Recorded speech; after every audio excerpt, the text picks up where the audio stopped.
Shalom, people. We are back at it. It is Saturday, January 25th, and we out here recording the ride share. Not really sure how we gonna discuss much tonight. So much is happening that can't really pick one topic or another. I will say that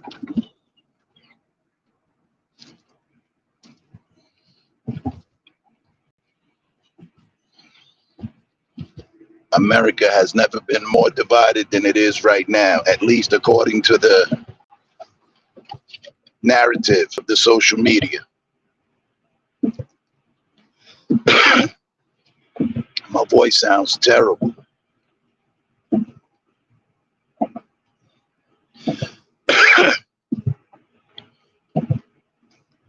While doing this ride share, some fucker got in my car and was coughing. But I mean, he had a cough, and I must have picked up that fucking germ because it's got me fucked up. But it is what it is, right? We just got to deal with it. Anyway, I'm out here. You shut the fuck up. I'm out here, and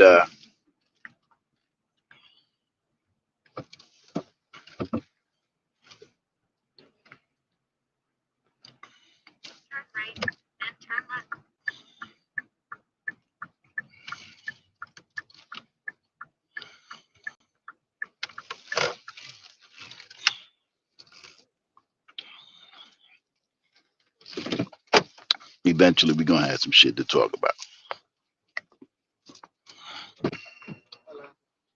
When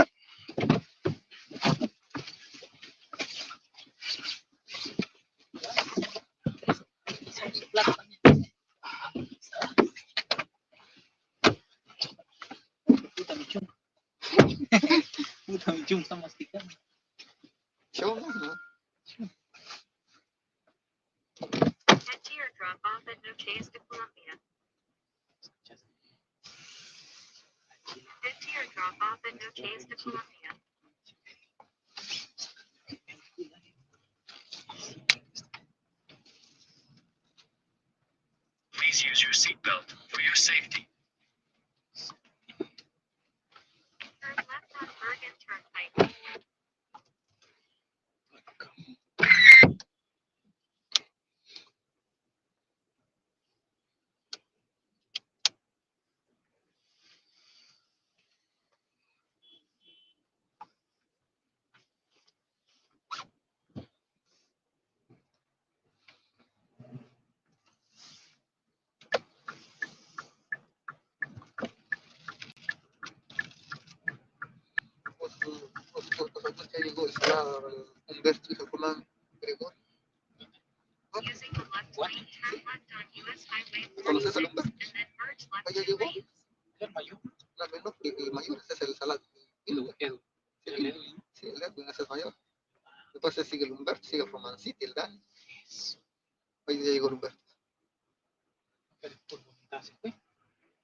se encuentran entre los más de 300. Nos encontramos llenando la moto acá de gasoil. ¿Cuántos quieres que pongamos de gasolina? Comentando a la moto. ¿Y cuánto quieres que nosotros le pongamos de gasolina? Estoy esperando. Pero todavía no empezamos a ir nada. Después, sigue comentando. Nos encontramos llenando.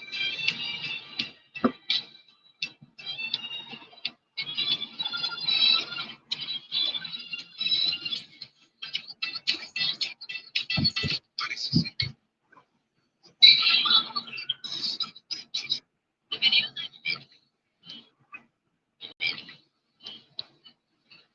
estamos hablando.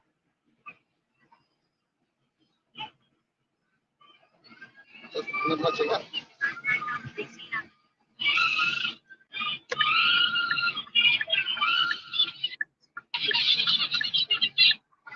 La Satanás está riendo. Sí.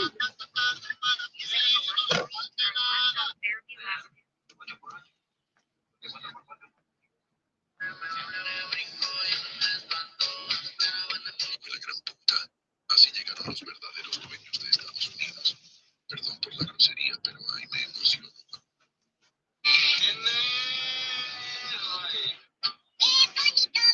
Una cosa. Me gusta la cosa. Sí, pues, está bravo.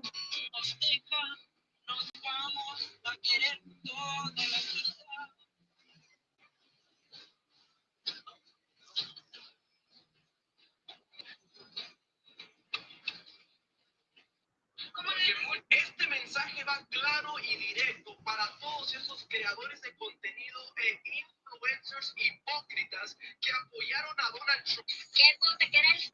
Do you speak any English? Do you understand the words that are coming out of my mouth? Do you speak? La mamá. ¿Quién está en las sombras? ¿Quién está en las sombras?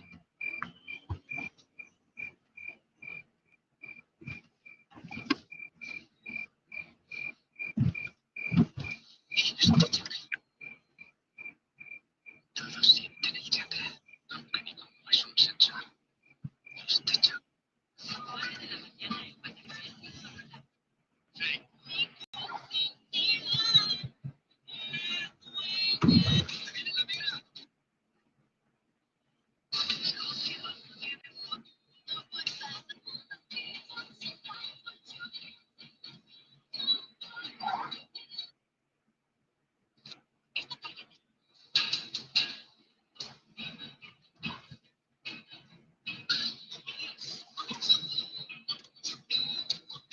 Mi gente, no me vengan con mamadas. Ustedes bien saben que les gusta que yo les grite. Y es que esa siempre tengan cuidado. No te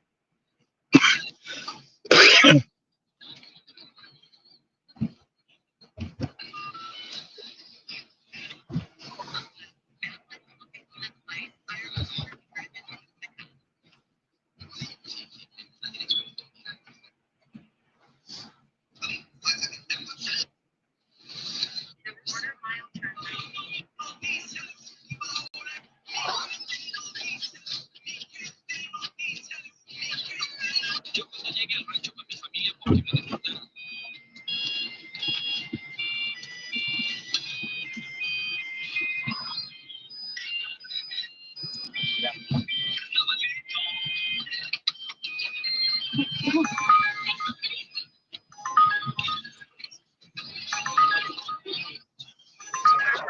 Let's drop off Oscar.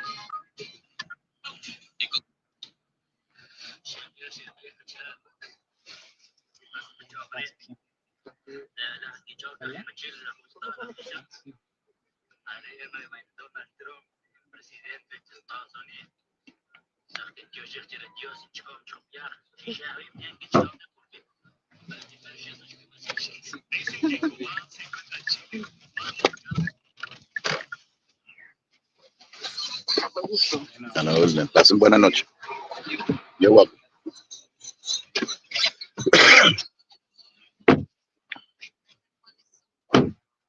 Head to your pickup at 2:55.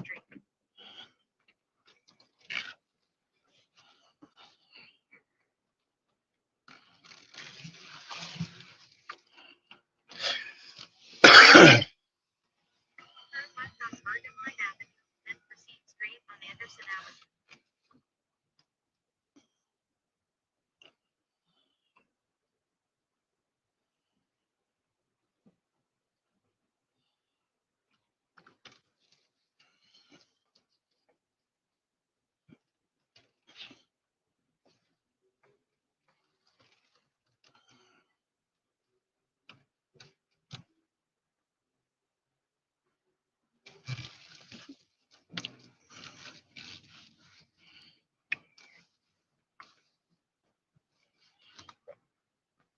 Turn left on John F. Kennedy Boulevard.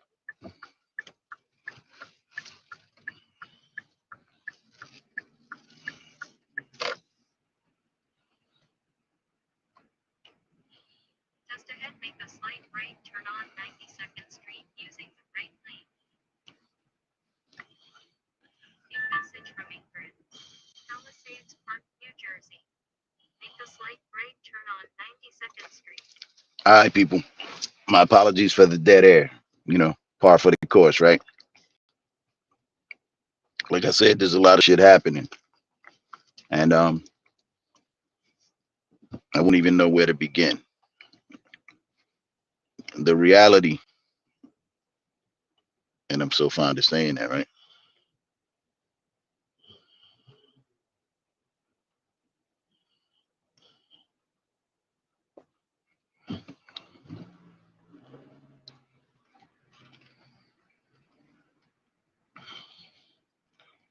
I mean, and whose reality am I talking about, right? Because I've come to learn that there isn't just the truth and the lie. There's your truth and his truth and her truth and their lies. Not everybody holds the same thing to be true, which is new to me. I always perceived that the truth was the truth and the lie is the lie. How do we reconcile the two? Where what is true to me might not necessarily be true to you. That's insane. Uh, but I get it now. I didn't always get it. Shit, I'm just now getting it. All right. In a quarter mile turn The fact on Walker that Street using the right lane. this country was inhabited before any of the conquistadors and explorers landed here, right? Place was inhabited, occupied. And that's a fact. But the truth is Turn right on that Walker according to the conquistadors and the explorers, the conquerors, the invaders, the enslavers, their truth is that this land wasn't inhabited any longer than their own arrival, which is bullshit, right? Because there are pyramids here. Pyramids didn't get built in a year or two. There were monoliths here. There's a lot of shit going on in the land of the North before the Visigoths and the Anglo-Saxons arrived. in a quarter mile turn left on 2nd Street. And the fact that it was the Catholic Church under that papal bull that authorized the invasion and subjugation, the invasion of these lands and the subjugation of its people, was the Catholics who instituted slavery. And they called it manifest destiny. This is their truth. It's not necessarily the truth, but it's their truth. And it is a fact that the Catholic Church ordered or authorized the invasion of these lands and the subjugation of its people.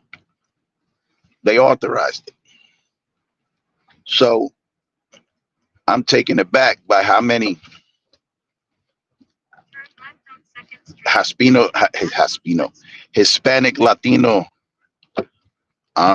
descendants of indigenous people are Catholics. I'm taken aback by that shit because these are the people who authorized your captivity. Now, bigger picture.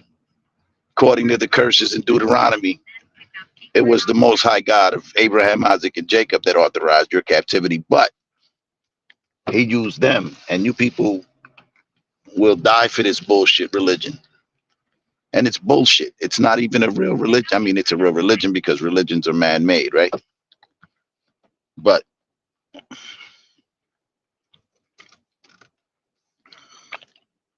it's all bullshit in the sense that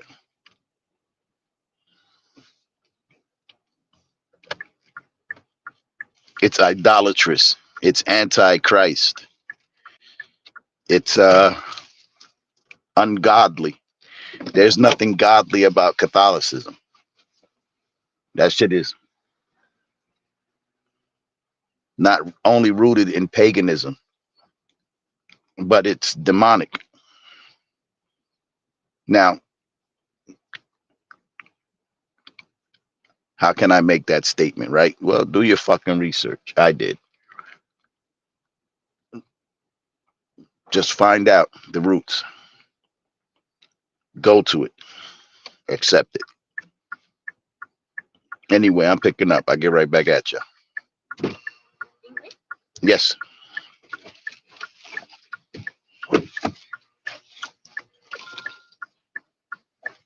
Get to your drop off at 257 First Street.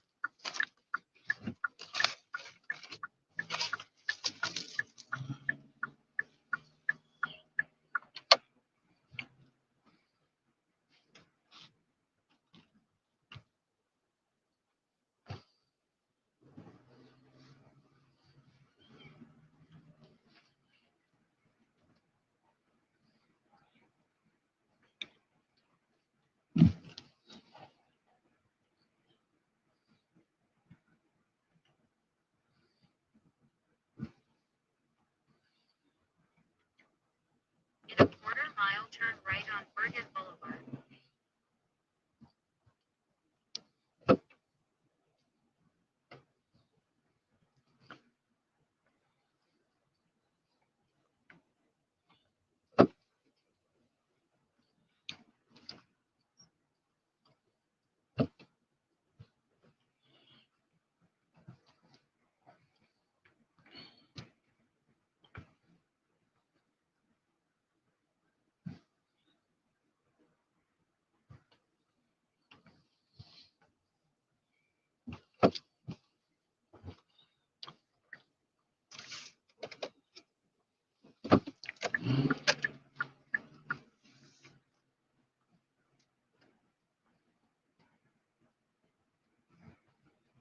Turn right on Bergen Boulevard.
Avenue.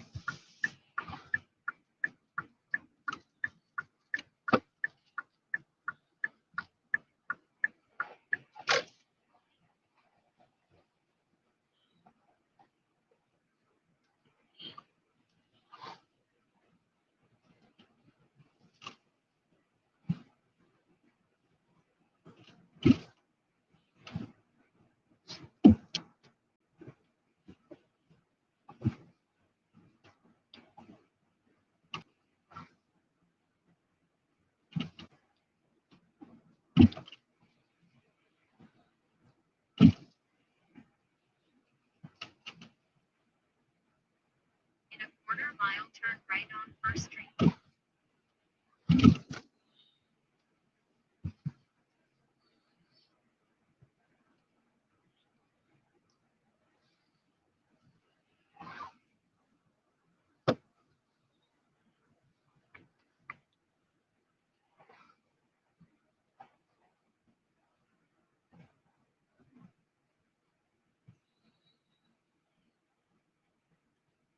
Turn right on First Street, then drop off apron.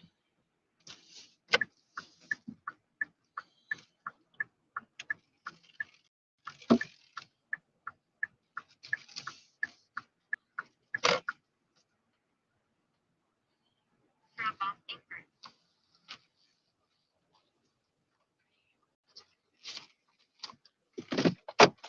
Have a good night, man.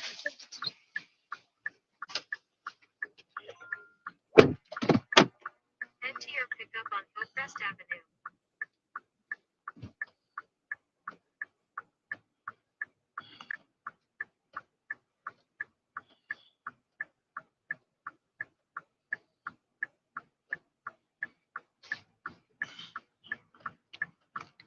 Turn right on East Central Boulevard.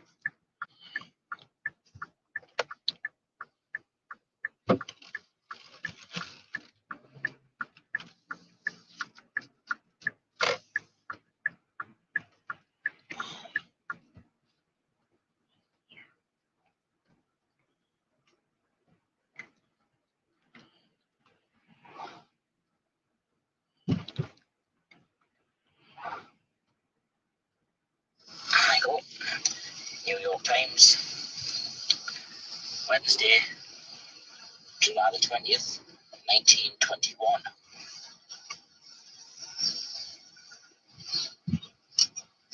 It's page 2 that I want. There we go. Page 2.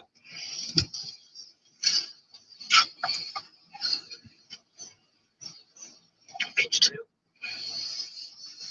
The New York Times, July 20th, 1921. And the article is called Begs America, Save 6 Million in Russia.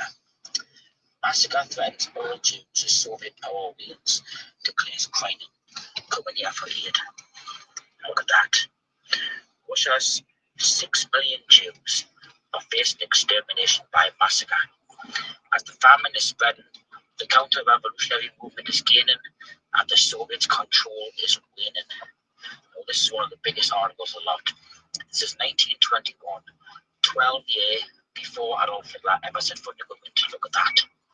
Russia's 6 million Jews are facing extermination by massacre. That's an article entitled Begs America, Save 6 Million in Russia on page 2.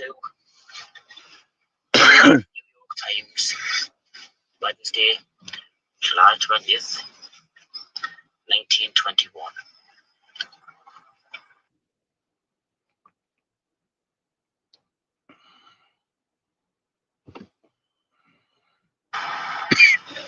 The Gazette of Montreal. This is 1931. The Gazette, Montreal, Tuesday, December 29th, 1931. So over a year before Hitler got the power. The Gazette, it's page 6 that I want. There we go. Page 6. Page 6. The Gazette, Montreal, December the 29th, 1931. And the article pretty much speaks up for itself. 6 million Jews face starvation. 6 million. Bad conditions in southeastern Europe reported by Rabbi Wise. Fears crisis at hand. 6 million Jews in Eastern Europe face starvation, and even worse during the coming winter. 6 million Jews.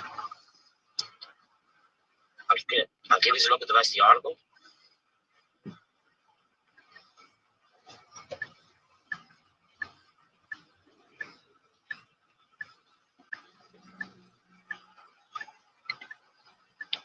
You know what he's alleging, right? The article is called 6 million Jews face starvation.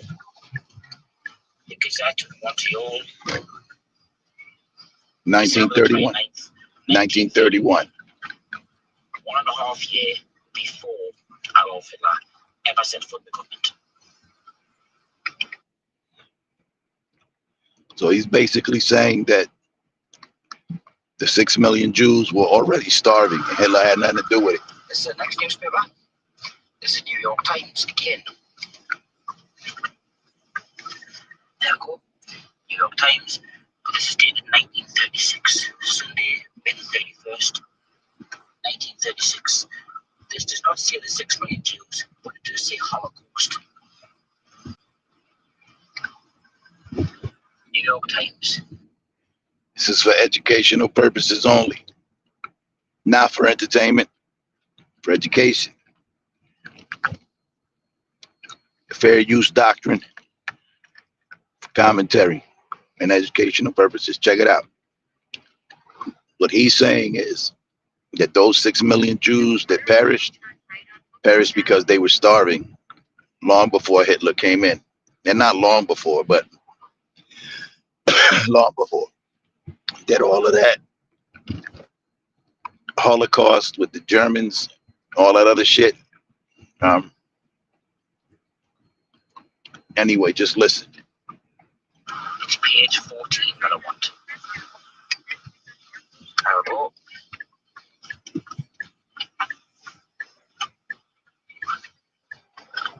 Page 14. The New York Times. May the 31st, 1936. The article is called Americans Appeal for Jewish Refuge. It's quite a big article.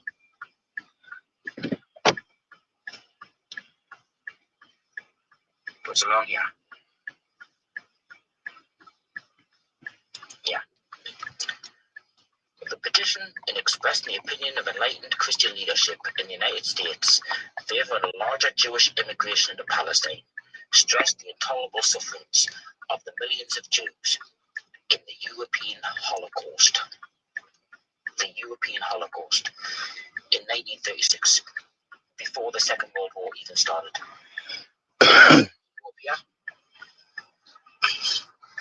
There it is again. Great Britain has it in her power to throw open the gates of Palestine and let in the victimized and persecuted Jews escaping from the European Holocaust. The European Holocaust in 1936, 3.5 years before the Second World War ever even started. That's in an article entitled Americans Appeal for Jewish Refuge. The New York Times, May the 31st, 1936.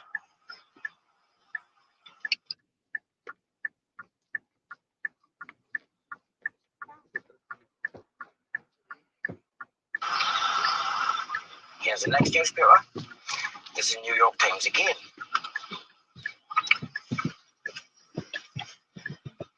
Hi, how are you? I am well. How are you?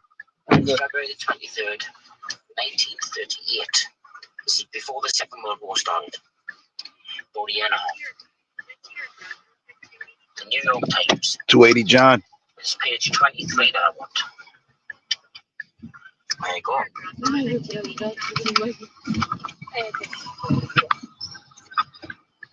Page 23. The New York Times. February 23rd, 1938. And the article is called Jewish Teachers Chided by Isaacs. Go along, Bob.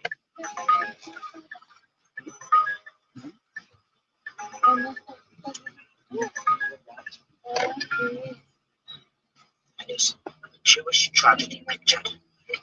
A depressing picture of 6 million Jews in Central Europe deprived of protection or economical opportunities, slowly dying of starvation, all hope gone, was presented to the teachers by Jacob Tarsus. The Jewish tragedy started when Hitler came into power in 1933.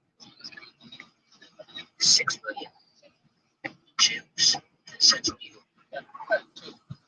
slowly died of starvation. 6 million.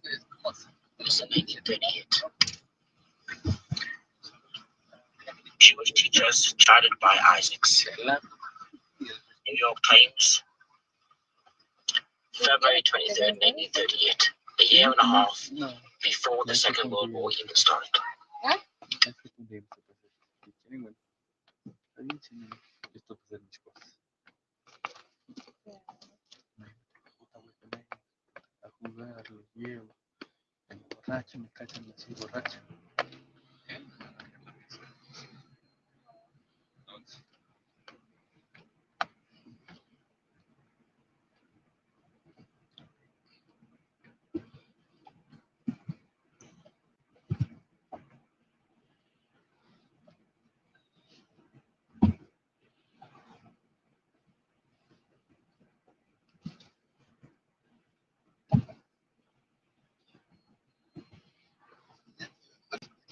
Y al niño está haciendo con su madrastra.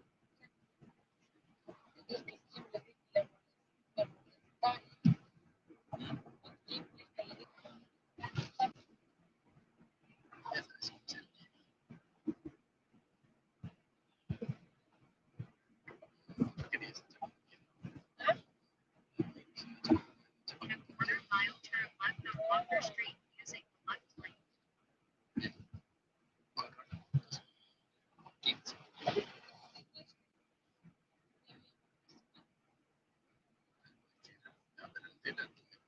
No subir.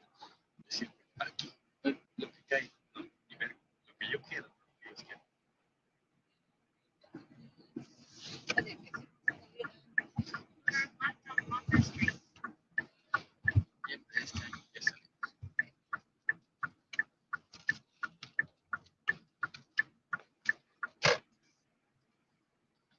Estás en mi lucha para mañana para poderlo. 3 meses.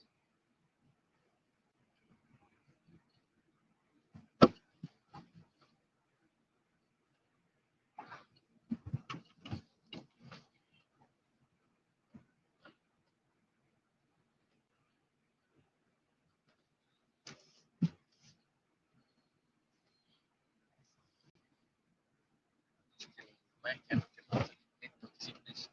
Ay, por aquí. In a quarter-mile turn right on John Street. Michael, puta, se comió unas comierdas. Sí, sí, cuando llego, para mí sí, no es fácil para mí.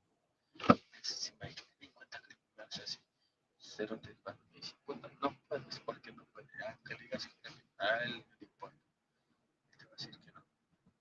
Mira, y el Julián, que al final te dice en español. ¿O sí? La primera vez. Pero sí, Y a ver, maldita perversita. Ay, estúpida, me lastima. Rígelas. Yo tengo más cariño que a ti.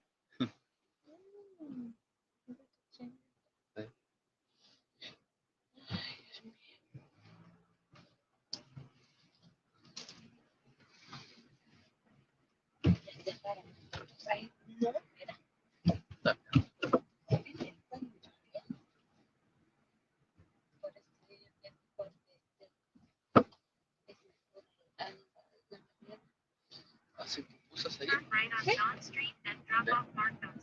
¿Qué es? Licor. ¿Ah?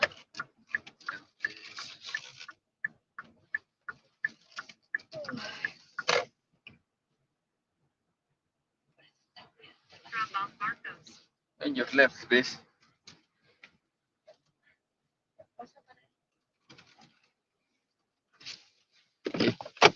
Have a good night. Thanks so much. You're welcome so much. You're welcome. You're welcome.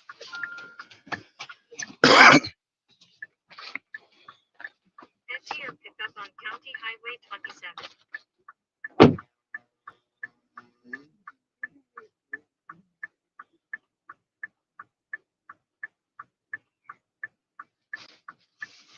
So that article or that little clip that I just showed you, he was showing that they started talking about the 6 million Jews, Turn left on Main Street. not only before the start of the war, but before Hitler came into power, before he even, according to him at least, came onto the continent. So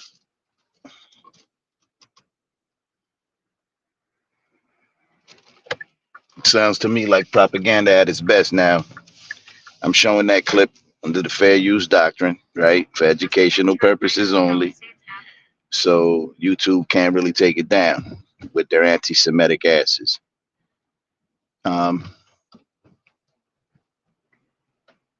But you got to check it out. I'm gonna play it one more time just for the sake of Turn right on edification. South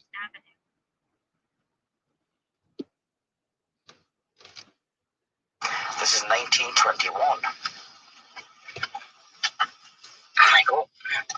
New York Times, Wednesday, July the 20th, 1921.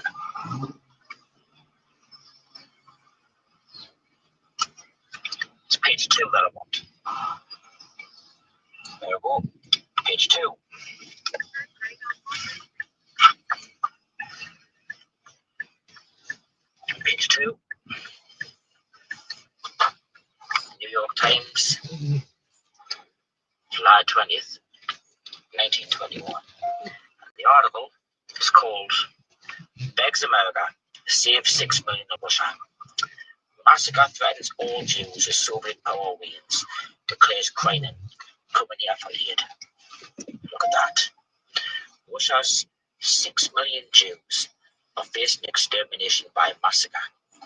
As the famine is spreading, the counter-revolutionary movement is gaining, and the Soviets' control is weakening. Oh, this is one of the biggest articles a lot. This is 1921. Yeah, stand by.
Message from Daniel. Is everything okay?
Now that's a shit. Fuck.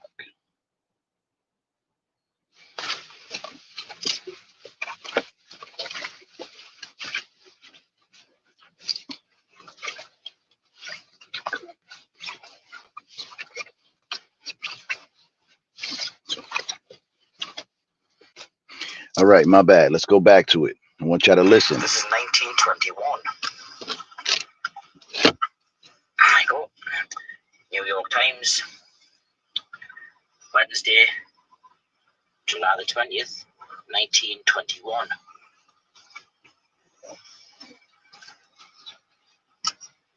It's page 2 that I want. There we go. 1921. You heard him.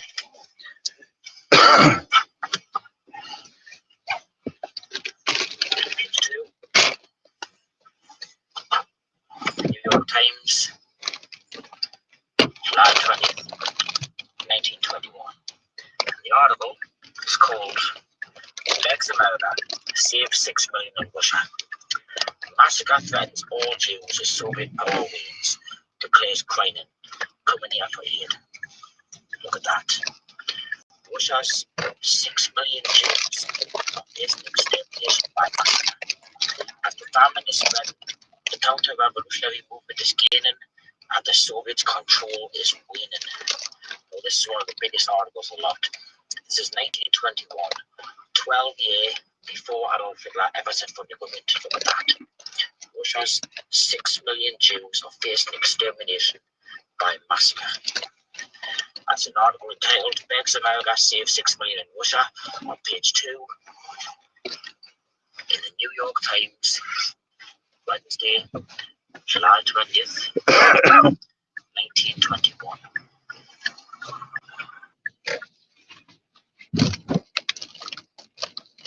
$1921. You heard him. This is the Gazette of Montreal. This is 1931. The Gazette, Montreal, Tuesday, December 29th, 1931. So over a year before Hitler got to power. The Present. It's page 6 that I want. Here we go. Page 6. Page 6. Gazette, Montreal, December 29th, 1931. And the article pretty much speaks up for itself. 6 million Jews face starvation. 6 million. Bad conditions in southeastern Europe reported by Rabbi Wise. Fears crisis at hand.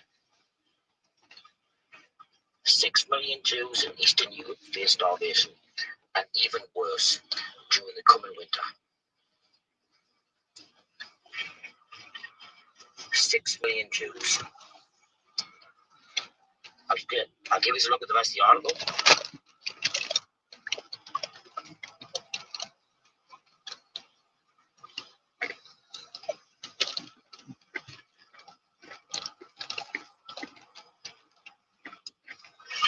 The article is called 6 million Jews face starvation.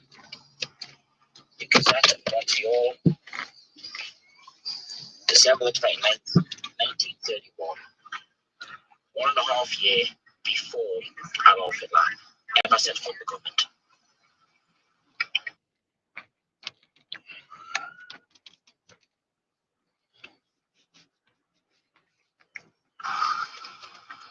This is the next newspaper. It's the New York Times again. There we go. New York Times. But this is dated 1936. Sunday, May the 31st, 1936. This does not say the 6 million Jews, but it does say Holocaust. New York Times. It's page 14 that I want. There we go.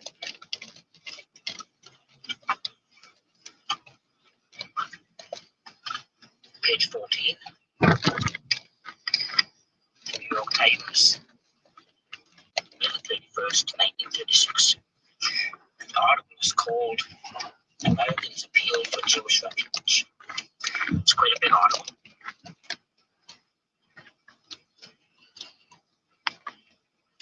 What's wrong here?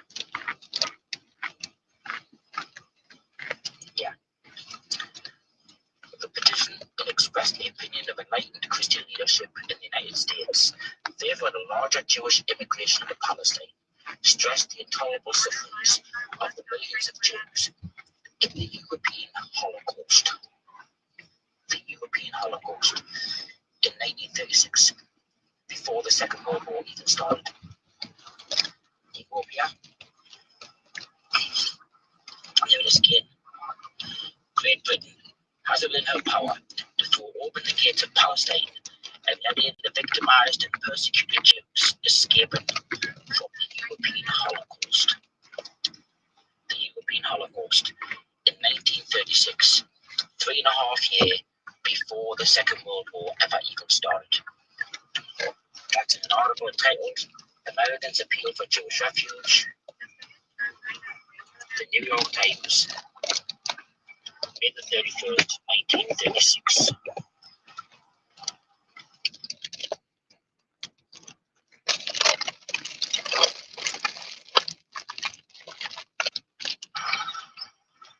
Here's the next newspaper.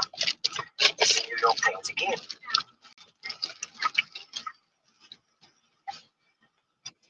This is dated February 23rd, 1938. It's before the Second World War started. 40 year and a half. The New York Times. It's page 23 that I want. There you go.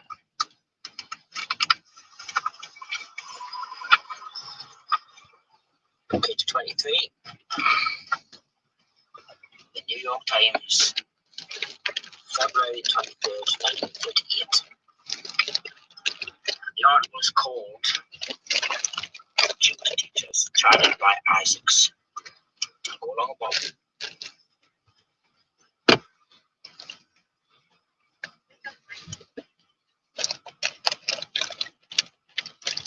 It is Jewish tragedy pictured. An impressive picture of 6 million Jews Central Europe, deprived of protection or economical opportunities, slowly dying of starvation. All Hope Gone was presented to the teachers by Jacob Tarsus. How you doing? I'm well. How are you? Pretty good. The Jewish tragedy started when Hitler came into power in 1933. 41169. Yes, please. Got it. Jews in Central Europe slowly dying of starvation. 6 million. This in 1938. Jewish teachers charted by Isaacs. New York Times, I don't know what you're doing, buddy, but February 23rd, 1938. A year and a half before the Second World War even started.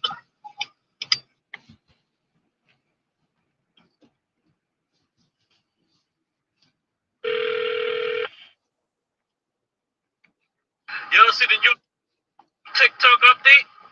Hey, y'all been on Miss O. Go and type Merry Christmas. Let me tell you a true story. Be someone watch this video to the end. UFOs flying over McDonald's. This video is for entertainment purposes only. Let's go. Hey, y'all. Welcome to McDonald's. No. It's 12 a.m. at night. What is this? We got us right here. We got some of that alien action everybody's been talking about on the news. Shut up! Look at that right there. Don't say it. I wonder what they're doing here. Come. How about give me a Mac rib, too? Wait, they think they want a Mac rib? No, I'm You good. don't want a Mac rib? I could be. You don't want a Mac rib? I don't think they want none either. What are they doing there? No, I'll get him a Mac rib. You think you get a Mac rib? Shut up! You see it? I wonder what they were doing there. And then they went down to the restaurant. I wonder if they got a big flurry. Stop playing with me, son. This video is for entertainment purposes only, and I love McDonald's. As a matter of fact, I'm loving it. Shut up! It's not a game, guys. You can't see you going to the drive-thru right now. But look at this guy. Might have a visitor. Stop playing with me, son. It's not a game out here, guys. And you see what's going on at McDonald's now. 12 midnight. Yeah. That place definitely wasn't 24 hours. Stop playing with me, son. It's not a game out here, guys. And you know what time is it? Whoever was there to drop off those big chickens? Like it with cheese, right? Extra meal. Shut up! It's not a game out here, guys. Stop playing with me, son. I'm tired of this, guys. And guess what? I'm gonna go to McDonald's right now to see if they got that McRib. But I tell you one thing, if I'm ever at McDonald's at midnight and I look in the sky and I see something flying around, 3 of them, I'm good. I don't want the food. So that's your story. Be someone watch this video to the end.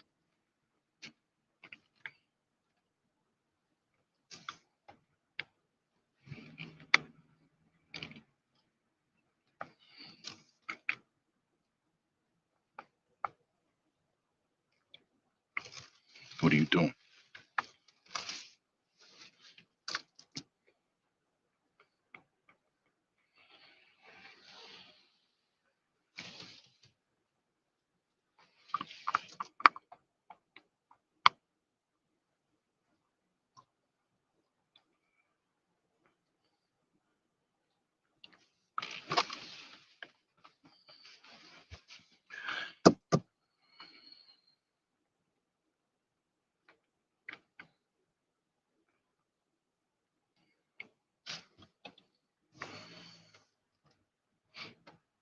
There's nobody even there. Why would you stop?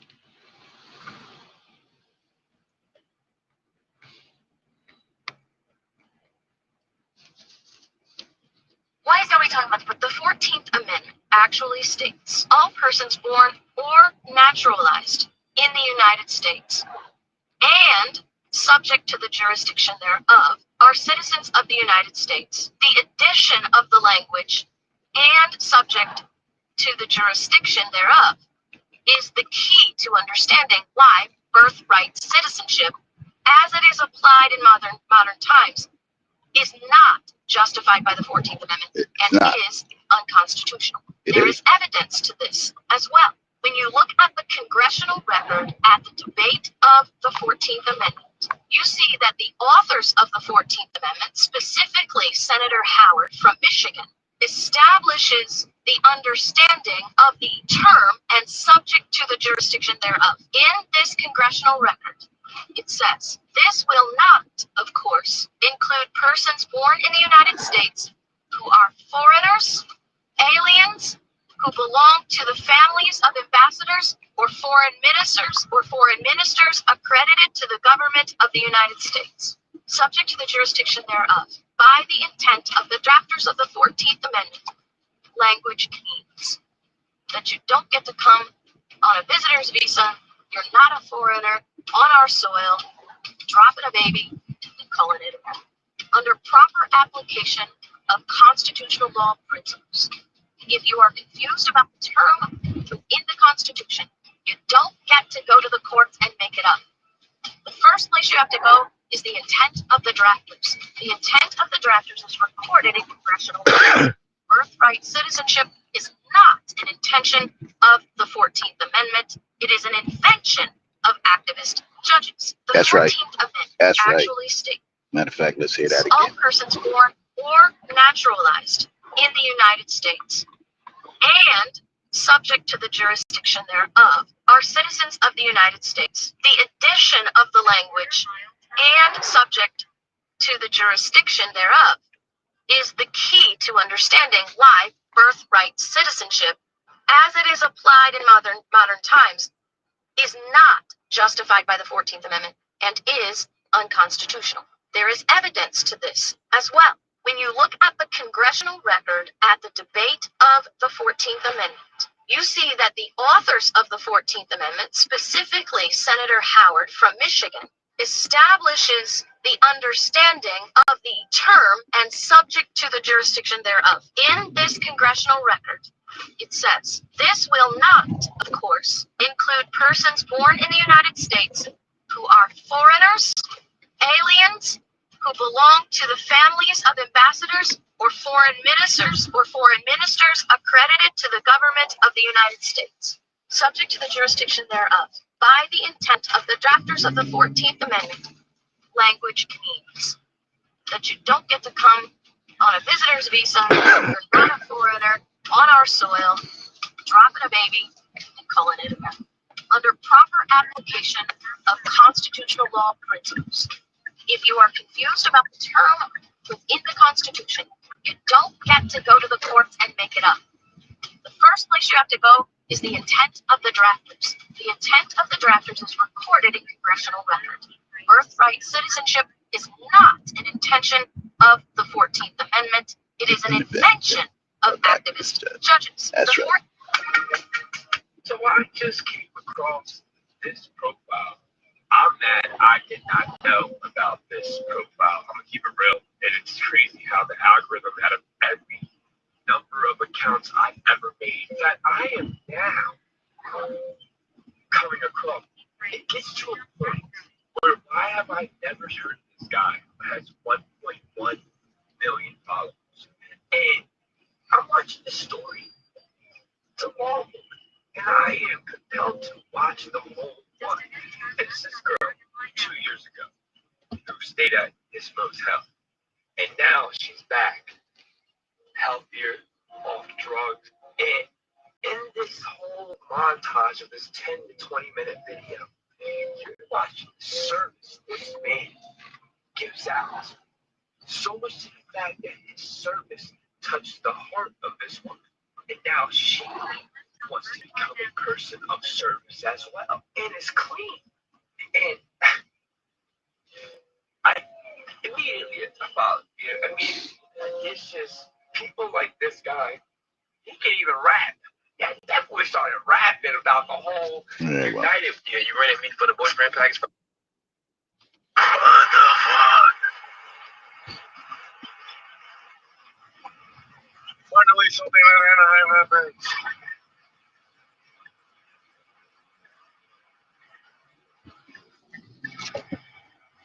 What are you doing?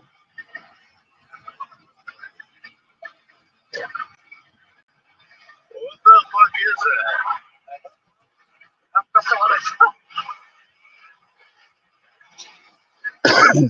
Oh shit. That's what I was telling you. What the fuck is that? I'm gonna step back. Zap us. Oh my god. Damn, you got. Hey.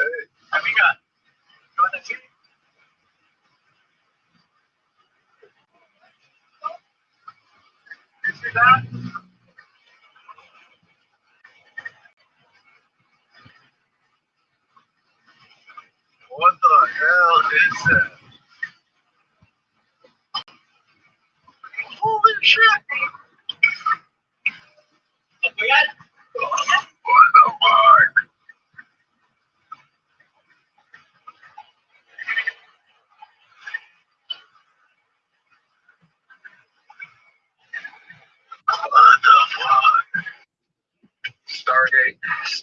Stargate. There's a lot of you out there who haven't even heard of Stargate, but I can almost promise you there's someone in the comments that's going to tell you what Stargate is. And if you're not interested in Stargate, you better get your shit together.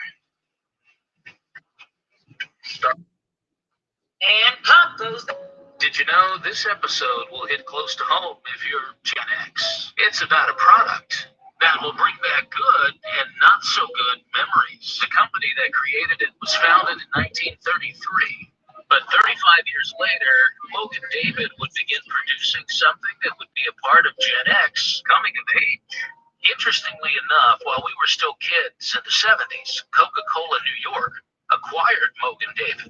Coca-Cola wanted to be in more than just the soft drink business. Gen X would continue to enjoy their Coca-Colas, and it was easier to say than Mogan David. And it was against the law for us to buy it. So we had a Coke in a spot. But Gen X teens would indeed find Mogan David at parties in the woods, in basements, dorms, and bedrooms. And Mogan David would change Gen X in ways that we can and cannot remember. It was cheap and potent, and all the kids were doing it. MD 2020. Yes, many a Gen Xer hugged a toilet with Mogan David. But you and I knew him by his nickname. Mad Dog. Mad Dog. Did you know? Yeah. Did you know this episode will hit... This is not a game. This is not a hoax. 3 children were just taken, kidnapped at the same exact time at the Bobby's Way apartment complex in Fisherville, Virginia on Thursday morning. That is today. This is according to the Augusta County Sheriff's Office. So Augusta County Sheriff's Office responded to a 911 call from the children's mother at 8:27 a.m.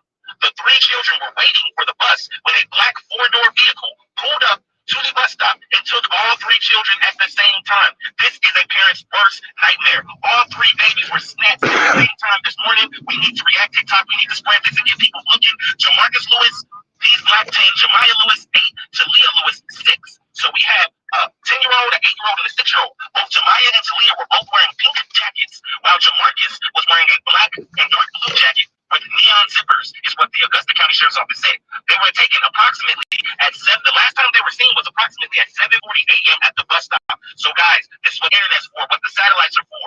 We need to figure out where are these 3 babies. Can you imagine 3 of your children being taken at any time? The Sheriff's Office said if you know the whereabouts of these children, or Right in front of this red car. Right there? Yeah. Got it. Thank you. You're welcome, sir. You have a good night. Stay safe, stay healthy. You too. Thank you.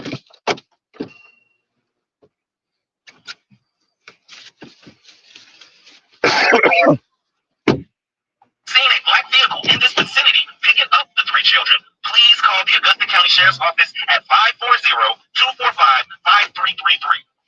Again, guys, we need to react on this immediately. This is within the first freaking couple hours happening right now. We're in the first hour's window. We need to try to get these children back immediately. Spread the word, freedom over everything news. All comments and opinions are welcome. Any ideas on how we can help find these babies faster? This is a terrible nightmare. Please pray for their mother. She is in a panic right now.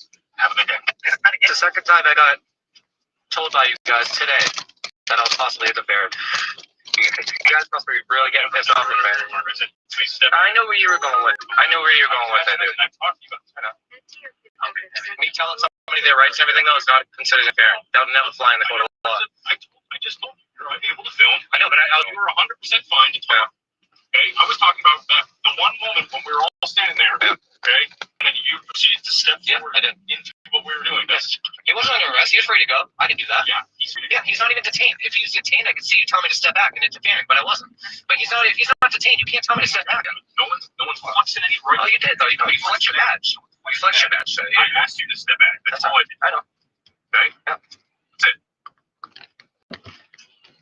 Did I give you a what do you call it there? What's your thing there? What? Are you dismissed? No, not dismissed. Because you are. You are dismissed. Say that when I walk. You are definitely dismissed. I'm talking about when. You message from Walk of shame. No, when somebody goes in here. No, direct. I didn't give you any directive. Yeah, you did, but you told me to step back. That's a directive. I asked you. That's a directive. I asked you to step Oh, man. All right. So if I didn't do the rest of it. No, I wouldn't All right. So there you go. It's a full directive. It's a full directive then. I It is a directive. You asked me to step back, and I didn't have to. But I Because there was no threat of arrest, I don't have to listen to you. You can tell me to do jumping jacks right now, and I don't have to. You gonna arrest me for it? think you did one. Come on, man. I'm not doing no jumping jacks. I think you did one. No, I'm all done here, man. I gotta go shopping. All right, who's dismissed? You or me? I'm not even gonna answer. I don't answer questions. You'll see it on the video. It's the second time I got told by you guys today that I was possibly interfering. You guys must be really getting pissed off with me. I know where you were going with it. Dude. Me telling somebody their rights and everything, though, is not considered interfering. That would never fly in the court of law. I just told you you're able to film. I know, but I was talking to You him. were 100% fine to talk. Okay, I was talking about that. The one moment. So I don't know if intros on TikTok are a thing, but I'm Clara. I am a particle physicist working on the Atlas experiment at CERN. I guess follow if you want to know what that means. Okay. This is about CERN. CERN is where they have the Large Hadron Collider. And they fucking around doing a lot of things. So, disclaimer. I'm sharing this, the fair use doctrine, for educational purposes. Let's hear what she got to say. Well, she ain't got much more to say. So Everybody's saying as we got banks. It's no wonder they're trying to ban TikTok. Have you searched Dior Talk lately?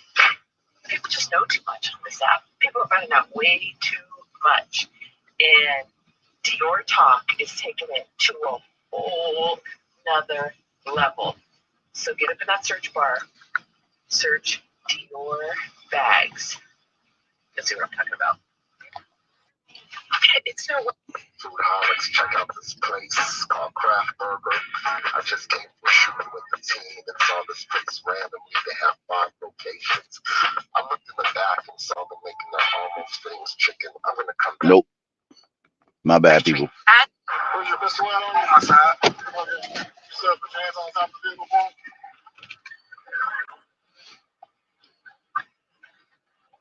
I appreciate it, man, being very honest. I appreciate it, man, being very honest. You okay? Hey. Put the gun down. Put it down. Where's your pistol at on my side? Okay. So put your hands on top of the vehicle, boy.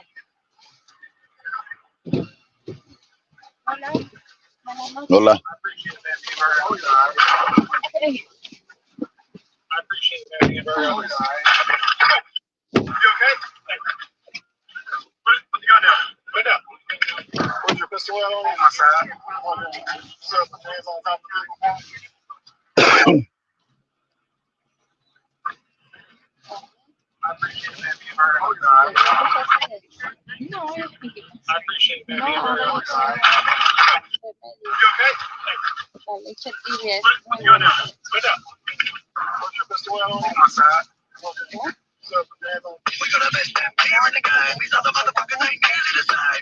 No surprise if you shipping the kilos. So quick reloads like being in the game. Ella no Reaching for aguanta. bricks and them baddest. Chop, kind of block it takes hours. These days on the lift the finger, kick back with my feet up and pop me showers. Got kept in a puff me Cuba, get smoked like a menace in the back of the bar. This machine on me, it's coming in the noses. Why celebrate the chucky in the back of the car? Whoa, sunset will I break it down. Sip second like I'm from Japan. Look with me, you should grab your man, cause if he gets too close, then I'm back in the man.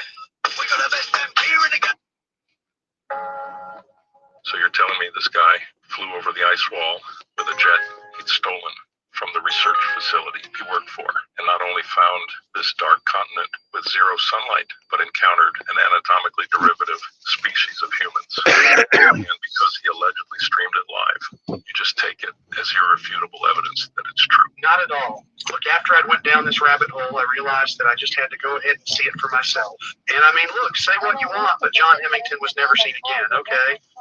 which would make sense based on the horrific events that his stream ended with. But look, I found out the exact research center that he worked for. Okay, I knew that if I wanted to get over that ice wall, that company's jets were the only thing that'd do it. You're a pilot. Excuse me? Of course I am. Why the hell do you think I take such an interest in this type of stuff? Look, regardless, I find the address of the research and development center that John worked for, okay, where they have these privately patented jets. Okay, and I mask up like I'm hitting a lick back in 85 and make my way over to the facility. In my mind, I'm ready to get over that ice wall and land on that dark continent tonight. So, what happened? So you're telling me this guy flew over the ice wall? I just finished my route. I'm at work. I'm about to clock out. Hopefully I don't get in trouble or lose my job over this, but I feel like it's really important. Not your property, not your property, not your property, not your property. At this point, you're dismissed, you're dismissed, you're dismissed, you're dismissed. Bounce. Why are you guys here? Why are you guys here? I'm not leaving. I'm not leaving. You're going to leave before I leave. I promise you that. So bounce. See you later. Buckle and bounce. Break it down and get out of here. Simple as that. Can't detain me. I don't know why I had to teach you that. I don't know why you didn't know that. You just illegally detained me. At the end of the day, I'm going to tell you this. My lieutenant. At the end of the day, is the whole. At the end of the day, or in this day and age, or this is the deal. We hear it all the time. We hear it all the time. Giving you the respect of listening. No, you're not. Do you mind listening to me? No, because I don't want to hear your fluff. I don't want to hear the lies and the manipulation of the situation. Let me ask you a question. How does reasonable suspicion work? You need reasonable, articulatable suspicion of what? Of what? No, a crime is being committed. About to be committed or has been committed. Where's the crime? I was investigating that. You can't detain to investigate. You detain when you have reasonable suspicion of a crime. Don't you know that? You're a sergeant. You don't know that? Do you answer the question? Do you not know? Then why'd you detain me? Not your property, not your property, not your property, not your property. Tell y'all your story. So watch this video to the end. What's going on with these terrorists? This video is for entertainment purposes only. So the mayor cannot see her because there's a towel. She's holding a towel. All right. She's staying very still, and the mayor cannot see her. Got it. Except her elbow right there. How does the mayor know who's behind her? How does the mayor know who's behind her? The towel. What the? Does the mayor know who's behind the towel? How is that ever possible? See a girl's face behind the towel? How does the mayor see that? How? It's not a game. Weird.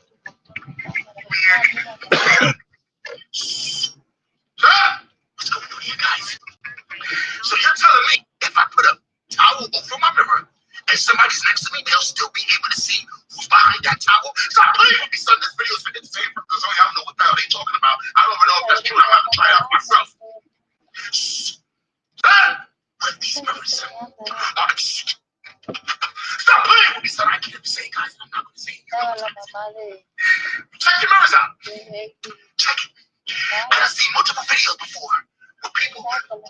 Shut up! I can't even say it. Stop playing with me, son. I came out here, guys. They can play to get rid of those mirrors. What you got it for? You got a stand-up mirror. And because you got the mirror in your bathroom, you look at it while you're doing your makeup. Put something over the mirror, and I bet you that mirror will still know that you're there. Stop playing with me, son. I came out here, guys. You better get ready for what's next. I'll tell you one thing. If I'm ever in the mirror, and somebody tells me, put a towel over it, and they tell me that, yo, I can still see you through the towel here. Tell y'all your story, piece of boom. You'll grow hair where you. Is it happening? You can help us, cat. Who are you going to help us, cat? All the policemen, all the social services. Speak up, speak up. Who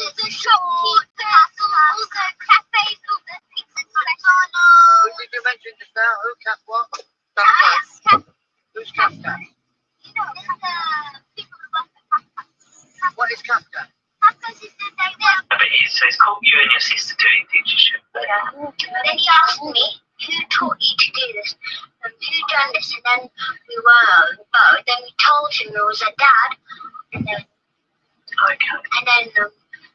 but we were still really scared, We were really scared of him, but then they get the babies and the children, and then they get Miss Martin, our nurse in our school, he injects the child or baby. Pero no puedo por aquí. Espérate que me das nada. Okay, thank you. You're welcome. Have a good night.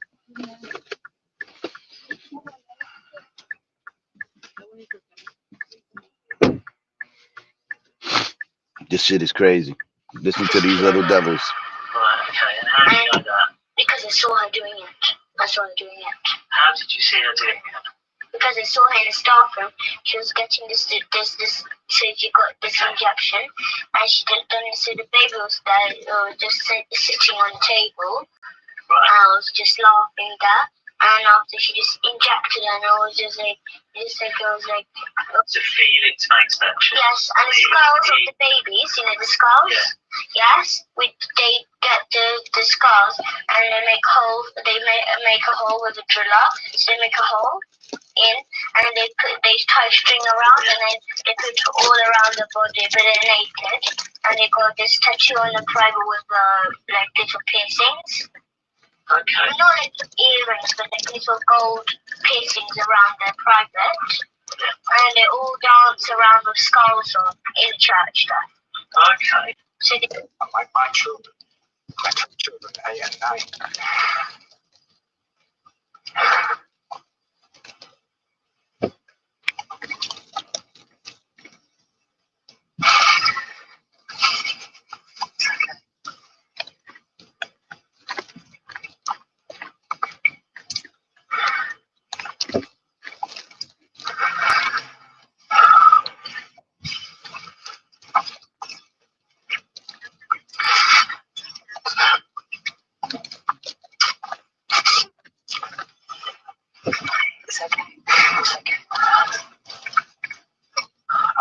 September, and I can't remember how, but I found out that the police were looking for me. Imagine social service got in touch with me and said that you need to go to the police station, and said the children have been taken away from the mom. And I'm saying, why? Or why did we be taken away from the mom? What was going on? And they won't tell me anything. I was kind of freaking out a little bit. And what did the police say to you that you'd been accused of?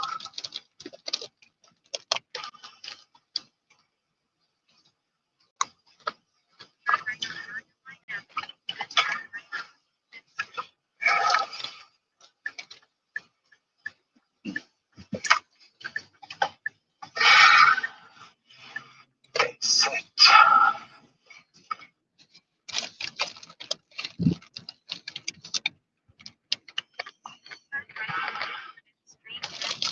Y'all probably couldn't hear that too well, but I've seen these little kids before. They're talking about how children, babies are being sacrificed.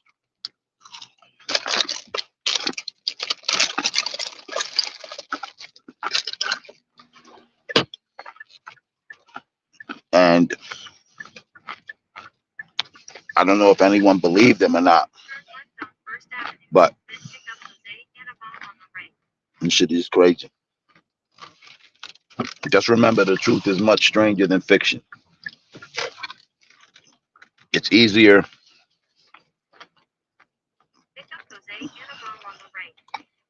to convince you of a lie than it is to convince you that you've been lied to.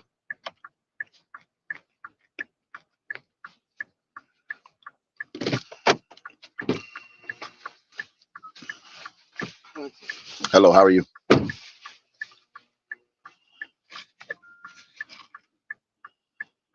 Drop off at 310 Broad Avenue. 310 Broad. Okay.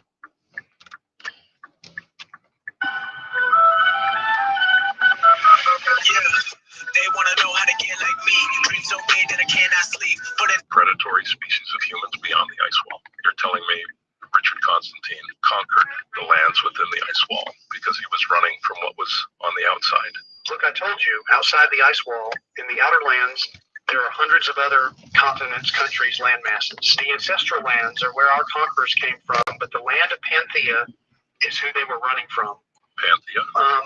Not exactly the place you want to book a family vacation, to say the least, but look, it's a dark world, allegedly located on the furthest outskirts of all lands, outside the perimeter of our sun, which can give you some insight into just how, kind of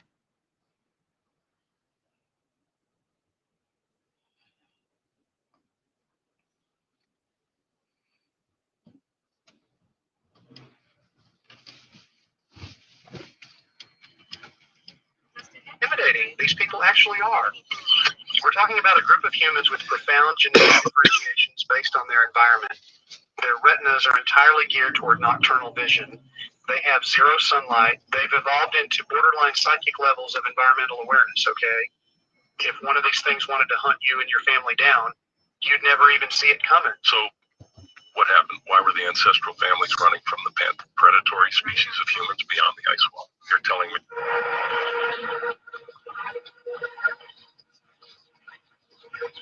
Wow, holy cow.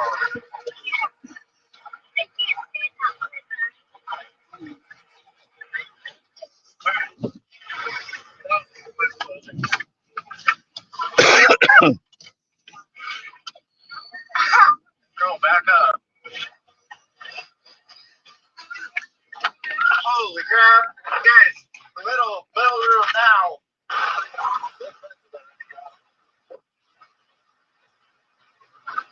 Holy shit. Hey, get inside. Yeah.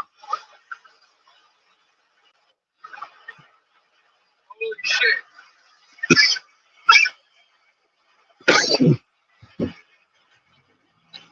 Oh, we need your help, those people. What are you doing?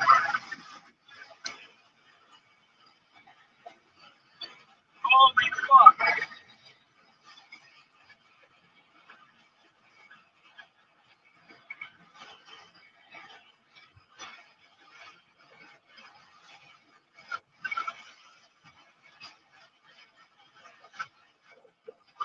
Where's the weird place?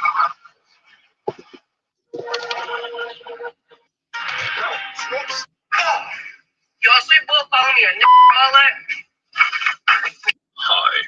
If you're the guy in a video like that, and then you're on the internet and you see that video play, and immediately when it ends, you see my face pop up, you should be worried. But anyway, so Collegeville, Pennsylvania, 29th and 113th, the Dunkin' Donuts / gas station. That young lady who recorded the video, it started when she was working, and you came in through the door and ran into her.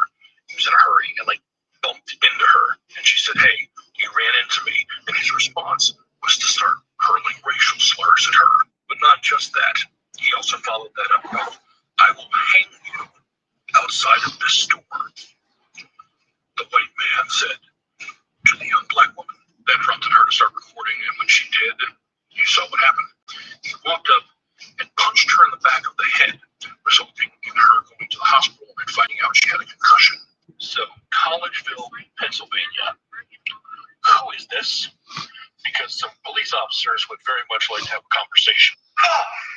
Y'all see Bull on your all that? Hi. If you're the guy in a video like that. Ever heard of the term Dasein? Dasein aura classes. As a conspiracy parapsychology, I just got my first real pair, basically illegally off the internet. So unless you are advanced in paranormal, unless you are advanced in research, unless you know what you're doing, do not just go and buy items hoping that they're give you access to different realms and stuff like that, because if you're not ready for it, you're not ready for it. But before I get into it, I wanted to make sure that everybody understands the definition of what I'm going to talk about.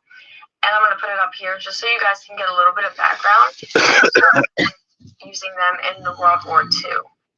A scientist named Walter Kindler, I wanted to make sure I said that right. He invented the substance called Dasein. So technically, the glasses themselves are made with a chemical that is produced and then put into the glass themselves. This formula chemical is no longer allowed in the USA. It's banned. Now, why is it banned? So I had to get my hands on it. If you want to look into the history of this, it's kind of not hard to find, but it is harder to find the realistic gist of it because they don't, just like the LSD experiments, they don't really want us to know exactly what was going on. They want us to just kind of like live in the dark a little bit. But eventually they got banned because they were used so hopefully that they could see. They were basically using this as a neurological weapon to be able to either see into the future, see things way ahead of time, or see things that weren't technically there so they can get ahead and be against the party that they were going against. Well, half these people ended up going absolutely crazy, and they ended up seeing outside realms. They ended up seeing auras. They also saw UFOs, and eventually some of them, whether they were mixing with the LSD treatments or not, they ended up seeing demons and ghosts, and some of them ended up having schizophrenia. So some real crazy shit occurred, but I'm going to read you what I know, and I'm going to show you my real legit pair. This is the most legit pair that you can get. I looked this up on the internet. Now, obviously, I do my research, and I make sure that I don't buy bullshit. It's for paranormal research, and the idea is that when I buy something, I'm going to use it for my own benefit, and I'm going to be using it to experiment and gain more knowledge. So these glasses were about, I think, $400. You can Google Aura glasses all you want. You'll find about 100 different sites that sell them for about 20, 40, 50, 60, 70 bucks, and I promise you those are not it. They are not made by the scientists themselves. So Dioscine is known to be a pigment, and it's the most promising pigment. When used in a liquid form, Dioscine has a purple hue which filters in light and shifts human vision from an ultraviolet spectrum. Early tests reveal a previous unseen haze around the body with various locations, correlation with alignments in the patient's body. So the idea is that he did this, and then the substance quickly degraded, and other groups and manufacturers around the world managed to get their hands onto this and began offering similar lenses, which were used and marketed for many years with great success, which is kind of like what I was talking about when I said you can go and find them for like 50 bucks. So why would something with so much potential simply disappear? Strangely enough, the last source for the goggles in the United States was a very thin-veiled CIA-run organization operating out of Washington, D.C. area up until the 1990s. This organization handled exotic technologies and basically psychic research, a shady bunch. So technically these glasses have been banned since they decided in the 1990s. And the conspiracy hiding this technology is due to them allowing you to see the parallel world you otherwise wouldn't see. And also with the idea that you're wearing these, there's an idea that there is techniques that you do need to practice, to be presented, to be trained, to see certain things. You're not just, unless you're a psychic or clairvoyant, you're naturally not going to see these things. Also, just so you guys know, it literally says caution, never look at the sunlight directly with these goggles on. You can have irreversible damage, even though you're not supposed to look at the sun. Don't be a dumbass. It literally says that. Like, don't. Which I'm not gonna lie to you. If I didn't read that, I would have went outside and looked right at the goddamn sun.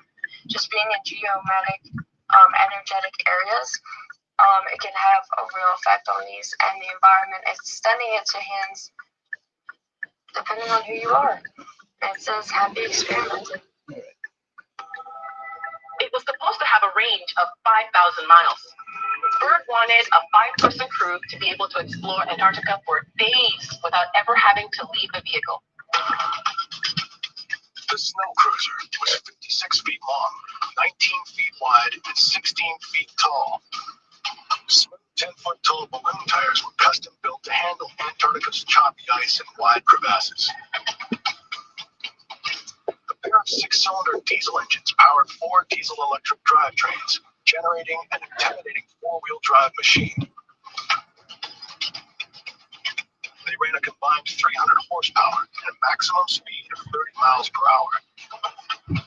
Fully loaded, the snow cruiser weighed 37 tons. And on the inside, there were sleeping quarters, a workshop, a galley, plenty of storage space, and even a dark room. But that's not all. Bert wanted room on top to carry a small plane that would fly ahead and scout safe routes for the snow cruiser.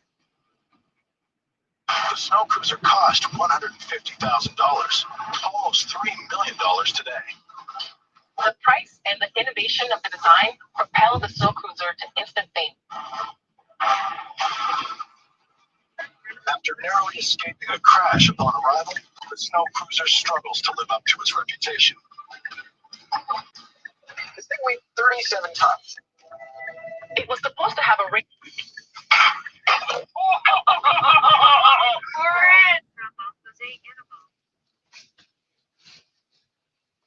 Right here? Yeah. Okay. You're welcome. Have a good night. Get to your pickup on Broad Avenue.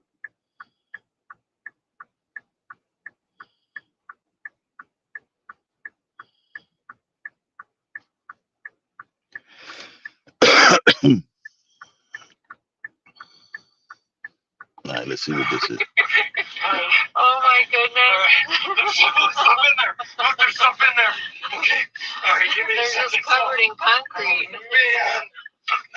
Oh, I see some coins. You want to take a breather? Holy cow. Holy freaking cow. Oh my gosh, there's some compartments up there. Wow, the safe is legit.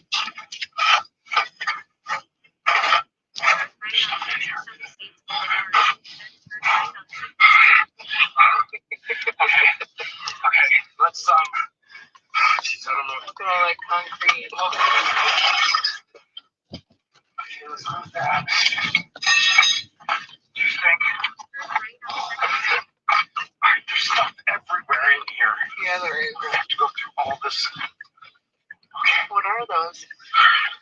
Hold a second. Let's try and do this without. Crap, there's stuff everywhere. That looks presidential. It's Masonic.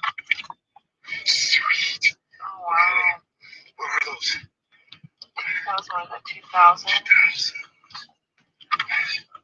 Oh, wait, there's one right there. It must have got knocked around. Yeah. And oh crap, you know what? I can't. They're quarters. These are quarters. Okay. I'll set that there. This one. Is that? I don't know if I popped that out of something. No, probably not. Okay. Oh my goodness, look at this. Okay, what's this? There's 2002. Louisiana, Tennessee. Oh,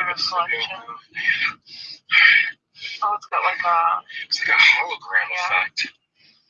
Holograms. Cool. Okay. We got. There's 2001. That's got a hollow effect. With a hollow halo. I don't know what it is. Hologram. There's another one.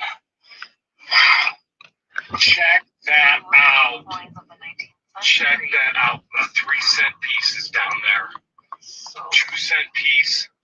That's an old penny. A 3-cent piece? Is that a 1833? Wow. 1833. You know what I'm thinking? I might find that 1943 copper penny. That would be awesome. What's this? What is this? This is an Indian head collection. Okay, Indian head collection. What's this? End of the war in Vietnam. Faith, hope, love. Let us pray. Pray for peace. Love thy neighbor. Oh, wow. What's this? 2000 state quarter collection. So somebody definitely was collecting coins. Absolutely. What's this one up here? I don't know.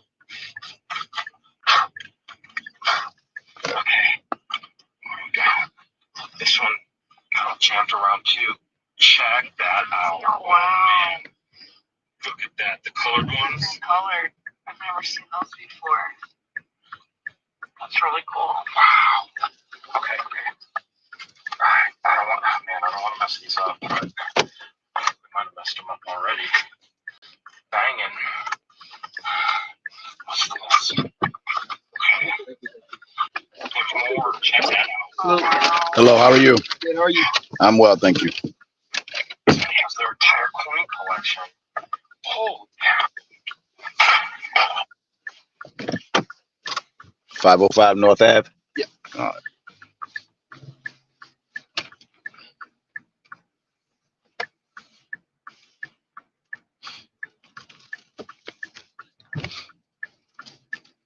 Please use your seatbelt for your safety.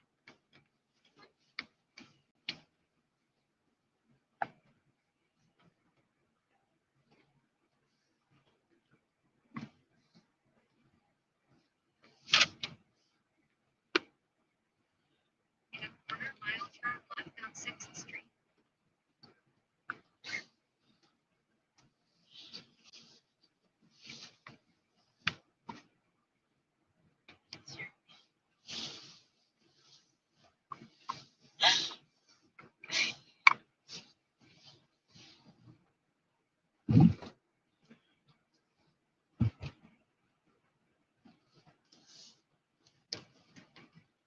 Turn left on 6th Street.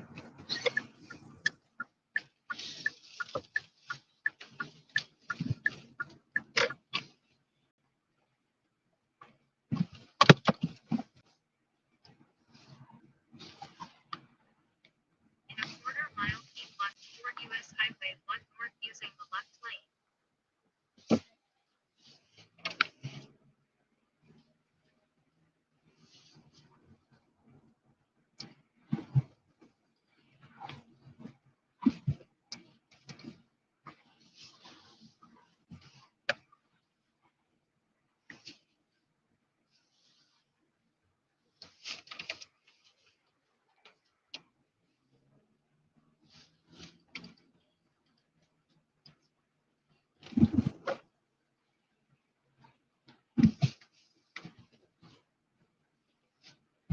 Keep left toward US Highway. Keep left toward US Highway 1 North.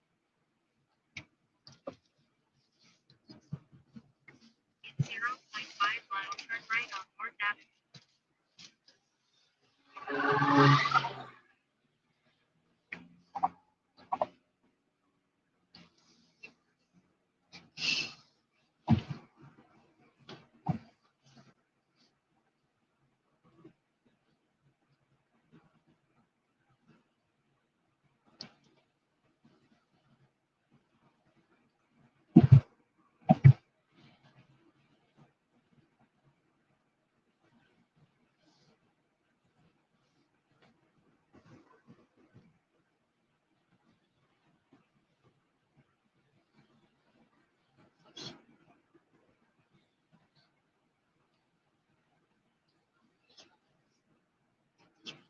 Turn right on North Avenue.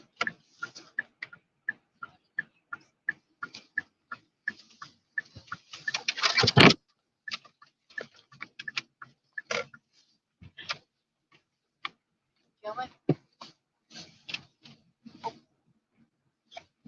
Just ahead, turn left to stay on North Avenue.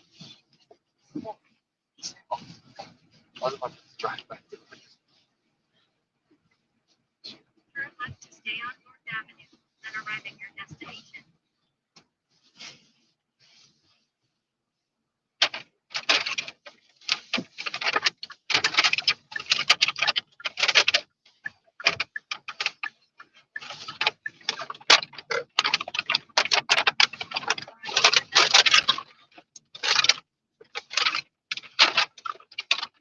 Thank you. You're welcome. You guys have a good night.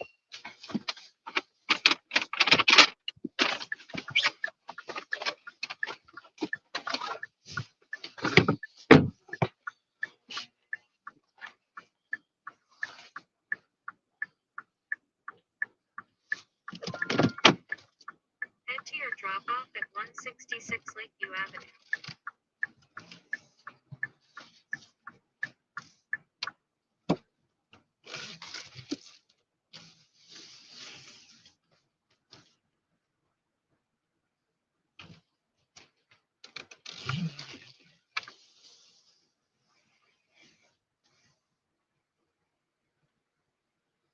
There's no fucking way out here.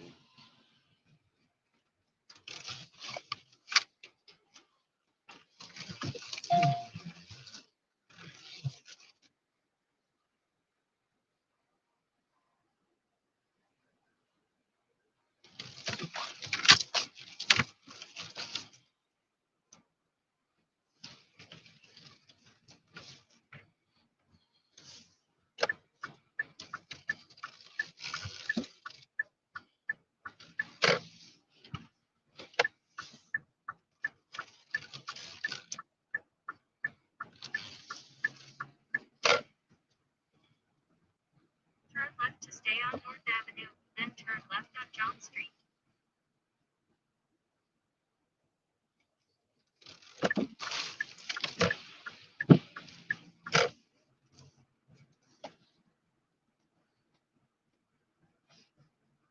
Turn left on John Street.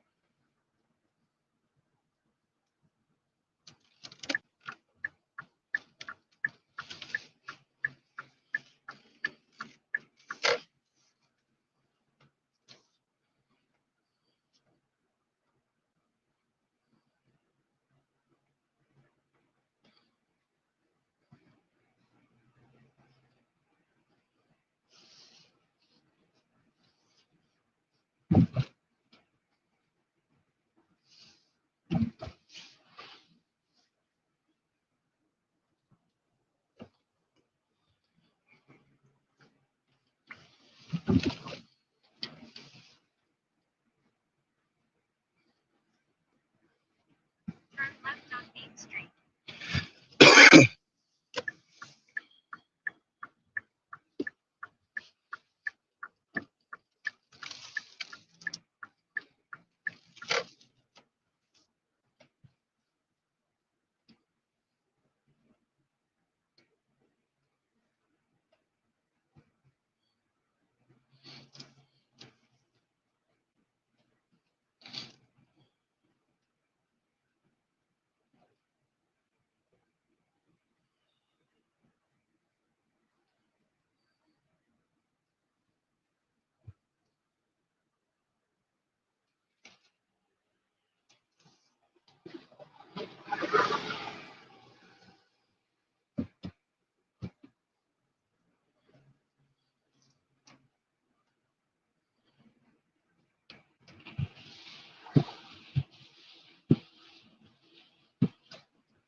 drop off John Cena.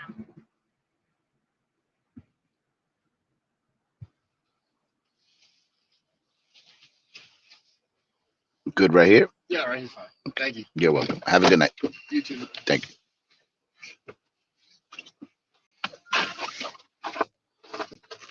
Head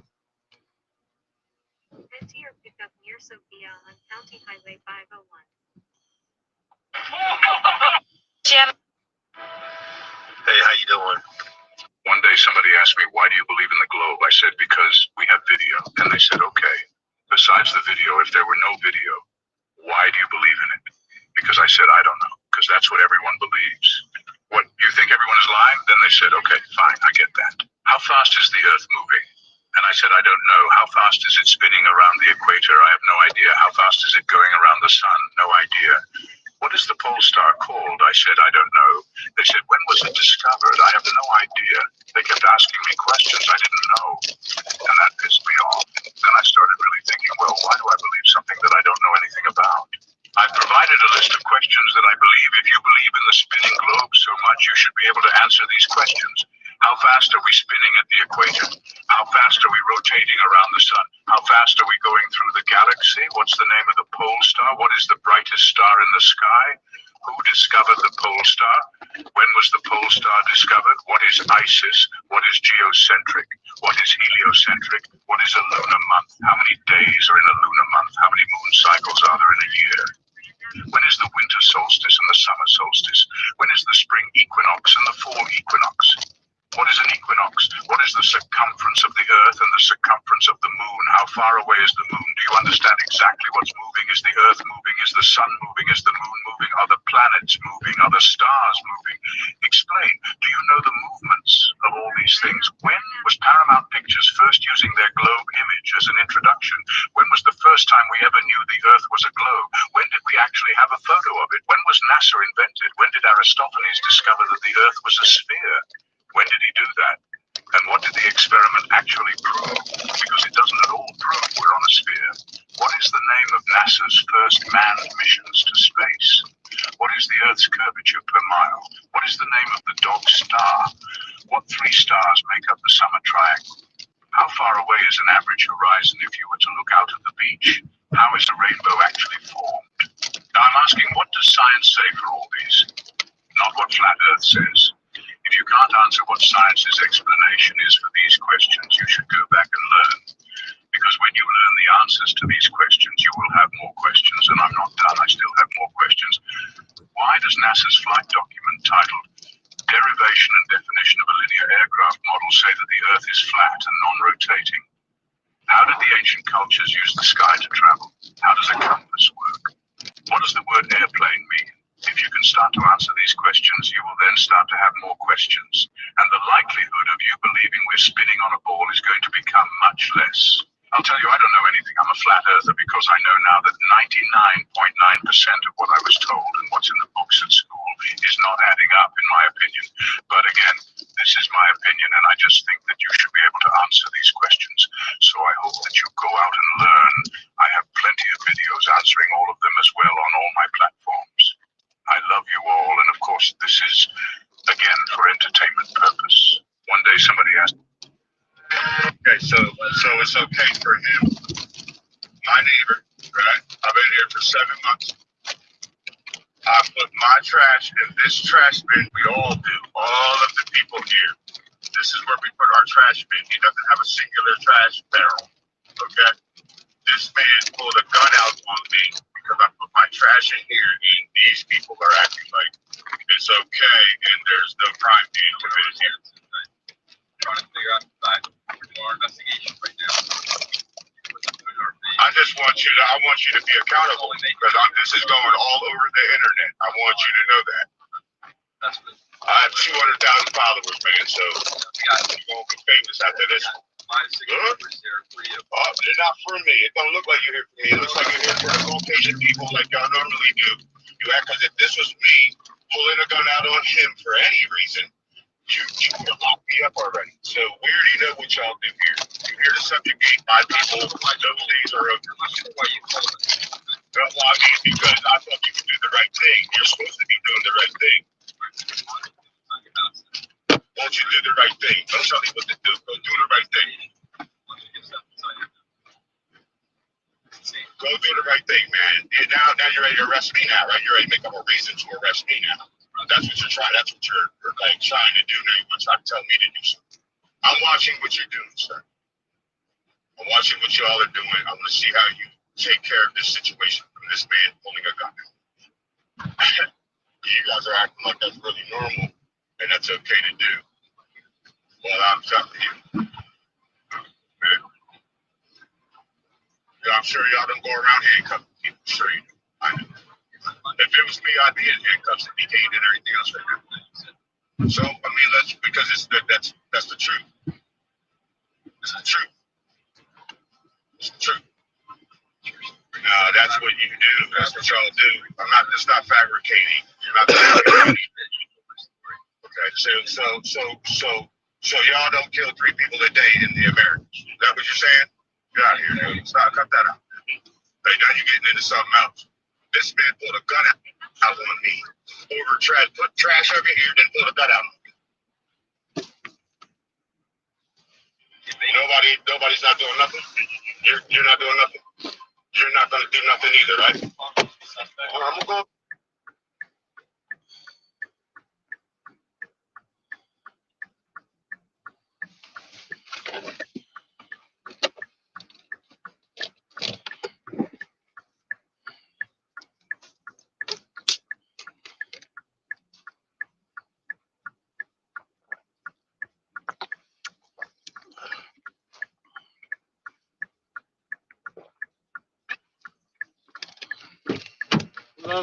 Hello, how are you?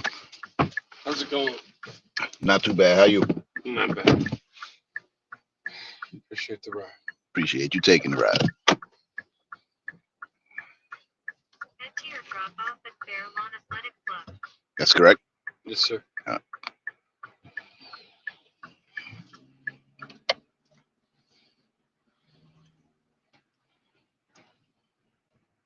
Just ahead, turn left on East Demarest Avenue using the left lane.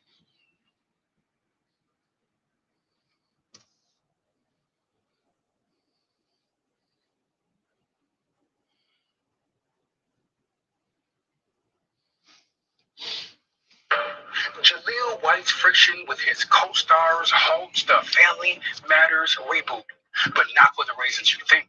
There are 2 sides to every story, but there's only one. Backstory. Clint Maxwell, a Disney executive, led Jaleel White through a corridor before landing at an isolated room at the bottom of the building. Jaleel was glowing, extremely happy of the prospect of his hit television show Family Matters returning to television. Clint held his words, merely smiling before opening a small room in the far corner of the building.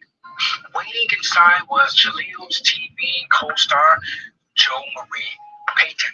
She greeted him with a soft smile, but kept her eye on Clint. Clint exited the room and immediately closed the door. What was that all about? Jo Marie listened for Clint's footsteps before climbing to her feet. She retrieved a device from her purse, using it to sweep the room in search of hidden audio or camera devices. Jaleel's gaze froze in place, watching her. What are you doing? Shh. Her device detected a tiny camera inside a plant and another under the table. Are you going to tell me what's going on? Where's Reginald? I haven't seen you in almost 30 years. She glared at him with fondness in her eyes. We shouldn't rehash the past. We can't move forward until we do. Jaleel adjourned his suspicions and surrendered to the moment. Look, I'm sorry I was an asshole on the Family Matters set. Jo Marie carefully watched Jaleel as he constructed his sentences. What? Why are you looking at me like that? Your tone is measured, your focus precise. Are they not supposed to be? Jo Marie exhaled, seemingly with the weight of the world on her shoulders. She kept one eye on Jaleel and the other on the door. We had our grievances years ago. But what? If you don't start talking, I'm leaving. Jaleel stood firm, listening intently. You ever wonder why I left the set of Family Matters and never returned. Yes, you were a real bitch at times. No, I was protecting you. I stayed as long as I could. Protecting me?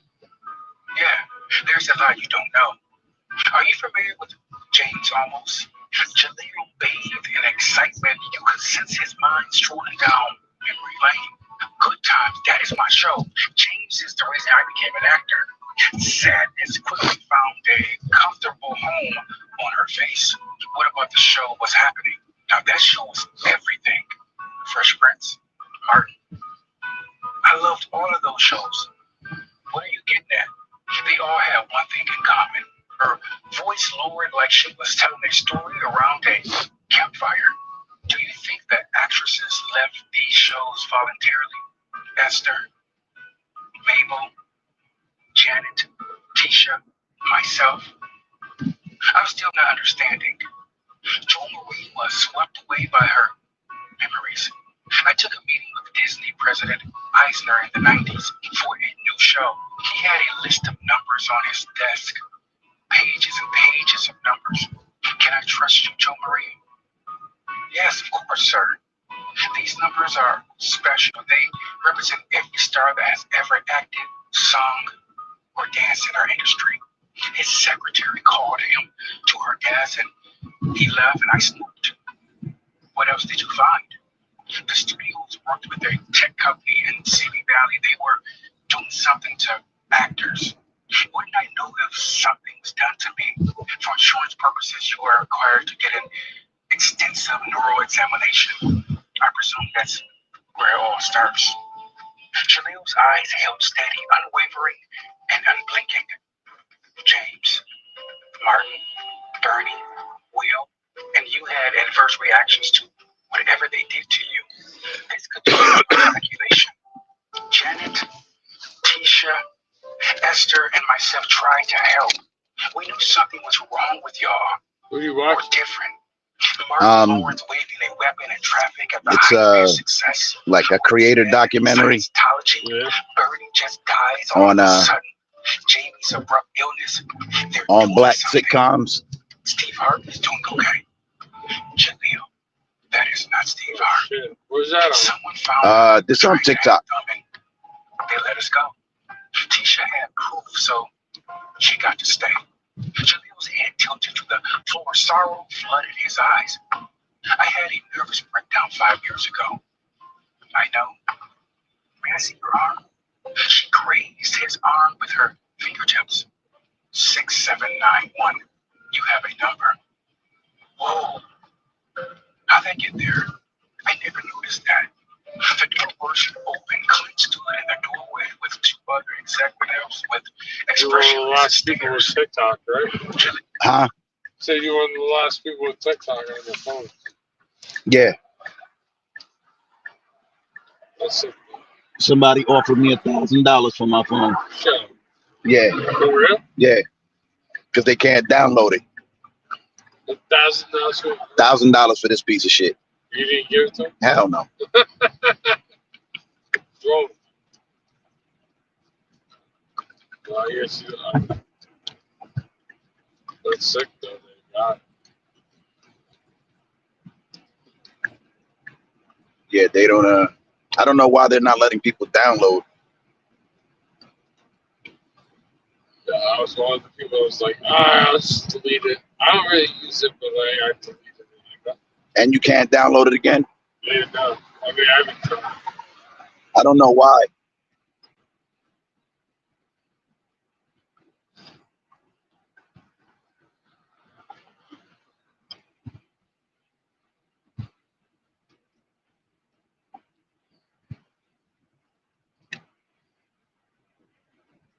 $1,000 for a piece of shit phone. That sounded retarded to me.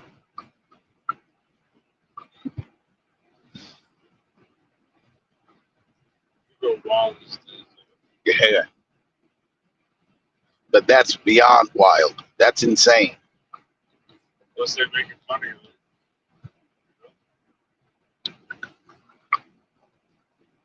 Everyone's making all this money. A lot of people were. I They said 17 million small American businesses. Really? 17 million on the TikTok shop. It's a few $1 billion a year. It's not bad. Does that go to the U.S. or Huh? does that go to us, like the U.S.? The businesses, yeah, they get their portion. They get the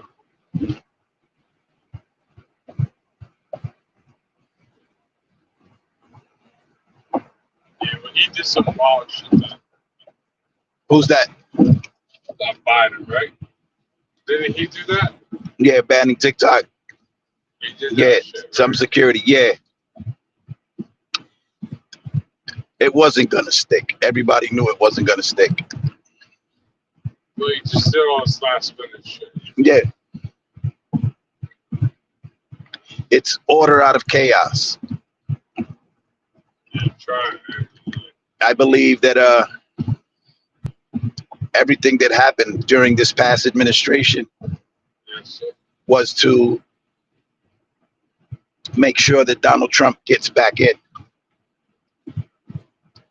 No, I mean, like the last minute shit was trying to fuck him up. He just goes, "Oh yeah, all right, I'm just gonna burn everything." Right. But now he's considered some type of savior. I like Trump, but you got to read between the lines when it comes to politics, Yeah, particularly the office of the president, so because, you know, we don't vote for that guy. He's selected by the corporateers. yes, sir.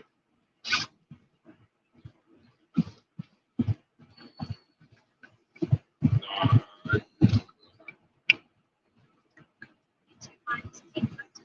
There's a lot of shit that he's getting in order that they need to get in order, and no one else could do it because yeah, a lot of people don't like him.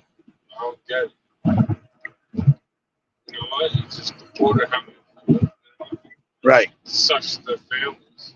it does. I had someone text me go, "Yo, you married this girl?" I'm like, "What?" You know, like they keep her in the States. Uh-huh. And she's like, "She'll give you $5,000, but you have to be married to her for 2.5 years." I'm like, "I am not doing it." Yeah, it used to be 25,000. Really? Yeah. It's criminal, but Yeah, so I said maybe 25. Maybe they're all considerable. It's wild out there, bro. yeah.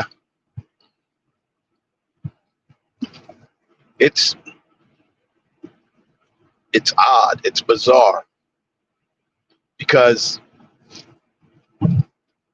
the very people who invaded this land, conquered the continent, captured its people, and enslaved its people are now dictating who can come in and who can't. Yeah. It's odd. By right, you're the invader. You're the foreigner. This land was inhabited and occupied at least minimally 20,000 years before the first conquistador got here. At least. And that's a very small number. You know, certain archaeological records say that it's much longer. So, but to the victor goes the spoils, right? They won, they make the rules. But it's just odd that you want to keep Mexicans, particularly, away from the country, or any North or Central American, considering it's America, the whole thing. Yeah, yeah. I get it though, illegal immigration, but by that very logic, the very first illegal immigrants were the European settlers, the conquistadors, the Anglo-Saxons, the people who came here and took this land. They're, by that logic, Stole it. they took it. It was European. It was like English, right? The English and the Spanish and the French. We stole this land. Yeah, all of it.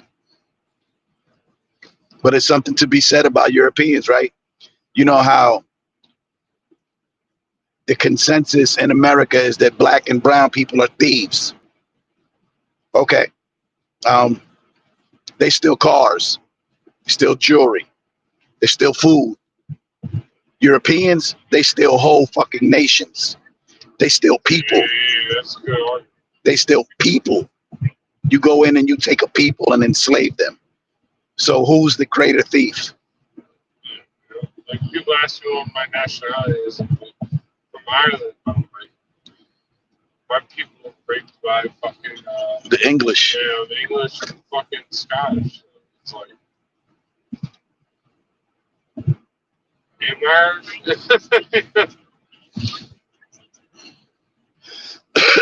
my grandfather's from Italy. He bombed Italy for World War II. It's a B-52 bomb. That's your father's father? My mother's father. Okay. What about your father? He was in D-Day. Irishman? Yes, said Irish. He was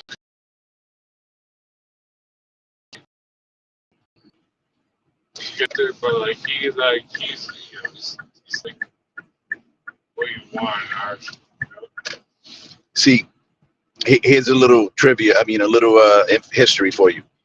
Before Ireland became the occupied Edomite territories, Yes, they were all black people. The House of Stuart and Collins were black families. really? Actual Jacobites, yeah. King Edward, the first of England, the sixth of Scotland, was a black man.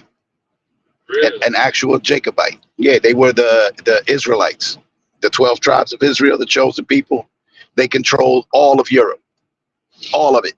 It's why when you look at writings from Russia, ancient Russia, you'll see that all of the icons, the biblical icons, are all black people.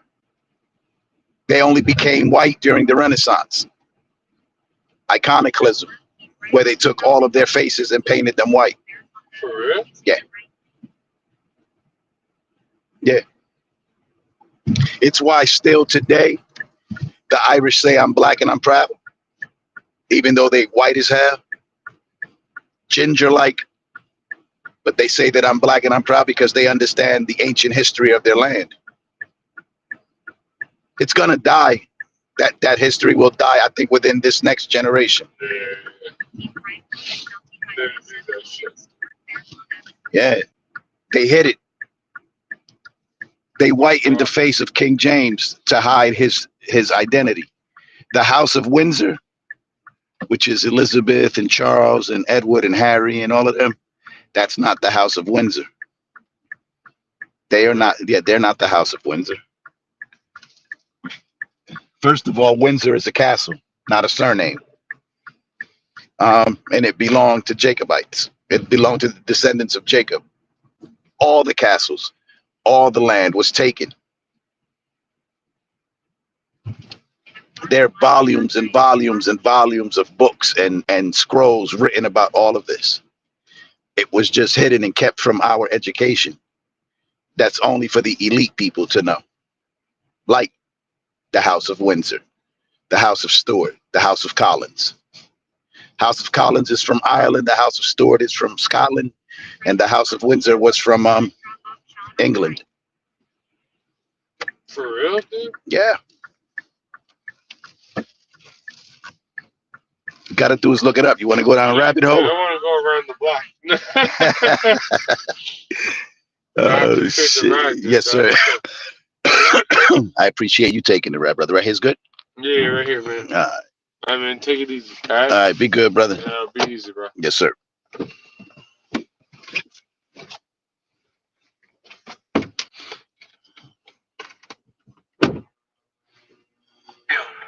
Are you ready to reboot Family Matters?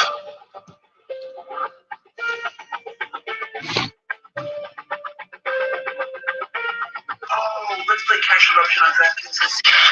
Oh my god. Oh my god.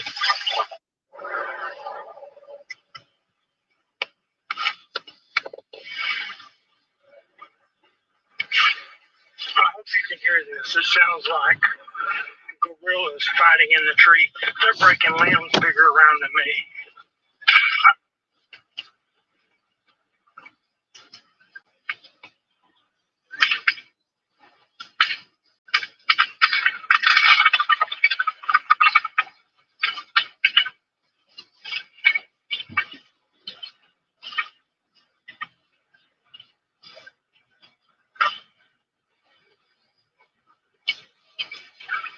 seen anything like it in my life.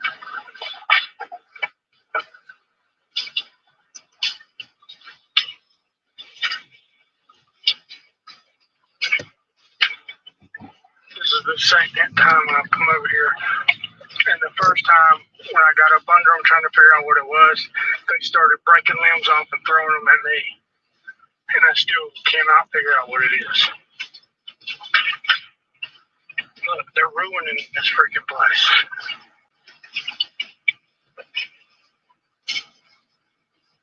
What in God's name is it? It's bigger than me, whatever it is.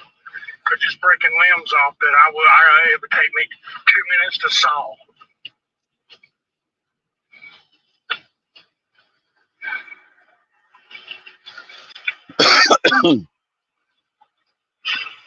Look, see, he's coming right above me right here. He's fixing to throw something at me, whatever it is. Yeah, they don't like you messing with them. Look. What in God's name is going on?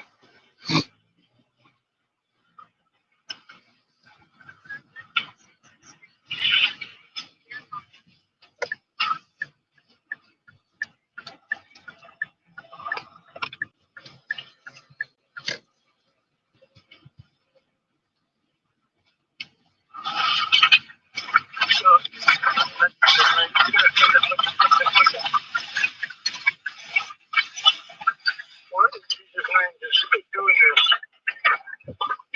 Oh my God, he just took half the tree down. Oh my God, oh my God. Oh, it's gotta be I don't even think a bear would have a chance in Hades, and they're doing this. It's something stronger than a bear. And he is pissed. Yeah, that's a healthy tree. About 8, 10, maybe even 12 inches in diameter that he just broke because he's pissed because I'm getting close to him. I think I'm going to bounce because I think he just hit the ground, which means he's about to face me on foot. And I don't really want to wrestle with somebody that can tear trees down just because they're mad. My God, look at the tree. He is freaking broken out. Oh my God. Oh my God. Because I'm about to read Snoop Dogg ass. I wasn't about to, because so many people have. But I'm about to. Yeah. I'm still going to respect my elders. So, y'all could be like, fuck him up. No, I'll respect my elders. Let me tell you something. You went out of your way. Don't you know them folks knew that you was already talking shit about a nigga chucking in diapers for Donald Trump? They already had the footage. They already knew. Before they came to you and asked, they knew. They knew. You already have created an iconic career for yourself with an incredible resume, with your people stomping behind you. You understand? Standing on business for you all. That's where we was at with some shit. You got on this good white folks internet and got on here and talked your shit. Fuck Donald Trump. Which one of you niggas gonna perform for him and trucking and driving? You jigaboo ass niggas, the first one to do it. You got on here and did all of that. Yeah, you did. Those folks were watching. They knew what they was doing when they came and got you. Then Elon Musk reposted your Twitter post with the laughing emoji. It said, "The shift is real." Laughing emoji. He knew. You think you special? Dad do never take you out the field and put you in the house, nigga. Nigga. Unk. That's what they did. I don't give a fuck about none of the rest. You know what I'm saying? Rick Ross, Soulja Boy, Nelly, whatever. I don't care. But you. But like a lot of videos I've seen, they said Tupac told us a long time ago. that you was playing both sides. It's sad to see because I got nothing but love and respect for you and your family, your beautiful wife. You know what I'm saying? Like, you can't come back from this. You can't come back from this. You must have forgotten. You must have, you know what I'm saying? That shit must have got to your brain cells too much. You must have forgot that shit that you put on the internet is forever. You thought because it was old that it was just gone? You thought motherfuckers didn't have that footage? You thought we was gonna forget it? And you did all this for money. For money? Turn your back on the culture. For a motherfucker who you was popping your shit about not too long ago. We really thought you was a real one. It's so disappointing. It's so disappointing. The chronic, like, and another thing. Snoop Dogg is a prime example of just like Diddy. You think you one of us? We're gonna show you. We're gonna build you up just to slap your ass in the face. If you watch my TikToks, you know back when Snoop was in all the Olympics and shit, I said back then, I feel like they building him up to tear him the fuck down. I don't know why. Because now all of a sudden, Snoop he always been like an icon, but he was the Olympics. He get to walk with the torch. What he do to be able to, you know what I'm saying? It was very suspicious to me. This is a prime example of when they will invite you to the table, show you an open seat, make you think that seat is for you, and then show you the motherfucking door. Got that man looking like a clown. And that's the motherfucking team. If you've ever used Cash App, stay here. Y'all, today, January 16, 2025, the CFPB sues Cash App and demands that they pay $175 million to their users. What Cash App was doing was illegal by not having a live agent available when discrepancies came up. So they didn't have no customer service. At first, you remember, they had no customer service. Then you can like issue a complaint or something through the app, but there was still no 1-800 number to call. That is against the law. The federal law states that you must have live agents. Then what they did, they got fined once in 2020. They got fined. Then they came back. And thought they got smart by giving us fake 1-800 live people. They were fake. Oh, this is crazy. Then it says, the lawsuit states that Cash App and Block Incorporated knew and were fully aware of the fraud and scams that were going on Cash App. How people were hacking and all of this, and they ignored it. And hold on, this even gets better.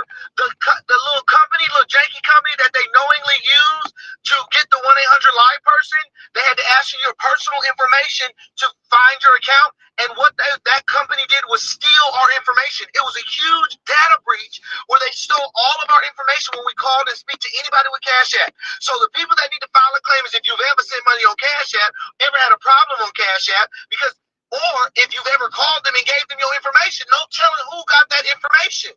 Like, this is crazy, but $175 million is coming to us. I don't care if it's $4, $2, $3. I need whatever share because y'all did us wrong. I'm about to drop the video right now on how to go file your claim. Don't even worry about it. If you've ever used Cash App, the Bill of Rights are the first 10 amendments to the American Constitution. After the Constitution was written, it was felt that while this was an extraordinary document, it did not provide the kind of guarantees for our individual liberties that a free country required. And therefore, under the leadership of James Madison, the first 10 amendments were adopted to the Constitution. We call them the Bill of Rights. They are the most extraordinary and detailed guarantees of individual liberty that any people on earth now possess. Because of the first 10 amendments to the Constitution, because of the Bill of Rights, we are guaranteed freedom of speech, freedom of religion, freedom of the press, the right of assembly and petition, the right of trial by jury, the right to be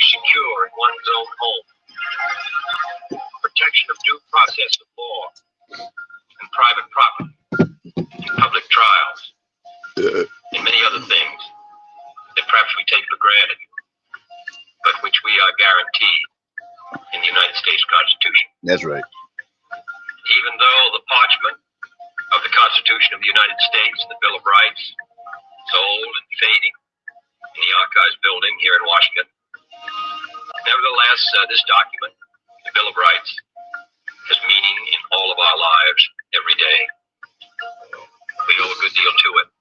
I think it's appropriate that we be reminded of our blessings and those who made them possible. Remind our children of what a great country we have, how much it's been through, what it means to them. Remind our servicemen, 1 million of them who serve overseas, that they do not defend merely a piece of geography, but also a way of life expressed in the American Constitution, expressed in the Bill of Rights, expressed in the freedoms that we all enjoy. The Bill of Rights are the Good first shit. 10 amendments to Lose a key. Out here to lose, so. The God most of us grew up learning about, the one who supposedly created Adam and Eve, isn't who you think he is. In fact, according to ancient, banned texts hidden for centuries, this God might not be God at all. Here we go with the He's a bullshit. fraud, a tyrant, a deceiver. His name? Yaldabaoth. This is directly from the Gnostic scriptures like the Apocryphon of John and the reality of the rulers. These are ancient writings the church fought to suppress, and here's why. Yaldabaoth is described as a flawed, arrogant being who claims, I am God and there is no other. But here's the catch, he's not the true God. He's not the transcendent, all-loving creator. According to the Gnostics, he's a lesser, ignorant entity who created the physical world, not as a gift to humanity, but as a prison. That's right. The world we live in, the one we're told was made with love and purpose, is actually a trap, a place to keep us blind, ignorant, and enslaved. Now, let's talk about Adam. In the traditional story, Adam is this passive figure molded from clay, obedient to God, and punished for disobedience. But in these banned texts, Adam isn't a fool. He's the first victim of Yaldabaoth's lies, and the first rebel against his tyranny. Gnostic accounts reveal that Adam didn't blindly worship this so-called creator. Instead, he recognized something was wrong. He realized the entity demanding obedience wasn't divine perfection, but a flawed, jealous dictator masquerading as God.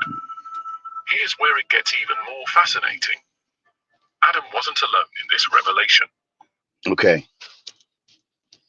This is just not using this under fair use doctrine, right? And for entertainment purposes. I mean, we'll call it educational purposes, but I don't believe none of this shit. All right, let's go. Enter Sophia, a divine being central to Gnostic cosmology. She's the one who accidentally created Yaldabaoth, her spiritual mistake born out of a desire to create without her divine counterpart. Regretting her error, Sophia intervenes. She implants a spark of divine knowledge, gnosis, into Adam. That spark is what makes Adam different, what gives him the capacity to question, to resist, and to seek truth. But Yaldabaoth wasn't about to let that happen without a fight. His power traps Adam and Eve in the Garden of Eden. And that famous tree of knowledge, it wasn't some forbidden fruit meant to test humanity. It was a symbol of liberation, a way for Adam and Eve to access the truth about the world they were trapped in. And guess who encouraged them to eat it? Not Yaldabaoth. The serpent, often vilified in mainstream Christianity, plays a completely different role in Gnostic tradition. It's not the devil. It's a liberator. Think about the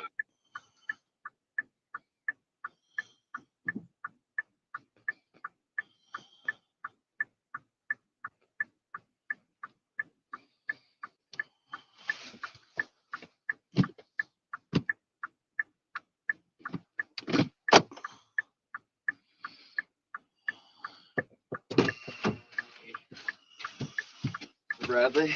Yes, sir. Sorry about that. No, no worries.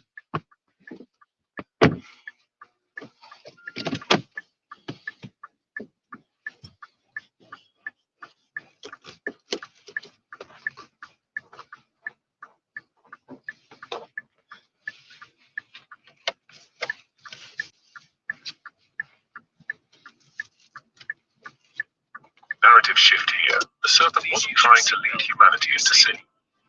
It was trying to free Adam and Eve from ignorance, from a creator who wanted them enslaved. The fall of man, according to the Gnostics, wasn't a fall at all. It was the beginning of awakening. And Yaldabaoth? He reacts exactly how you'd expect a tyrant to react. When Adam and Eve gain knowledge, he punishes them. He curses them. He casts them out of the garden, not because they disobeyed some divine plan, but because they saw through the illusion. They recognized the prison for what it was. What's more, the Gnostics believed that this struggle wasn't just Adam's battle, it's humanity's battle. The physical world, full of suffering, chaos, and control, was Yaldabaoth's creation. His goal? To keep us distracted, enslaved, and unaware of our true divine nature. The Gnostic texts, unearthed in 1945 at Nag Hammadi, Egypt, reveal an entirely different story of creation. These aren't random fan fictions. They're ancient scriptures written by early Christian sects that were later branded as heretics by the Roman Church. Why? Because their ideas challenge the foundation of the Church's authority. If the God of the Old Testament isn't the true God, then what does that say about the institutions that worship him? The Gnostics describe Yaldabaoth as the demiurge, a Greek term that translates to artisan or craftsman. But don't be fooled by the name. This isn't the skilled artist you'd hope for. Yaldabaoth didn't create out of love or divine inspiration. He created out of ignorance and self-delusion. According to texts like the Secret Book of John, Yaldabaoth came into existence through a cosmic mistake. He was formed without the consent of the true divine realm, the Pleroma, a realm of pure light and unity beyond anything we can comprehend. Yaldabaoth didn't even realize he was a mistake. In his ignorance, he believed he was the only God. Think about that level of delusion. He creates the material world, not as a gift to humanity, but as a reflection of his own fractured nature. The Gnostics describe him as malformed, with the face of a lion and the body of a serpent, the grotesque mix that symbolizes his chaotic and predatory essence. What's even more shocking is how Yaldabaoth runs his creation. He doesn't rule alone. He surrounds himself with a group of lesser beings, known as Archons. These Archons are like his enforcers, entities designed to manipulate and control the human experience. Their purpose? To keep us distracted, enslaved, and ignorant of the truth that the physical world is not our home. The Gnostics didn't see the material world as inherently good. They saw it as a prison, a system designed to trap our divine essence, our spark of light. And who's the warden of this prison? Yaldabaoth. His methods are cunning. He uses suffering, chaos, and even religion to keep humanity in line. According to Gnostic writings, Yaldabaoth's ultimate trick is convincing us that he's the true God, that his rules and his punishments are absolute. The Gnostics describe how Yaldabaoth uses fear to maintain control. Fear of death, fear of sin, fear of punishment, it's all part of his playbook. By keeping humanity afraid and ignorant, Yaldabaoth ensures that we don't question the system. But there's more. He doesn't just manipulate through fear. He actively distorts the truth.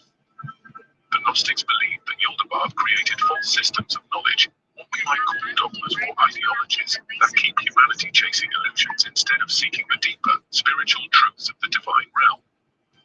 Yaldabaoth's arrogance is another key feature of his rule. In the Apocryphon of John, he famously declares, "I am a jealous God, and there is no other God besides me." Sound familiar? That's because this line echoes parts of the Old Testament, specifically the words of Yahweh. Now, the Gnostics weren't necessarily claiming that the God of the Bible is Yaldabaoth. What they were saying is that many of the traits attributed to God in traditional religion, jealousy, wrath, punishment, are characteristics of the demiurge, not the true divine source. And here's the kicker, Yaldabaoth doesn't want humanity to wake up. He doesn't want us to realize that our essence comes from a realm far beyond his control. That's why he forbids Adam and Eve from eating the fruit of the tree of knowledge. To Yaldabaoth, knowledge is dangerous. It's the one thing that can dismantle his illusion of power. Forget the sanitized version of the story that paints Adam as a puppet in the hands of a benevolent God. The Gnostic texts reveal something far more intriguing. Adam was a conscious, defiant figure who refused to bow to Yaldabaoth's tyranny. When Yaldabaoth created Adam, it wasn't out of kindness. It was out of self-interest. The Gnostic texts describe how Yaldabaoth formed Adam from matter but couldn't give him life. Despite his arrogance, Yaldabaoth lacked the divine spark, the essence of true life. He was forced to call upon the higher, unknowable God to breathe life into Adam. This divine essence, planted within Adam, became his greatest weapon, a connection to the true source that Yaldabaoth could never fully control. As soon as Adam came to life, Yaldabaoth demanded that he worship him. But Adam didn't.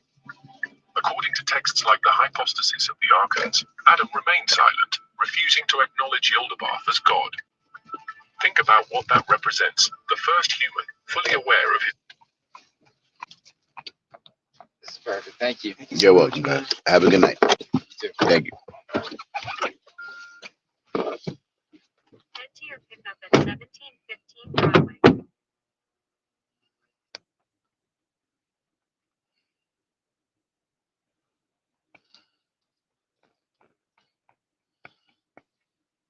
Divine origin, refusing to bow to a false deity. It's a moment of profound rebellion, and it sets the stage for everything that follows. Of course, Yaldabaoth didn't take this defiance lightly. He and his Archons, the enforcers of his rule, tried to subjugate Adam in other ways. They confined him in the Garden of Eden, a space not of divine perfection, but of controlled ignorance. The Gnostic perspective on Eden flips the script entirely. Instead of being a paradise, it was a gilded cage, a place designed to keep Adam docile and unaware of the greater truth. But Adam's spark of divine knowledge couldn't be contained. According to the secret book of John, Sophia, the divine being who inadvertently created Yaldabaoth, took pity on Adam. She sent emissaries of light to guide and awaken him. These divine interventions are what allowed Adam to realize the nature of his prison and the tyrant who he served. And then comes the turning point, the moment Adam eats from the tree of knowledge. This wasn't an act of disobedience, but one of enlightenment. Gnostic texts describe how Adam's eyes were opened, not just to good and evil, as traditional interpretations suggest, but to the full reality of his situation. He saw Yaldabaoth for what he truly was, not a god, but a fraud. His awakening wasn't just personal, it was universal. By rejecting Yaldabaoth as authority, Adam set an example for humanity. The Gnostics saw him as the first to challenge the lie that the material world and its rulers are ultimate. Adam's refusal to submit was a declaration of spiritual independence, a recognition that the spark within him belonged to something far greater than Yaldabaoth.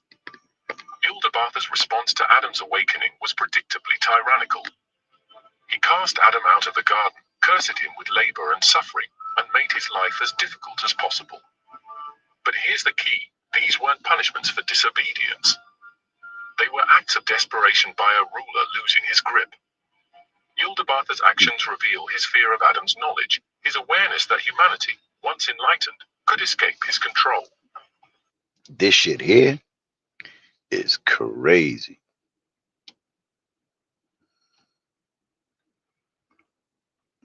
Like,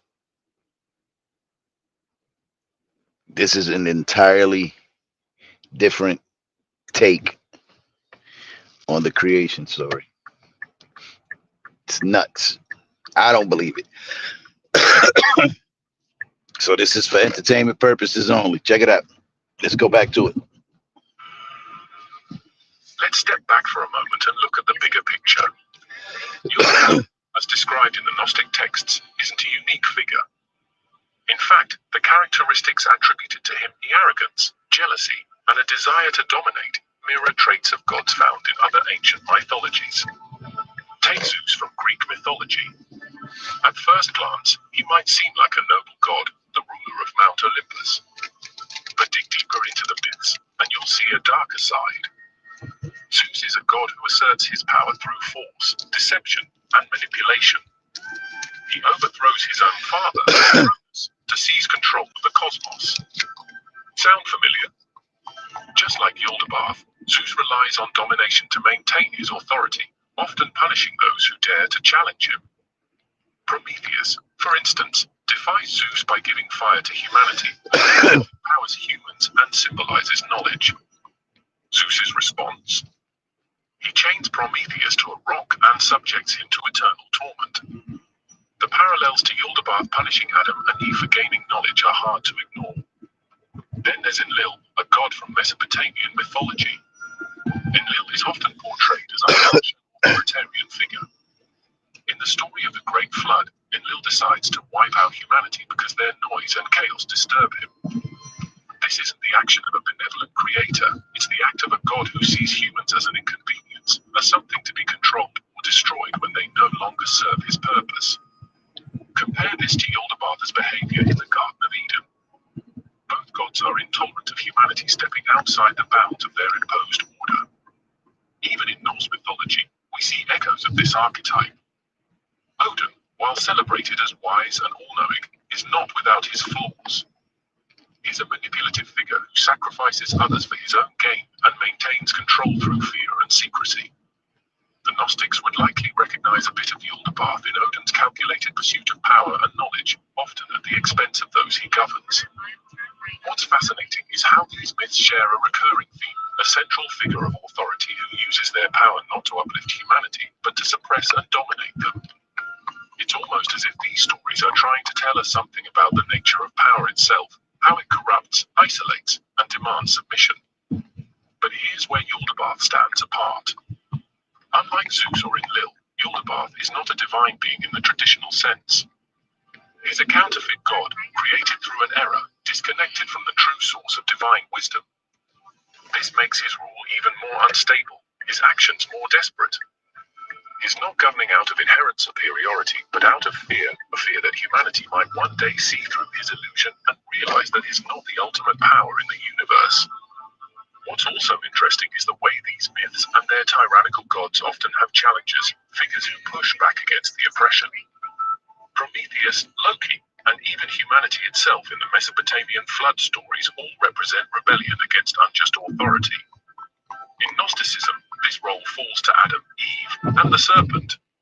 They're not villains or sinners in this context. They're liberators who expose the flaws in Yaldabaoth as well and open the door to a greater understanding of the cosmos. If Yaldabaoth is the tyrant of this story, then Sophia is the rogue architect who tries to undo the damage caused by her own mistake. In Gnostic cosmology, Sophia is a pivotal figure, not just a passive character or a background deity, but an active force working to awaken humanity. Without her intervention, Adam would have remained a soulless creation, blindly serving Yaldabaoth's agenda. Sophia's story begins with her bold decision to create without the consent of the divine source, known as the Pleroma. Like Yaldabaoth, who is driven by arrogance, Sophia's action stems from a desire to manifest something new. But her unilateral act produces an unintended consequence. Yaldabaoth, a malformed and arrogant entity who lacks true divine wisdom. Realizing the chaos she's unleashed, Sophia doesn't abandon her creation. Instead, she becomes a key player in humanity's awakening, working from behind the scenes to counteract Yaldabaoth's domination. When Yaldabaoth creates Adam, he does so to reinforce his authority. But there's one problem: Adam is lifeless, inert. Despite his claims of being the supreme god, Yaldabaoth cannot bring Adam to life. Sophia seizes this opportunity. She secretly imbues Adam with a fragment of divine light, a spark of the Pleroma. This spark is what separates humanity from the Archons and even from Yaldabaoth himself. It's the seed of Gnosis, the knowledge of our true origin and purpose. This divine spark in Adam wasn't just an act of defiance against Yaldabaoth. It was a calculated move by Sophia to set humanity on a path toward liberation. Sophia understood that the physical world Yaldabaoth created was a trap, a realm of illusion designed to keep humanity ignorant of their true divine nature. By giving Adam the capacity for knowledge and self-awareness, she planted the first seeds of resistance against this false reality.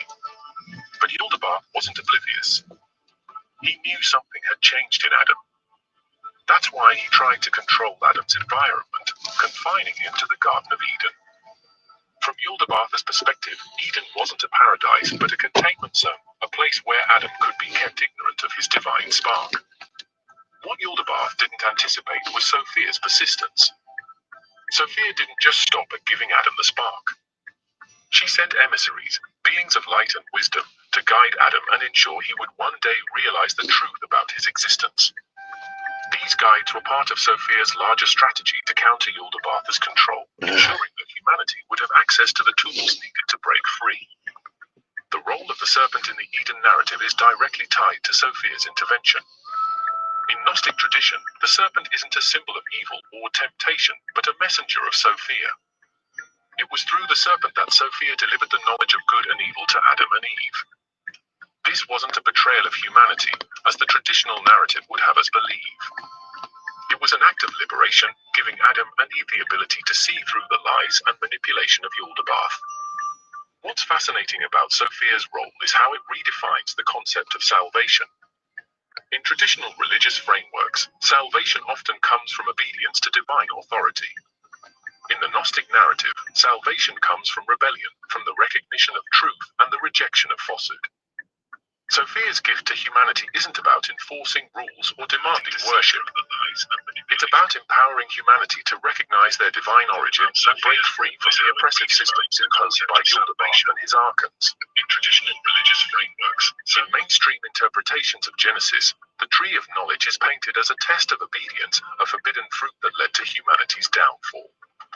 But in the Gnostic texts, this tree isn't a symbol of sin or disobedience.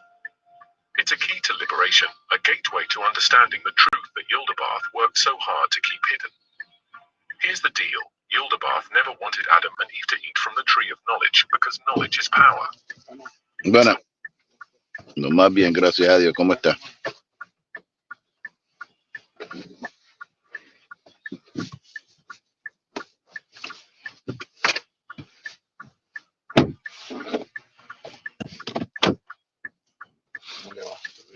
Lo más bien. Thank God. How about you? I'm alright. I'm good. Crazy day today. Yeah. It was busy. I was fucking busy all day. 14, 16, 15 hours. What is this place? It's a restaurant. All right. What's the cuisine? It's Italian, American, French. It's a mix. A mix. Yeah.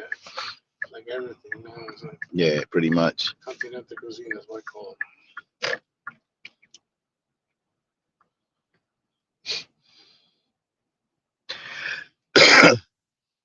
I like all foods, but I prefer that that someone focuses on their own cuisine, because I don't want Chinese people making a tío boricua. Right? I don't want that. No, I agree. I don't want. absolutely agree with you. I don't want Mexicans making pizza. No, I don't. I totally agree with you. Right? But it's very, very hard to find authentic places right now. Yeah. It's like almost impossible. There's a few, like you can get Portuguese from actual Portuguese in North. Yeah. And Spanish, like actual Spaniards, they got restaurants in Newark. And of course, you know, the Chinos, they got the Chinos. Yeah, you live in the city. Like when I go to the city, I go fucking nuts because it's so different than here. But I love Chinese. Like I love Chinese food. I do. It's one of my favorite foods in the world. Real Chinese. Yeah. I don't even eat it anymore. Japanese, it's sushi, but it's pretty much sushi everything. Yeah. And then Spanish, yeah. Dominican. See, but no, because see, Puerto Rican. El Tío Dominicano, like all the Caribbean, we all have similar foods, right? Yes, absolutely. No, there's a huge. That's the thing. That's a huge influence from the. It's like a mix. Yeah. So I don't really know like authentic Dominican or Puerto Rican food. Yeah, I do. And there's like you probably know. Yeah. You're Puerto Rican? Soy Boricua. Okay. So you know everything like when they say mofongo. I know what mofongo is, yeah. So I make it myself. Okay. I cook pretty much. I cook pretty much not everything, but a lot of different stuff. Right. French, forget about it. Like French is very, very meticulous. It's not. It's make the sauces that I make. Not a lot of places make it. Right. And I had that conversation last night with my boss. There's not many places that make the sauces that I make. There's one base just for the sauce. It takes me 3 days to make. Wow. Yeah, I have to. There's not many Spanish or Chinese. Well, there's one. The pho. The pho. When they make the pho. That's You know pho? that noodle. Vietnamese. Yeah, yeah. I've never had it, but I know what you're talking about. That's a fucking. A lot of work. That's a huge, big, big process. Yeah, yeah. But that demi glaze, the demi glaze I make, it takes me 2 days. It's veal bones. I have to roast them. I have to roast the vegetables, and then overnight boil them for 14 hours. Right. All the while skimming. Reduce and skim all the fat. Right. And you get all the gelatin, all the collagen. That's when you know. Wine. That's when you know it's a good broth. When that collagen is. That's like one of the mother sauces. Like the salsa española. There's demi glaze. There's glaze. There's the Alfredo. All these sauces. Like I went to school for it, so I know, but like you're right. It's really hard to find like a spot like this authentic. Authentic. Yeah. That's what I call it, authentic. Like Chinese, Japanese, Spanish, French is complicated. Italian is very complicated too. Because Italy is so big. Italian, they have their own versions of it. They say what we call sauce, they call gravy. Yeah, and what we call gravy, they call sauce. Yeah. The but Italians. Not all of them. That's the thing. That's what drives me crazy. It's not all of them. Some of them call it sauce. Right. Okay. So no, Italian, like the actual Italian from Italy, because an American Italian and an Italian are two different people. Absolutely. Right? It's like pizza. It's like pepperoni. Right. It's like talking about pepperoni and like pizza. It's like talking about pizza. Right.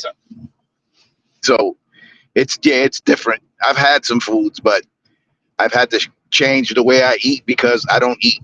I have a very restricted diet, so I don't eat pork. I don't eat shrimp, crab, lobster, any shellfish.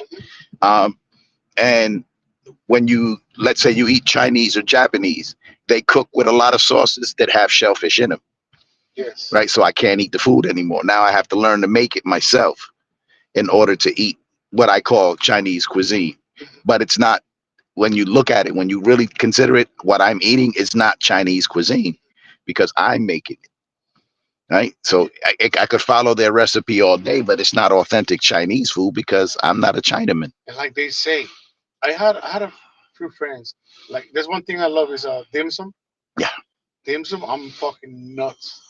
And I became like 15 years ago, I became really good friends with one guy who used to own the place. And he's like, listen, we're friends now, but I'm telling you, don't eat this food. Mm. And he wasn't.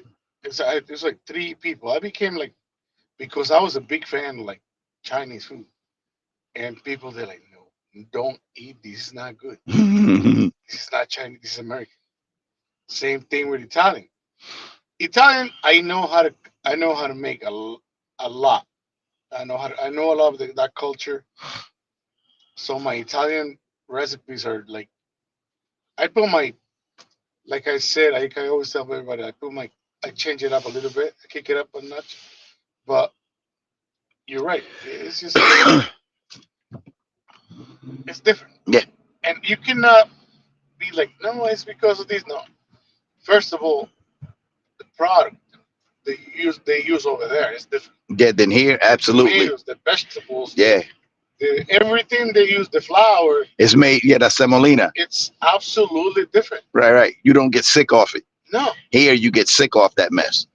Over there, and I've never been over there, but people that I know have been, and they say that they can eat things there in Italy that they can't eat here. Yes. Pastas and sauces and like pizza. Tomatoes are different than pizza. Yeah. Pizza's totally yeah. Pizzas. And these places, like, they bring their own flour from Italy and this and that. The cheese. It's like if you go to Puerto Rico and you eat your own stuff over there. Yeah. You say you're Dominican, you go your frituras and your stuff. Yeah. It's totally Different. Unless you know somebody like. So the last of the Puerto Ricans, the Boricua that knew how to cook, they're gone. They've died away. Today we have people who have like a remnant of the recipes. Now there are some people here that kept it alive, but not many. It's only a few. Only very few. Very few. I learned how to make una salsita that goes with tostones. I learned it from my wife's grandmother, and I worked on it for years, and I could never get it. And then one day I made it, and my wife's father, her grandmother's son, ate the sauce and was like, "Coño, ¿quién hizo esto?" Oh shit! He was like, "Who did this?" I was like, "I did." He said, "Yo, you did it just like mommy." And that was the first time and the last time. Perfect. Like something like it takes time. Trust me. Yeah. It's a sauce that I made for me. Like we're known for our Thai calamari. Okay. It took me a long time, but I did it. And people go there, like pretty much. A lot of people go there for the Thai calamari and Thai shrimp. But it took me a long time to make that sauce the way I wanted it to. I just saw a real Alfredo, an actual Alfredo. I saw how it was made. It's nothing like we do it. Nothing at all. The way the man was doing it, an ancient recipe that he had, was amazing to watch. He did it right at the table with the fresh pasta, and everything was done fresh. And then the sauce was made right at the table on a hot stone. It was amazing. Yeah, pretty much. Pretty much. A touch of cream, but it's most of it like. That's why you know what roux means. Roux is like a It's a thickening sauce. right. It's butter And flour. butter and flour together. Right. The Italians call the cheese. Their cheese, they call it the Italian roux is the cheese. Okay. So that's why it doesn't make the sauce thick. But if you go like, I love when people, I laugh, but I respect too. Like when people that are like, yeah, I went to Olive Garden. Oh my God. Alfredo. That's not fucking. That's not Alfredo, That's buddy. shit. That's garbage. And I have my family come, they visit all the time. We want to go. Olive Garden. I'm like, Oh my God. not with me.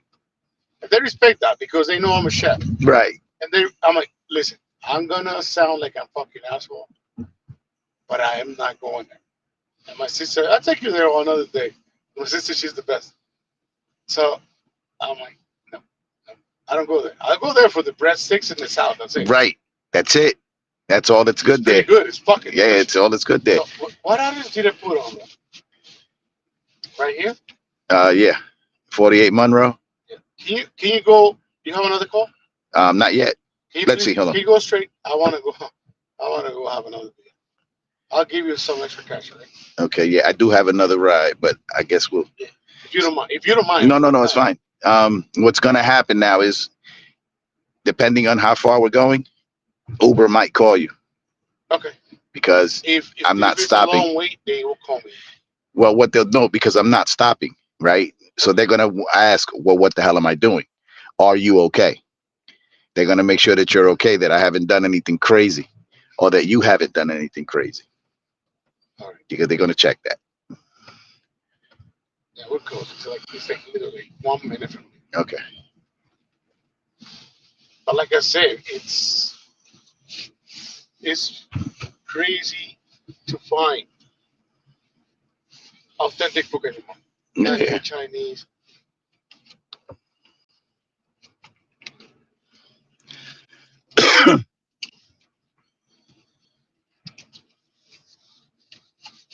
Anywhere around here is good. Just say when. Yeah. Right here? Yeah. All right. Thanks, buddy. This your spot right here? All right, man. You have a good night. Stay safe. It's not necessary, man. You sure? Yeah. You sure? Yeah. I appreciate it, man. All right, brother. Have a good night. Stay safe and stay healthy, man. Where can I go and get some real Puerto Rican food, like Um, authentic restaurant? you're gonna have to go to the Bronx, like authentic to the Bronx. Yeah. There's a spot out there.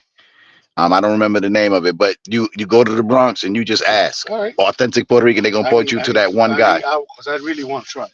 We have some in Newark, but I'm not sure that they're the young people, so I don't know that they're gonna have that at Theo. I'm not sure. We got Tainos and we got Borinquens. All right. Yeah.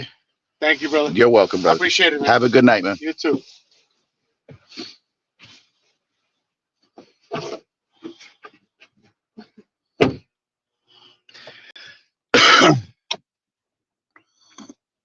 One thing that can dismantle his rule and expose him as the fraud he truly is. Think about it. What's the first thing Yildabaoth does when Adam and Eve eat the fruit? He panics. He doesn't just punish them, he actively drives them out of the garden. Why? Because their newfound knowledge threatens the very foundation of his control. The Gnostic texts, such as the secret book of John, describe the tree of knowledge as more than just a tree. It's a symbol of the divine spark within humanity, a representation of the higher truths that Yildabaoth could never touch. Eating from this tree wasn't an act of rebellion against a benevolent creator. It was an act of awakening. Adam and Eve didn't fall, they rose. They saw the world for what it truly was, a construct designed to keep them in ignorance. The tree of knowledge wasn't just a random element in the garden. It was deliberately placed there, not by Yildabaoth, and the forces of the Pleroma. It was a hidden lifeline, a way for Adam and Eve to access the gnosis, or divine wisdom, needed to break free from Yildabaoth's illusion. In this sense, the tree wasn't forbidden at all. It was a gift, one that Yildabaoth tried to keep from them through lies and fear. Let's talk about the serpent. In traditional narratives, the serpent is vilified as the tempter, the one who led humanity astray. But in Gnostic tradition, the serpent plays a very different role. It's a messenger of Sophia, sent to guide Adam and Eve toward enlightenment. The serpent doesn't trick them, it tells them the truth. It reveals that eating from the tree of knowledge won't lead to death, as Yildabaoth claimed, but to the realization of their true nature. The serpent is essentially the hero of the story, exposing the lies of Yildabaoth and empowering humanity to take their first steps toward freedom. You hearing this shit? This is an entirely different take on the creation story and the fall of man. I don't believe it, but I'm listening for entertainment purposes only, just to, have a different perspective. But this is wild. Let's go. The tree of knowledge also introduces an important theme in Gnostic thought, the idea that true growth comes through struggle. By eating the fruit, Adam and Eve didn't just gain knowledge, they gained the ability to question, to challenge, and to evolve. The suffering imposed by Yildabaoth wasn't the result of divine wrath. It was the price of freedom, the consequence of stepping out of the illusion and into the reality of their own divine potential. Let's get into the darker side of history, the deliberate erasure of the Gnostic worldview and its radical take on creation, knowledge, and liberation. The suppression of these ideas wasn't just an accident of time, it was a calculated effort to maintain power and control by religious institutions that viewed these alternative teachings as a threat. The story begins in the early centuries of Christianity. In the first few hundred years after the death of Jesus, there wasn't one unified Christianity. There were countless sects, each interpreting his teachings in different ways. Among these groups were the Gnostics, whose writings offered a vastly different understanding of God, creation, and humanity's purpose. But as Christianity became more organized and eventually aligned with the political power of the Roman Empire, the Gnostic texts and their ideas became a target. The Gnostics challenged the authority of the emerging church in ways that couldn't be ignored. They rejected the idea of a single, omnipotent God as the creator of the material world. Instead, they described a fractured cosmology, where the physical universe was the work of an imperfect and malevolent being, Yildabaoth. This stood in direct opposition to the church's message, which depended on the Old Testament's portrayal of God as the creator. If Yildabaoth wasn't the true God, then the church's authority, rooted in his laws and doctrines, was called into question. This conflict came to a head in the 4th century when Christianity became the official religion of the Roman Empire under Emperor Constantine. With the Council of Nicaea in 325 CE, the Church began to solidify its doctrines, defining what was orthodox and labeling everything else as heresy. Gnostic ideas, with their rejection of the material world and their emphasis on personal spiritual enlightenment, were among the first to be condemned. The Church didn't stop at simply denouncing Gnostic beliefs. They actively sought to destroy Gnostic texts and communities. The writings that survived, like the Gospel of Thomas, the Apocryphon of John, and the Gospel of Philip, were only preserved because they were hidden away by their followers. In 1945, a cache of these texts was discovered in Nag Hammadi, Egypt, revealing a treasure trove of Gnostic knowledge that had been buried for centuries to protect it from destruction. But why was the Church so determined to erase these teachings? The answer lies in control.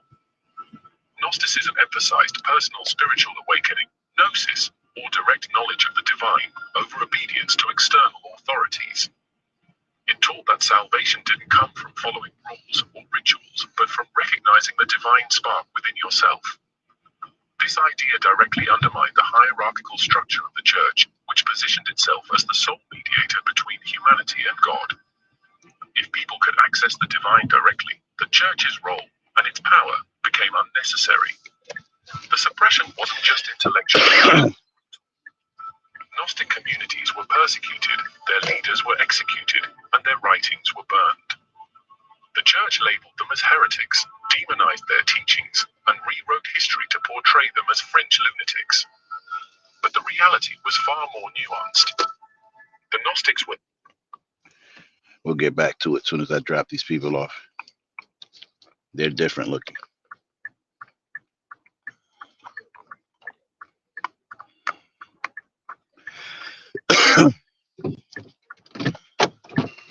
Hi, Danny. Hello, how are you? Hi, Danny. How are you doing? I'm well, thank you. Hello. Hello, how are you? Good. How are you? I'm well, thank you. Okay, get my dress in here. Sorry. Okay.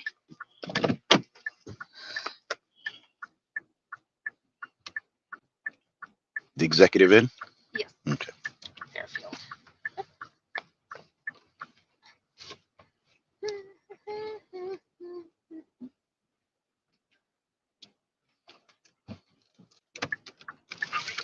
Please use your seatbelt for your safety.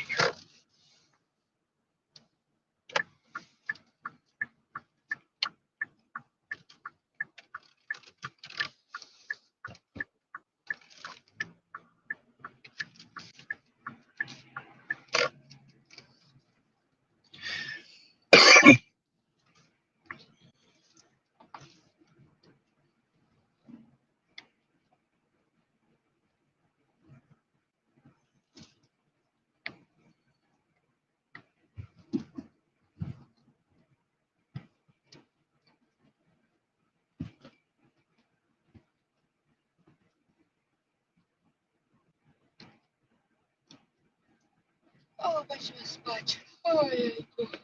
Rano wstać. Check up. I jedziemy.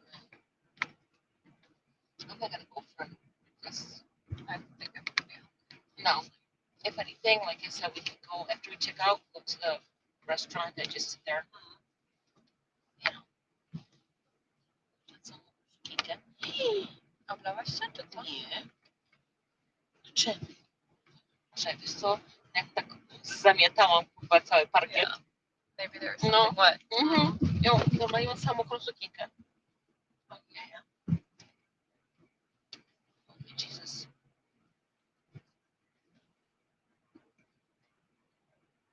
That was fun. It was a good time. With the exception of a few songs, we were basically the whole time, which was good.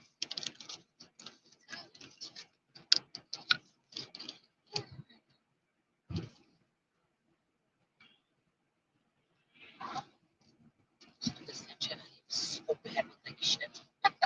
My kid's like, Mom, really? I'm like, sorry, I don't know how to take pictures. I'm so bad.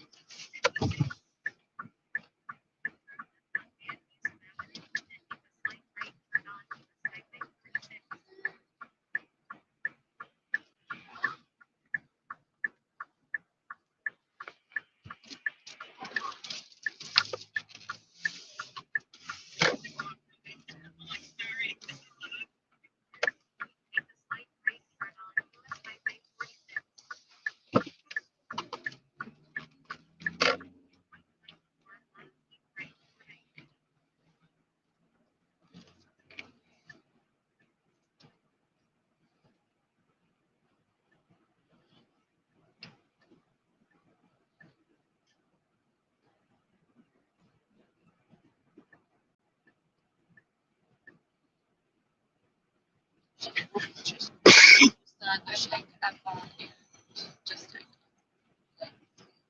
there's really enough she gets send out. And I have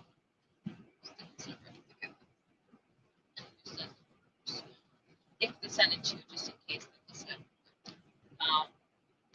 I'm sure you're gonna get an iPhone too, but I also never text me to my personal because I'm always on my phone. Yeah, my watch, whatever, you know.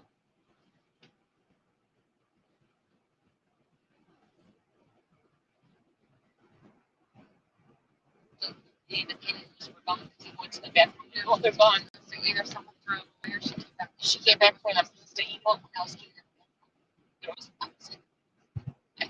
I think this girl went into the bathroom, the same stall, and she was like, she had her like demeanor, like you know, it wasn't like, but it was fucking hers. It was gone. So whoever took it. That's pretty disgusting.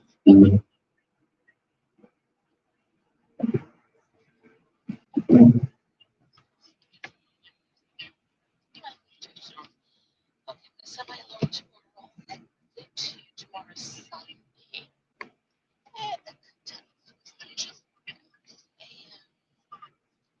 Sunday.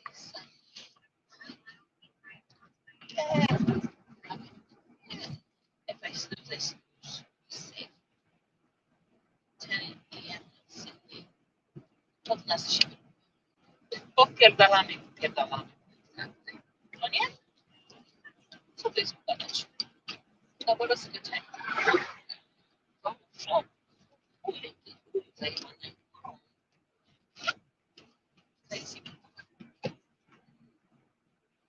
Wiecie, to jest co tego wyszło. 47. No, nie. Which is expensive out. It's expensive, I think.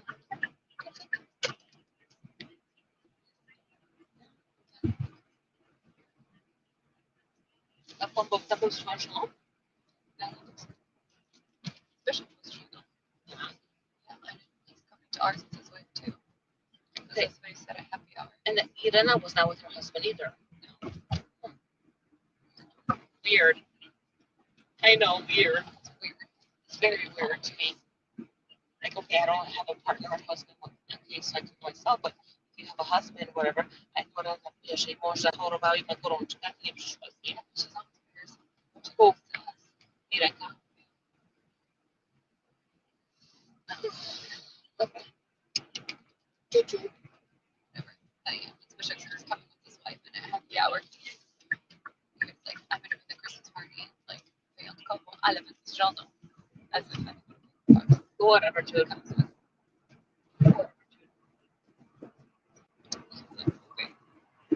I like pretend like we did it. Wow. Apparently that's just how it is. Like some people like ugly, nobody people when they fucking like people like oh, it's all different business. Just I don't even I want to stand with people that board members, right? He's like, oh, no. Like, whatever, too. This was like, whatever. But when you come to Chicago and you're by yourself, you just it's fine. I'm not offended in any way.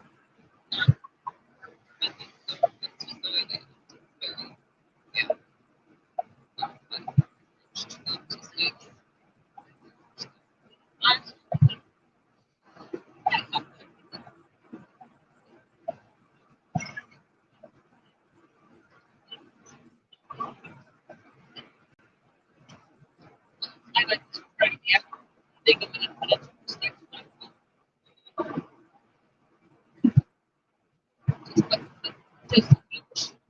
Jakiś kulturalny się, żebyś wiedział, co się dzieje. Nie, że cię może się nie wstrzymać, gdzie jest to. Especially if you're going home by yourself. Right? When you're by yourself, there's something scary. Actually, the not dividing it. It's like, wait.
I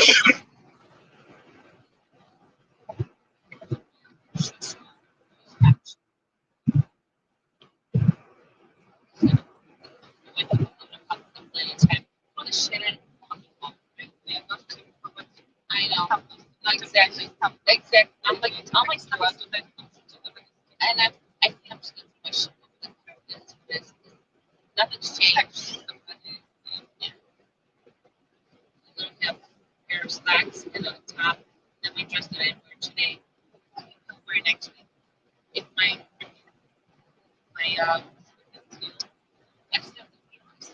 yeah, exactly.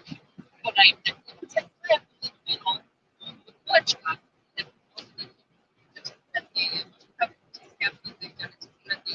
there you go, the scabs, that's what you call it.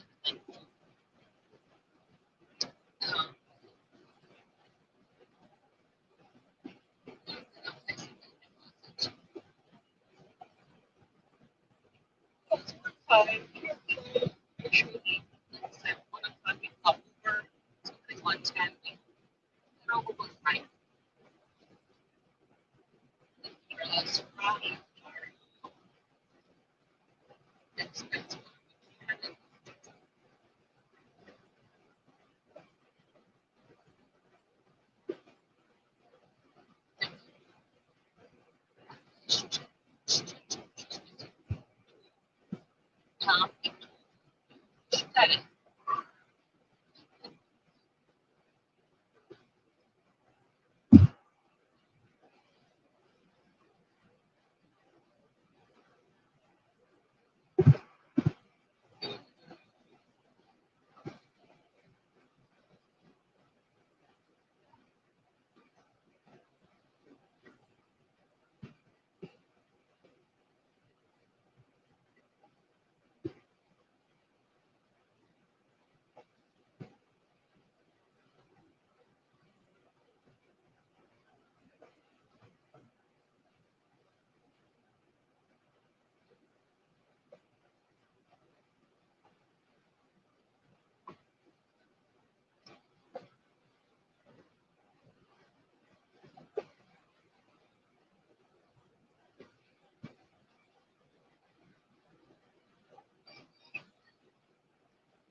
It's 2 o'clock.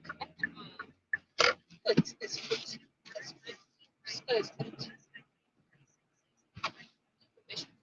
Tô indo assistir peixe primeiro. Jup. Check out and celebrate.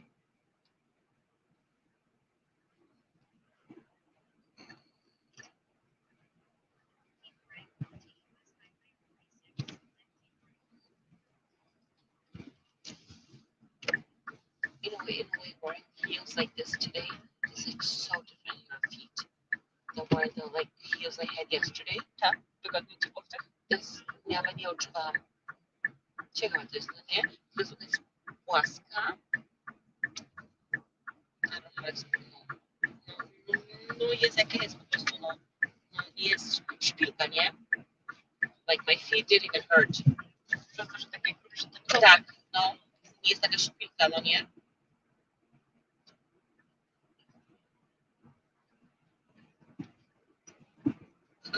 Look at bike. I'm gonna be limping. Knowing me, I'm gonna be limping. I'm like, I should wait. I'm just out of her way. I just know it.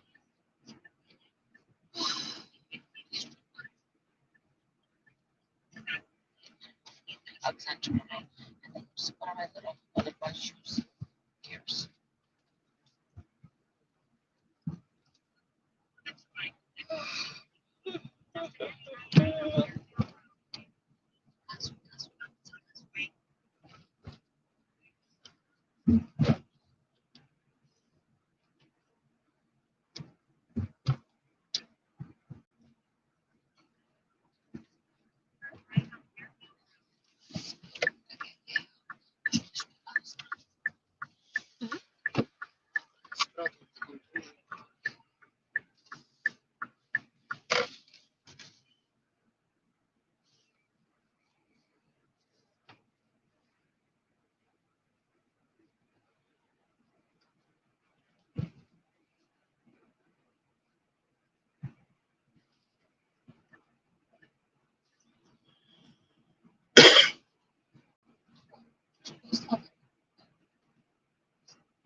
Front entrance. Yes. Yeah, that's perfect. Yes, you're perfect.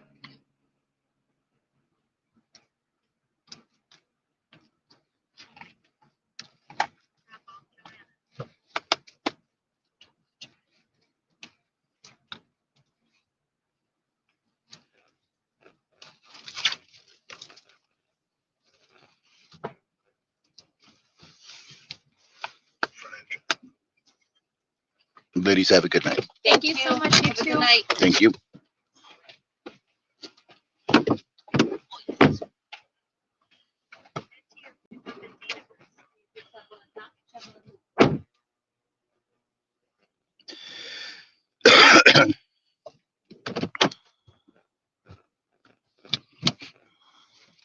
Let's get back to it. Come. Thinkers, philosophers, and spiritual seekers who dared to question the dominant narrative.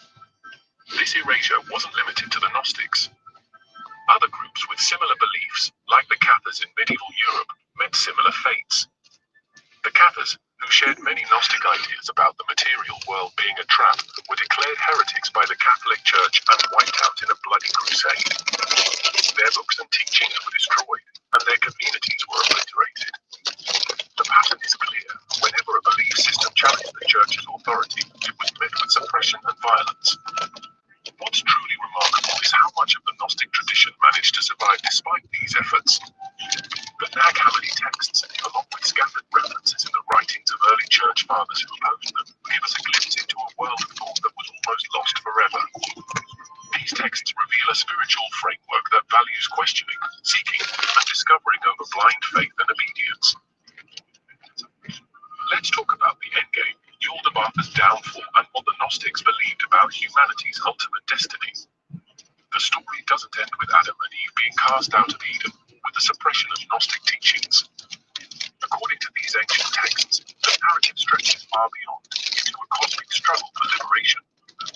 The Gnostics believed that the material world, created by Yaldabaoth, was fundamentally flawed and temporary. Yaldabaoth's rule, though oppressive, wasn't eternal. In fact, they saw it as inherently fragile. Why? Because the spark of divinity that Sophia implanted in humanity was destined to outshine the illusions of the material world. Yaldabaoth's power rested entirely on deception, on convincing humanity that the physical realm was all there was, that he was the supreme being. The moment people saw through this, his power would crumble. The key to this awakening was gnosis, or divine knowledge. This wasn't just intellectual understanding, it was a profound realization of one's divine origin and connection to the Pleroma, the true realm of light and unity. The Gnostics taught that every person carried a fragment of this divine essence, and their ultimate purpose was to awaken it. This awakening wasn't about escaping responsibility, rejecting the world. It was about transcending the illusions of Yaldabaoth's creation and reclaiming the truth. One of the most fascinating aspects of Gnostic thought is its portrayal of humanity as active participants in this cosmic drama. In traditional religious narratives, salvation is something granted by an external deity. But in Gnosticism, humanity plays a crucial role in bringing about the downfall of Yaldabaoth. The more people awaken to their divine spark, the weaker Yaldabaoth becomes. It's like dismantling a tyrant's empire from the inside out, one enlightened mind at a time. Yaldabaoth himself isn't left untouched by this process. The Gnostics didn't just see him as a villain to be defeated, but as a being who could potentially be redeemed. In some texts, Sophia intervenes in Yaldabaoth's fate, seeking to bring him back into the fold of the divine. This adds a fascinating layer of complexity to the story. Yaldabaoth isn't an eternal adversary, he's a product of ignorance, and his downfall isn't just about destruction, but about restoring balance to the cosmos. The Gnostics also described a future where the material world itself would dissolve. This wasn't an apocalyptic vision of fire and brimstone, but a return to unity. The physical universe, they believed, was a temporary construct, a kind of shadow cast by Yaldabaoth's flawed creation. Once humanity fully awakened and the divine sparks were reunited with the Pleroma, the material world would no longer have a reason to exist. Yaldabaoth's illusions would collapse, and the true light would shine unimpeded. What's particularly compelling is how this vision redefines the concept of salvation. It's not about appeasing a deity or escaping punishment, it's about reclaiming what was always yours. The Gnostics weren't waiting for a savior to fix things for them. They believed the power to dismantle Yaldabaoth's empire was already within them, within all of us. That's a radical message, especially in a world dominated by systems that demand obedience and conformity. So, what does the end of Yaldabaoth mean for humanity? It's the ultimate liberation, not just from physical suffering, but from the illusions that keep us trapped in fear, ignorance, and division. The Gnostic vision of the future is one where the barriers between the divine and humanity dissolve, where the spark of light within every person is fully realized, and where the false rulers of the material world are rendered powerless. Thanks for sticking with me through this exploration of one of the most fascinating and controversial narratives in human history. There's so much more to uncover in the Gnostic texts and the truths they dared to tell, so if you're as intrigued as I am, make sure to subscribe, like, and share your thoughts in the comments. Until next time, keep questioning, Keep seeking, and remember, the spark of truth is always within you.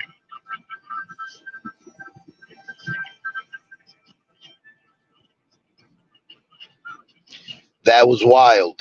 I don't believe much of it, but it's a great alternative to the creation story. I actually enjoyed that. It was long and tedious, but it was good. I liked it. So you're welcome to comment or whatever when you get a chance. But that was good shit. Let's see what else we got.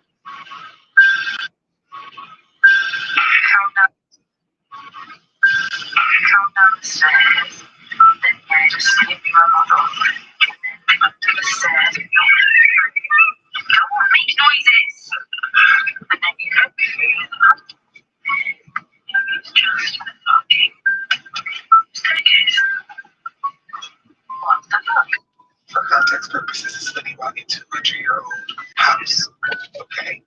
And somehow, some way, she found a whole other house underneath her house. And instead of letting bygones be bygones, she decides to continue trying to figure out what this other house is. Just look.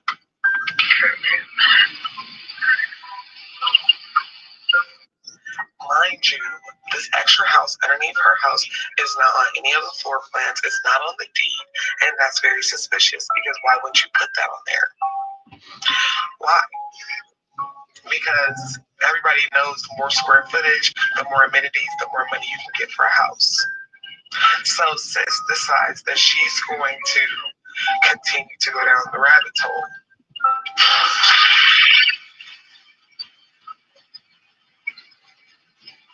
I apologize for all that noise.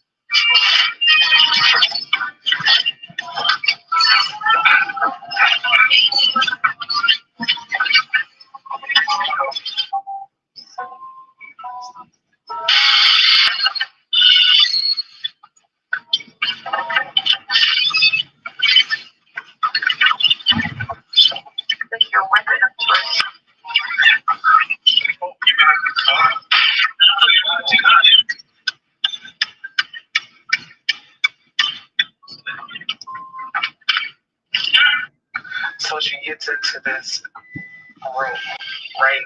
This other part of her house. And then now I guess they want to open it up. And as she should, I'm not blaming this homeowner because this is like a lot of square footage. And if she could successfully, I'm guessing in her head, renovate this area, then she would be adding equity to her house.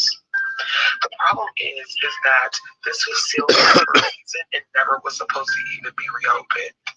Why?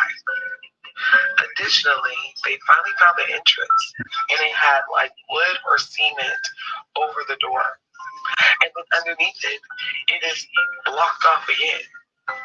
If your ancestor spirit guide they tell you to leave shit alone, leave it alone.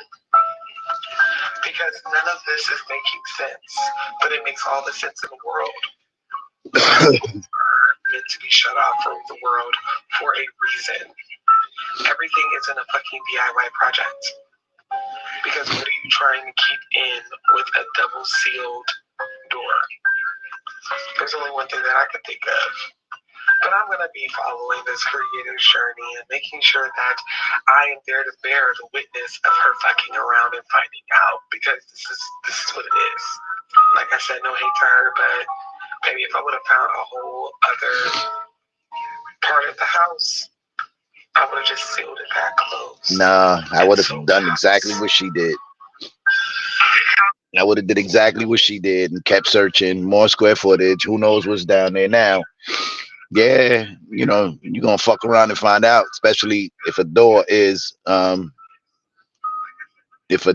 sealed shut. But come on, where's your sense of adventure? You know, I don't know. I don't remember that movie. Misha. I don't remember it. But whatever. I would have done the same thing. Bigger house. Fuck it. Let's get it. Let's see what else we got. I'm rated if it's fact, not fiction. If you can't see that, you need a new prescription. I'm the landlord, today is your eviction. I'm like, man, on with some J. Cole mixed in. I'm a rapper, and still maintain the honor roll. I'm honor roll for making all the MCs fall like dominoes. Can't wait till the day that I'm discovered. I'll be the greatest, even though I got white skin color. I'm watching over y'all rappers, just call me Big Brother. My raps are hot as ever now, like it was Rich Summer. I want some August shit, I'm also just a quality father. I've been farming and starting to become dominant. Don't think you gonna get away with all your talking shit, cause after you go shoot the fire, there's gonna be a consequence. Post Malone kids in school like congratulations. Fan shout out like my mother back in graduation. Yeah, they doing the bare minimum while I'm the king of Coney Island. Watch over my kingdom come. Y'all know that I'm not a normal citizen. I write the synonyms, practicing and I fit fun. Like football on my exes come running back. Let's get back together, I ain't doing none of that. I just train my rhymes, my mind is where the thunder at. Keep it safe, I cover that fire with bucket hat. Hey, mobile rap, that's what me is who get thunderclap. I'm old school, so I spread springs to the Thundercat. Like Pixar, my bars just be incredible. Even when I'm not spitting, I see fire in general. I'ma hurt you, boy, you gon' need attention, it's medical. I'm on the top if y'all don't put me on the pedestal. I celebrate my W's like it's a festival. I can't ball, but I can still kick y'all in the genitals. My money is more green than all the vegetables. So sick, when I spit, I'm breathing out the chemicals. That's little G. All right, little D. This is Dr. Stephen Greer, and this is the first episode. Okay, Stephen Greer. I talk about this guy a lot. He on some other shit. So I'm sharing this fair use. Like I do everything that I'm sharing. It's fair use, but listen to this guy. I don't know. I mean, it says UFO disclosure imminent, part 1. Episode of our podcast, the Dr. Stephen Greer podcast. And the reason we're starting this podcast now, rather emergently here today, is because we have a group of people who are in the process in the next 72 hours or so who will be coming forward with a great deal of information and evidence related to the UFO and NHI or extraterrestrial issues. And I think the public is going to need to have a source of perspective and context and analysis to go to. And so I feel that this is the time for me to start a podcast like this. We're going to be eager to let everyone, put the word out that we're doing this because I think without the context and interpretation, understanding, there'll be too many opportunities for the disclosure of this information to be manipulated, go sideways, and create all kinds of confusion. So I think when we do these, we're going to try to do them every week if possible. I'll be traveling a great deal with what's happening, but we have a portable setup here, and we'll just kind of do it on the road when I'm traveling. So we're going to keep all of you up to date, at least on a weekly basis, and maybe more than that if there are further breaking events. And one thing I'd like to ask everyone to do is to share the link to this podcast with everyone else and put it up on sites so it gets the widest information out.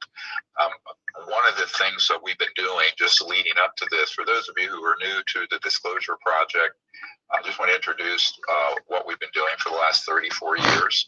I was a young medical emergency and trauma doctor when I started this project. And it's evolved, and a little bit of background might be helpful for you guys. When I first started it, the intent was to initiate a program where humans would make contact with these civilizations that are non-human who are visiting here in a context of peace and to advance the relationships between humans and these other life forms, what's now called NHI or non-human intelligence. Within about a year or two, I was approached by people in the intelligence community and this government about the problem, and some of them were hostile to what we were doing for reasons we'll unpack in subsequent episodes, and some were wanting to help. And so in the early years of the Clinton administration, I was asked to brief the incoming director of the CIA for President Bill Clinton. And that subsequently led to a number of things you're going to hear about with the initiatives that began then and are now, ironically, going full circle and culminating now now this week and in the months to follow. All right, so the Dr. Stephen Greer podcast. Check it out. It's time to put the nail in the coffin when it comes to both Experian and Equifax. There, check out it. They got her! They got her! Look! I said look! But first let's look at Barbara Bush in her pearl necklace. I remember the other video I was posting about the pearl necklace situation, don't you? And what it means? The pearl necklaces all fall back to that dude right there, Mr. P. the Diddler himself. And you know what's pretty crazy about the situation right here, right? Luigi, he just got put in the same prison as P. Diddy. And also, guess what? They're lawyers. They're married. It's crazy, I know. So while we're on the subject of pearls and P. Diddy, how about Mr. MGK right here with his blonde hair and his little pearl necklace? What's up with that? I don't know what this guy's name is. It's like Uzi Bird or it's like T.I. or I don't know. But anyways, he's got a full pearl bodysuit on, dude. Like, what? Homie right here, Jay-Z's protege, dude. Young Paris. Pearl. Also, you notice the colors right here, right? Yeah.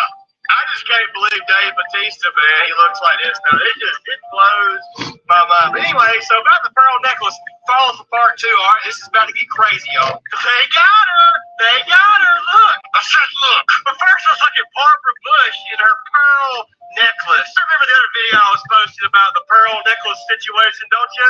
And what it means? The pearl necklaces all fall back to that dude right there, Mr. P. the Diddler himself. And you know what's pretty crazy about the situation right here, right? Luigi, he just got put in the same prison as P. Diddy. And also, all right, sorry about that. The craziest food review I've ever done in the years of doing this. But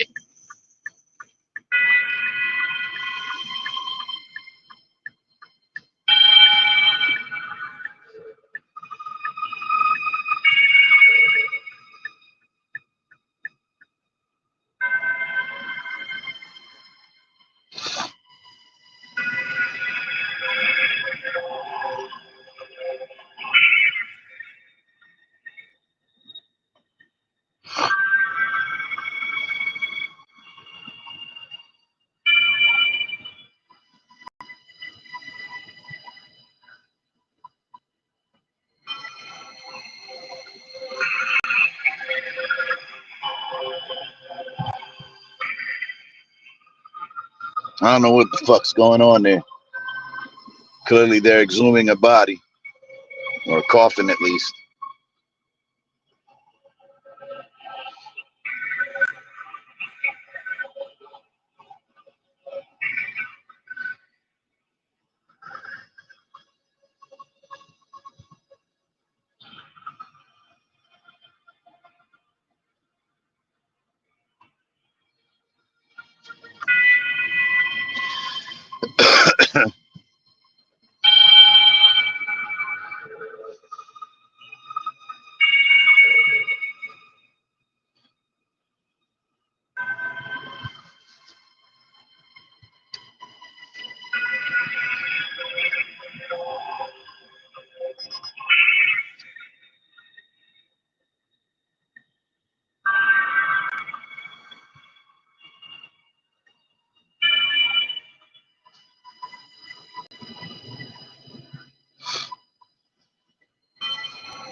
Okay, today I'm going Brought my dad to work, and if you've been following me for long enough, you will definitely remember this video.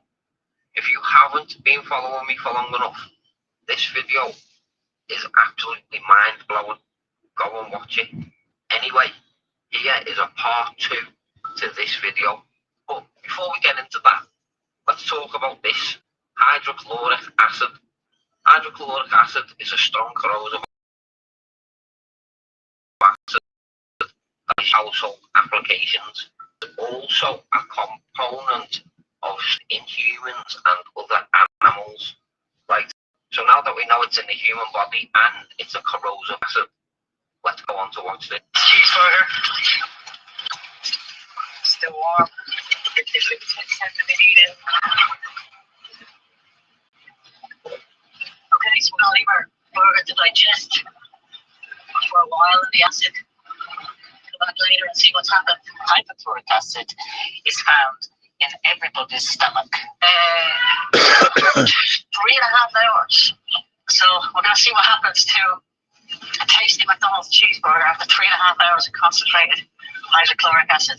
Oh my God. I think it's absolutely disgusting.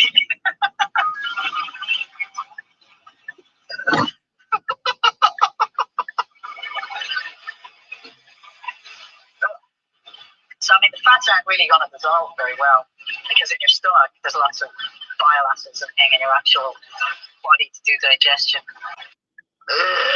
What even is that? That looks absolutely disgusting. This is why I don't eat from fast food restaurants. And if you do too still, then you're going to really need to seriously consider not going to these places no more. Their food is no good for you. Oh, and if you're not following me yet, you flipping should do.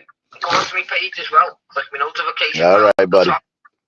Bernie, because didn't I tell y'all that? Didn't I tell y'all there will be an accidental explosion, accidental fire, and the next thing you know, celebrities' homes would be on fire, things would be on fire. I pray for the people in its path, but I also pray that it exposes things that it needs to expose. Y'all would not believe what we found in certain areas that were burnt in the LA fires. Could this be why the military and the FBI was deployed and was stopping people going down certain areas? But the difficulty is getting people to believe something that they don't want to believe. And in each of these cases, this is where the money is. Incapacitated where? Child, please. Wendy Williams is back again, and she is not incapacitated at all, like her guardian was trying to claim. It turns out Sabrina just made that up to convince the whole court that Wendy was not well, so she can continue to allegedly get a portion of Wendy's money. Wendy also didn't slack and spill on the tea about what she knows about Diddy, and girl, she ain't hold back on a thing.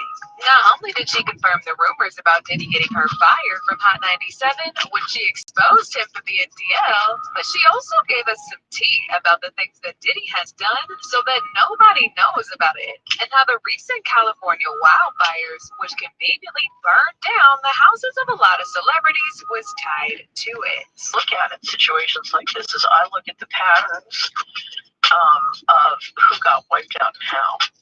And one of the first questions, I'll be honest, that I'm going to look at when I look at some of the communities involved is how many of the homeowners were on the P. Diddy list. Bernie, because didn't I tell y'all that? Okay. I'm sick of that P. Diddy shit. If you all know, because this video was saying like that there are people all around the world protesting for us in America. And we didn't even know. We have been censored that bad. Like the algorithm. I don't know. If this video doesn't go anywhere, I guess we'll know. Guess we won't though. Wow. What exactly? If you all know. All right. Hey, so did you know that on the day that TikTok shut down, that Facebook created a verified TikTok account?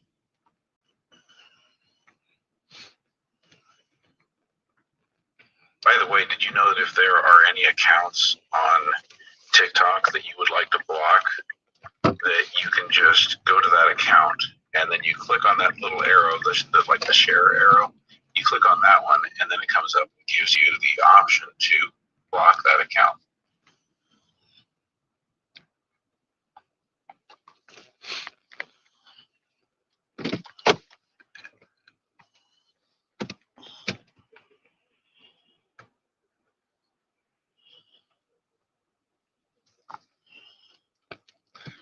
All right, so now I'm gonna leave it up there. 59. This is gonna be a long ride, so I'm gonna leave this here because fuck it. It's a bunch of kids, though, I believe. So It's gonna be loud. I'm not gonna be able to play it. But this is, you know, occupational hazard.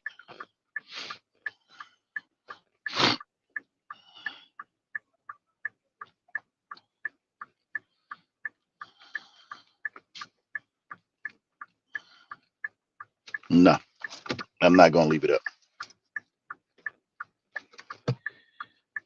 Thank you for watching. I gotta put it down, charge it up a little bit. This is gonna be a pretty long ride though. I wonder how it makes people feel when they have their accounts blocked.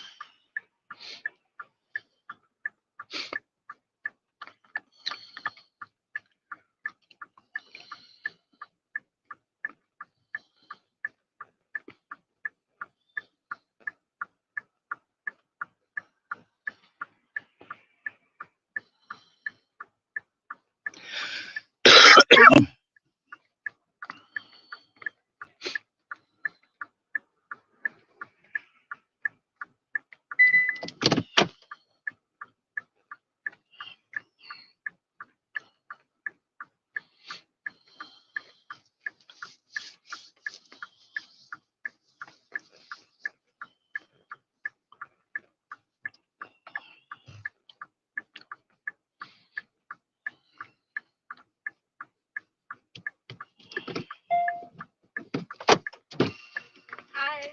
Hello, how are you? I'm good. How are you? I'm well, thank you.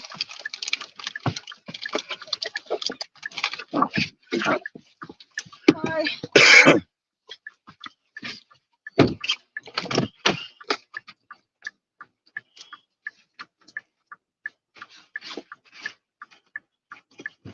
But now we got the invites.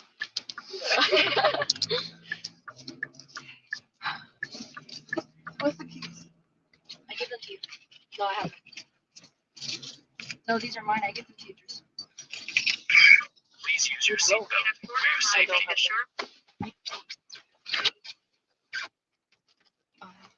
Here you go. You got him? Yeah, Oh, yeah. yeah. Thank you. You're welcome.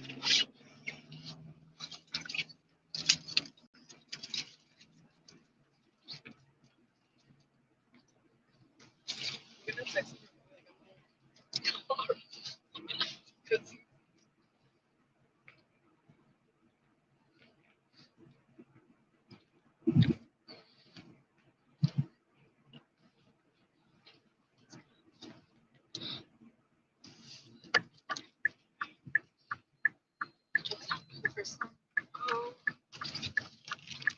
The guy that you brought was really fucking cute.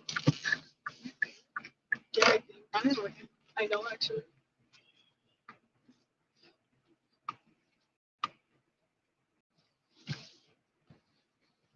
So I think he's a year younger than us. Because someone said, "Oh, where did Joan go?" And that's the guy that my cousin is always talking about. I feel like it would have been better today. There's no traffic. Yeah. That car was never going to make it. You're going to get home at 7 a.m. Yeah. You see, after the oil, how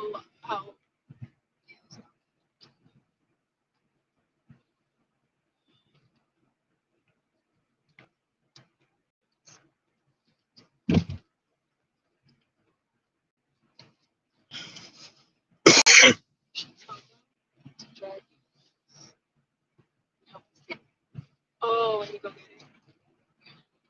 Oh, that way, like, if it gets like. Yeah, actually, yeah. Mhm. Yeah, it's a good idea.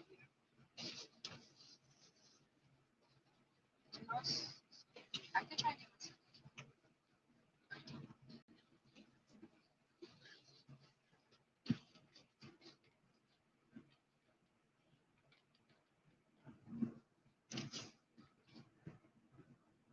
Wait, so what time? We're gonna come. You want to go fucking sleep over there?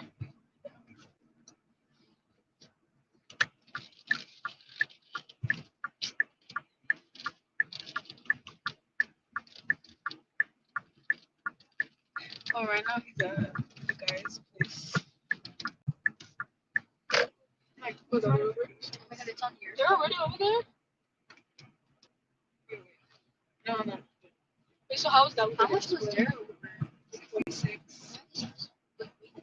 That's not. It's not really nice. You should split all of them.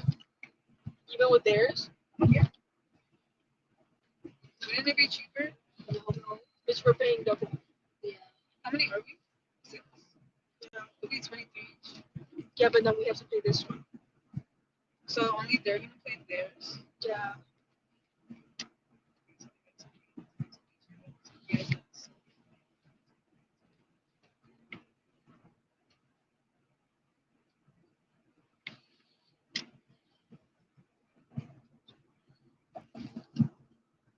It was like the whole girls soccer team.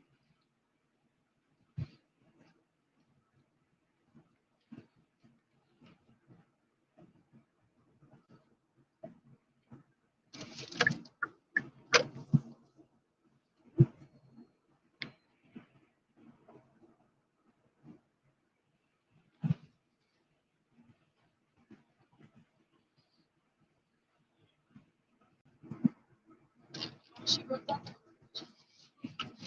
Yeah.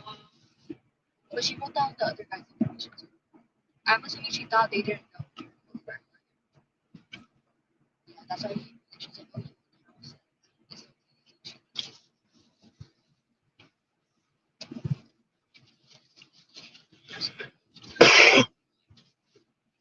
I got out the car immediately, like over the wise. I don't know why you're so fucking sober, bitch. Huh? I don't know why you're so sober. Like we could have been in the Uber by now. Yes, we could have. it just pissed me off. I was telling you to switch seats with me. Oh, that's true. He wouldn't let us in.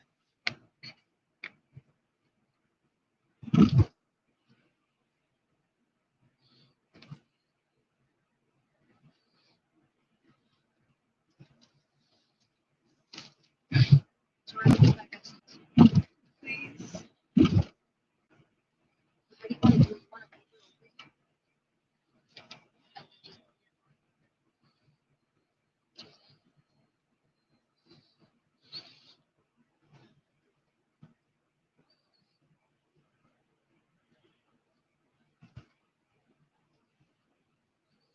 But the guys were nice enough. Yes,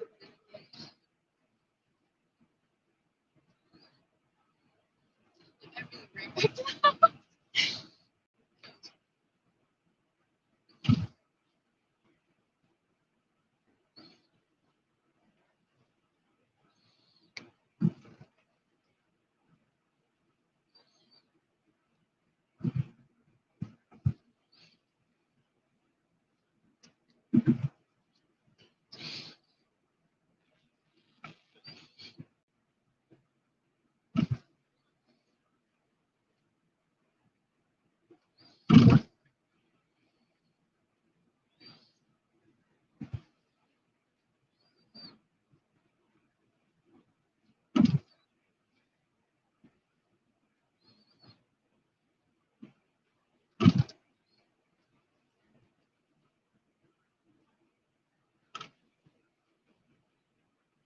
Okay, I'm gonna text them.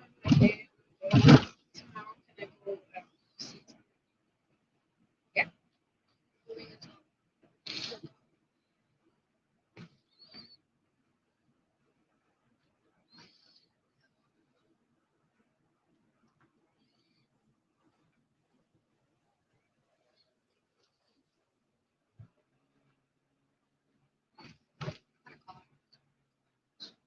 That's really weird.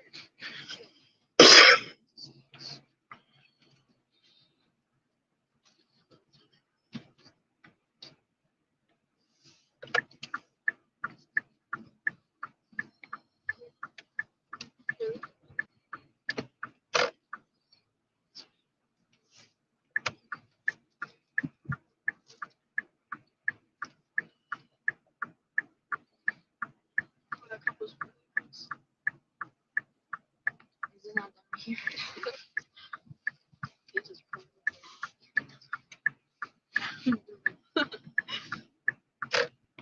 Right, next time we just Oh man, like.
What time does this?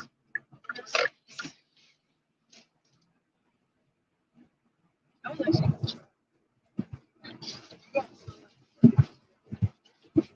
you got lucky.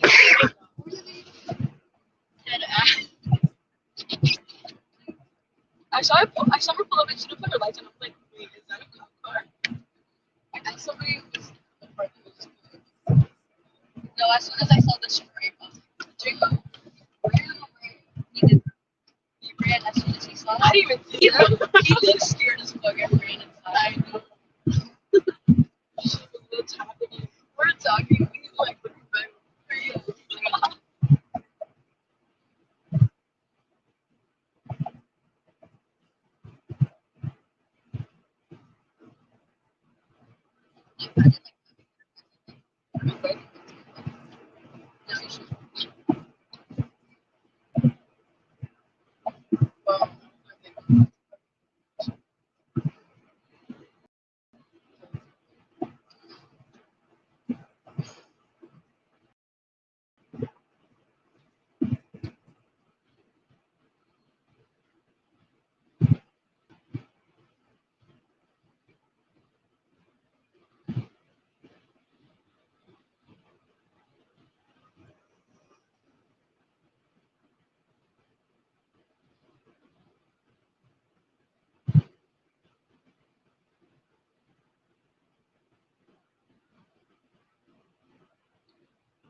The one who was fucking driving the car. Oh.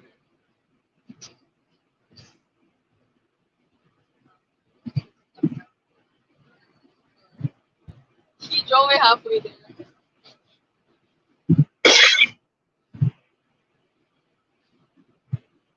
And we're lucky all six of us were there because two people were pushing my car. Bitch, I know you and Leah were not contributing. Yes, but fuck I was. No, they were not contributing. Bitch, my arm hurt. I was like in the fucking middle. The guy was contributing actually. I don't know if it was anything, and then Leah's brother also.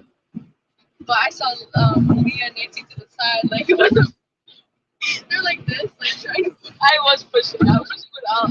Like everything I had, I was pushing. I was pushing. Bitch, my arms were out there. I was so tired. You like almost killed us 20 times. They kept going back. Oh really? You look up bad. She said that guy got. I there was it was the girl that she made her face. Oh, she was there with them. No, she was. What? She but she's talking to someone. She goes to that guy. And that guy just texted me. Oh, she ghosted him.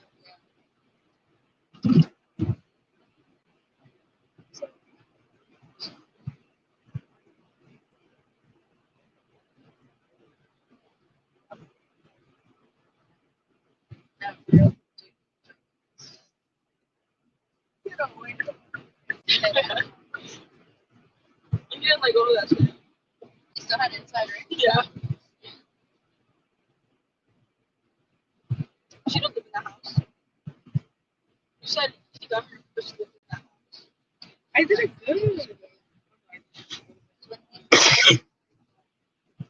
Because I was like sitting next to her. So I got I text her.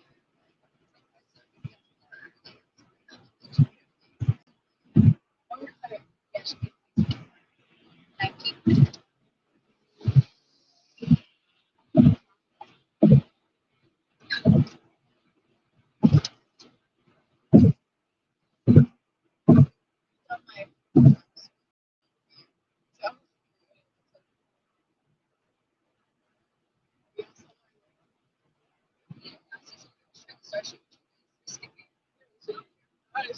I don't know what you're talking about, bro. I was but yeah, I don't know if it was like they can have like yeah, it looked straight at you.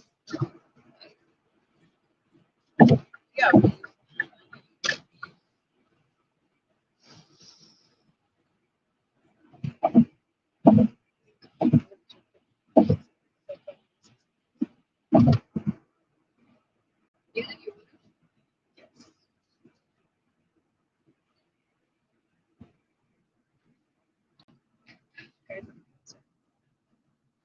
Is that your house? Oh shit. They didn't tell him not to go. I don't think they could do that. Oh, he probably has his own. Yeah. I think he was like very like old for people because the cops are there. Yeah. I didn't think it had Excel. What is that? Oh, stretches. The bigger cars. Anyways, I fuck with this.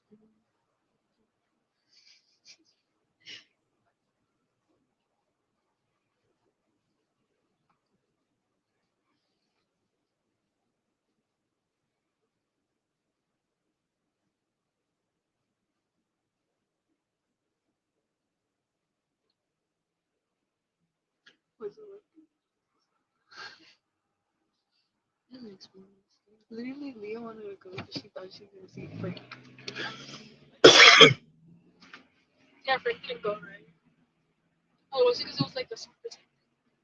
I don't know. It was hella soccer. He's probably like.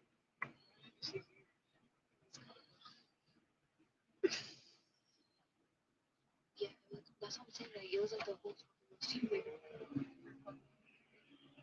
Because I recognized.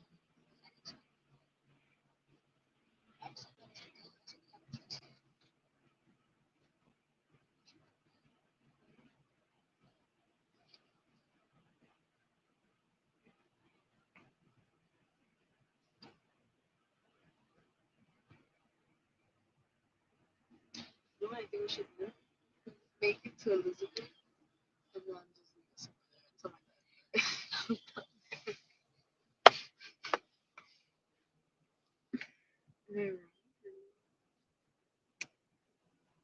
Can't wait to be in November. That's all I'm thinking about. I think we're making it out to Pierre. Maybe, yeah. Like how, like, chances? I don't think so. I did. Really? I did before, but then when you asked me, then it all went crashing. Like, alright, then I guess not. No, but I don't know what they're talking about. They're saying more time. If you take more time, I'll say that. But I don't want to stay more time than 30 of them when they have their friends. Yeah. So they made it home? No, they're still at your house.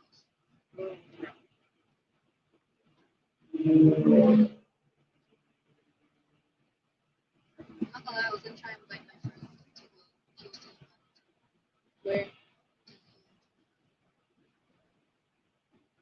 And she was like very like the opposite of my bad.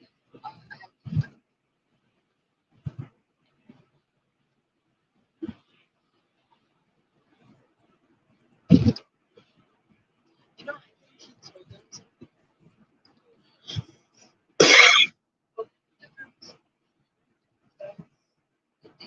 Because when he walked away, they all started like crying. But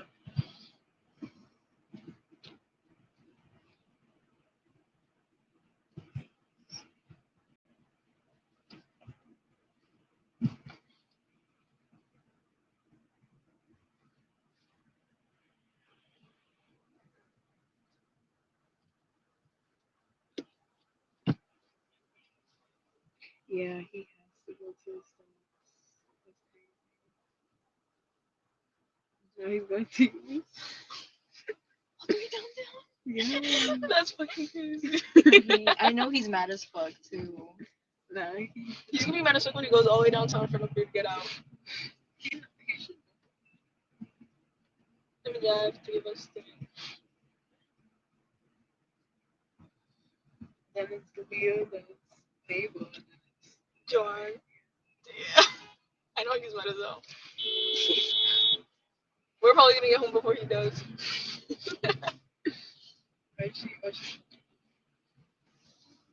Hello? Yeah? So there's this girl, right?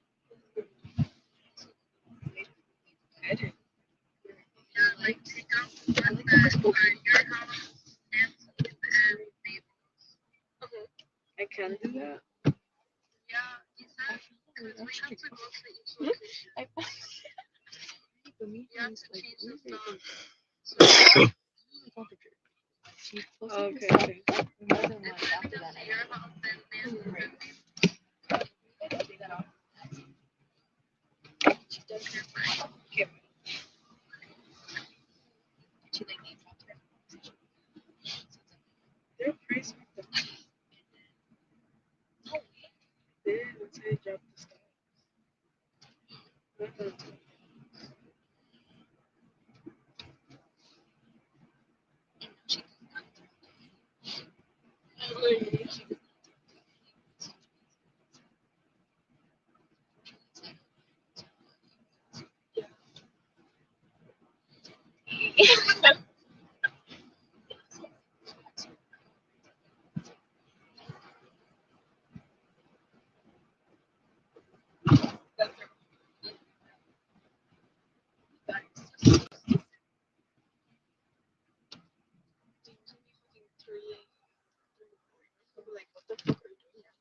So now I gotta like remove her from my good stuff. You don't. Why? No, but like I have too many people on there now. And if that's too much, yeah, it's like both.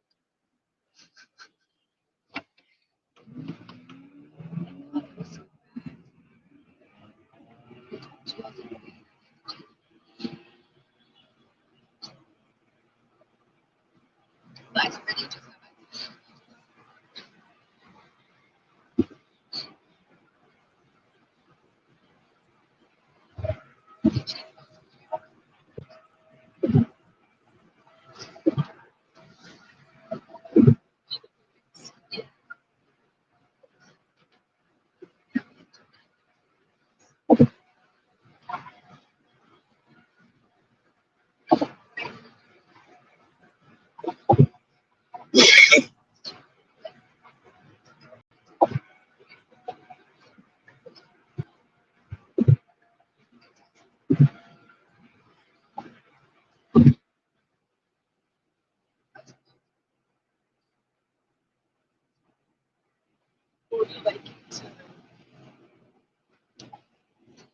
tell her something, or you just like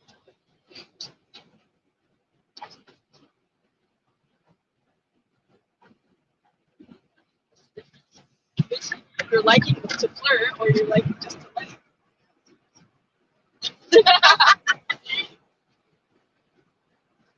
Like I read it.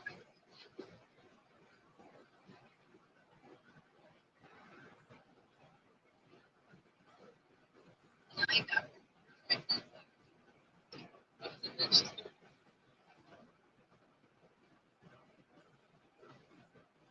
You have to. Like at least before like.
Because what is it? 0.1? That's why I. Because that's why I was scared. I was like, oh my god, we're gonna get DUIs. Because we're underage. No, I would have got it. I know, and then Nancy was like, Yeah, she just ran away. I'm sorry, but my mom killed me. I was like, I can't leave Joyce like this. Okay, but I didn't leave in the end. I know. As soon as I saw you got out, I was like, this bitch.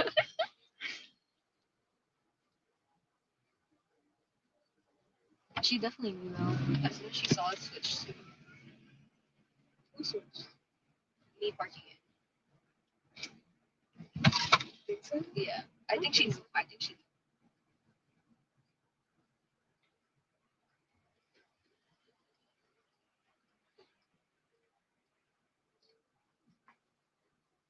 They had a play about this in Kane during our orientation. I hope you knew that.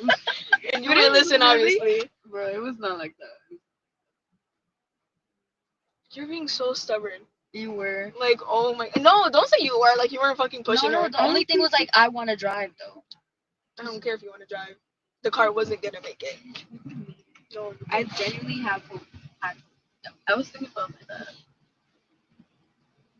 Because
Yeah. But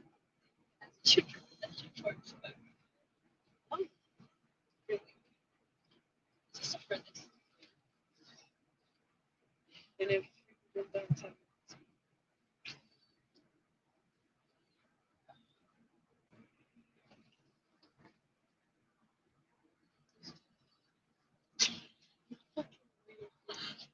I was so tired. minutes, I'm My tired. jaw's gonna hurt.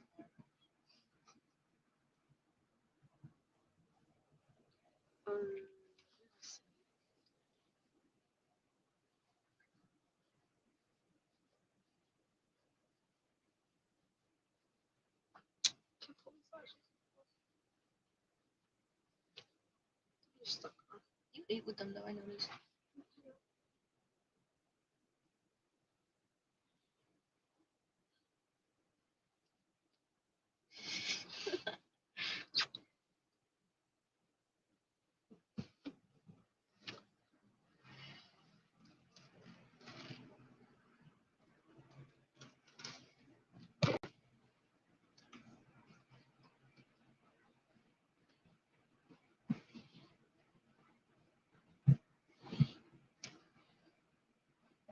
You know, I'm just glad you didn't start a fight.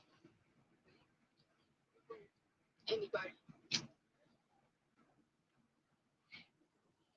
If that bitch went up to her, I think that would have been so bad. I would have been so That would pissed. have been Because so I would have had to jump in. I would have looked stupid.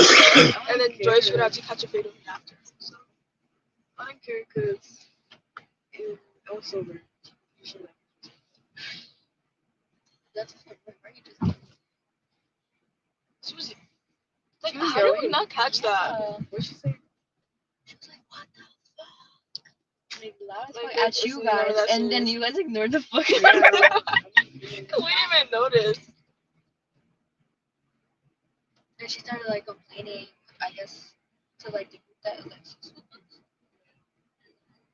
That's what he was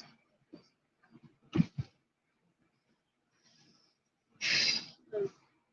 He does know damn well because he stared right at you saying that.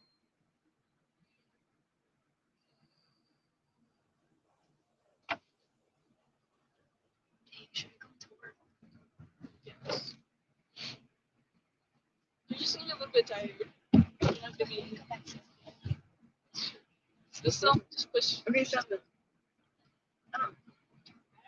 We're going at 6. Then we get that shit back by 8. But how are we gonna go? And take a nap.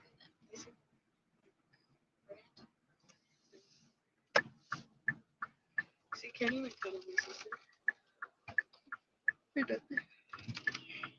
We wouldn't even be here first place if she would have taken it. I asked her. Yeah. Where was she at? She just was like,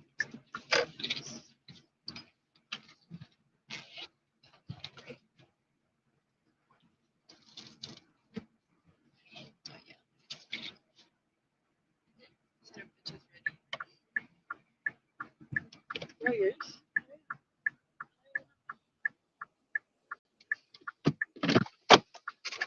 Thank you. You're welcome. Have a good night. You too.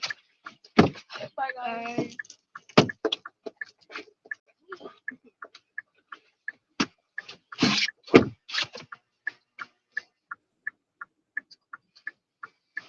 Should be all right, or should we wait?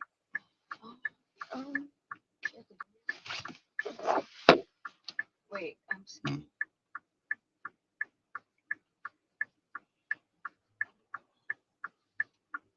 Yeah, she's good. Yeah, thank you. You're welcome. Then you're next. Okay, we're gonna wake up at 6 actually. Keep your ring out and I'll call you. Don't ignore that shit.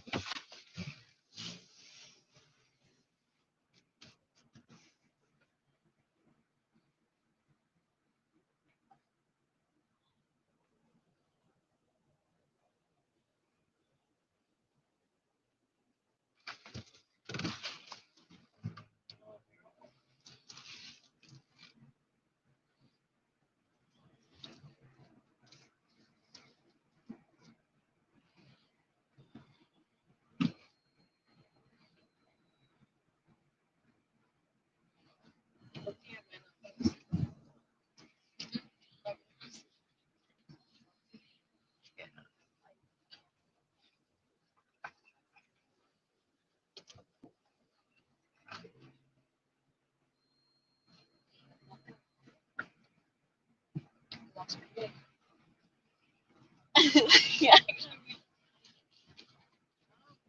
maybe it's like, well, I think I lost that shit. You don't have it. Stop it. Got it. I think I got it.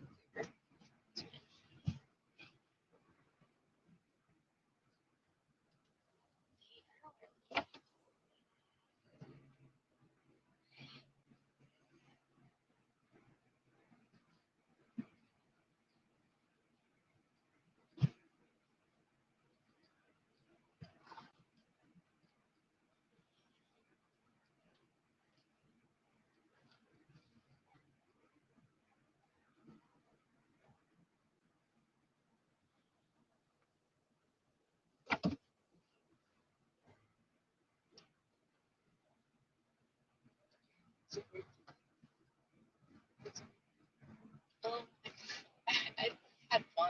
Like, I thought it was funny. I think,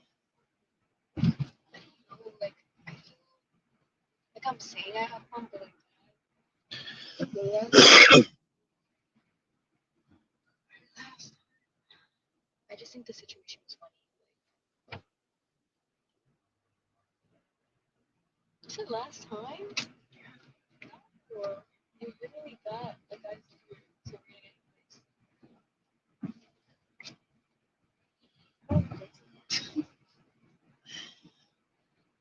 I see this one week.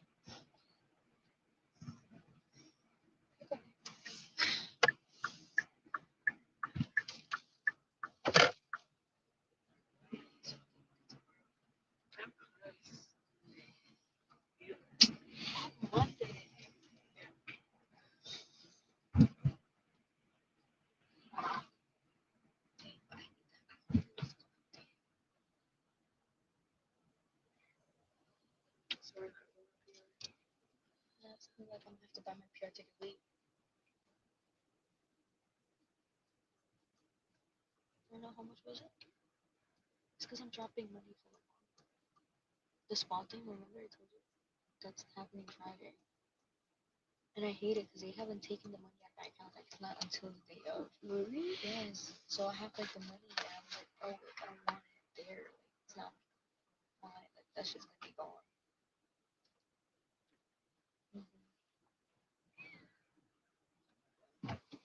I'm gonna have to miss out on the Wallace concert.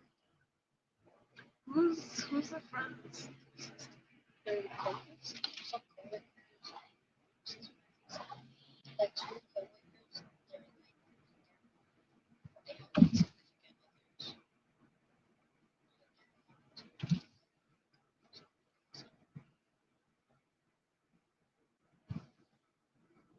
I don't know how to work out. Trying to cool already. I found out. They're nice.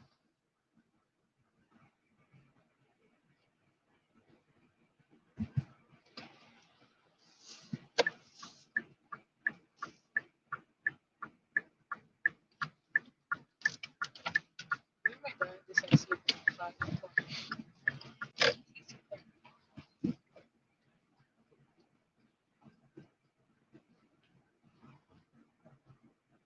Why is it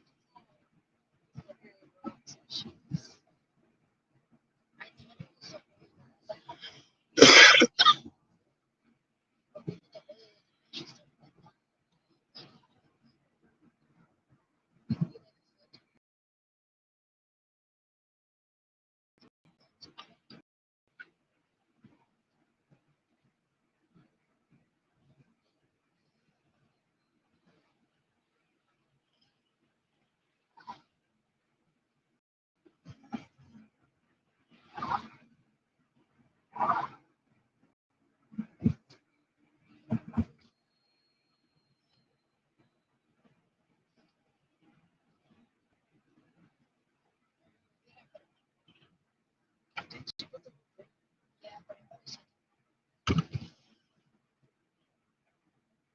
should we put it like or before should we let me check the tips.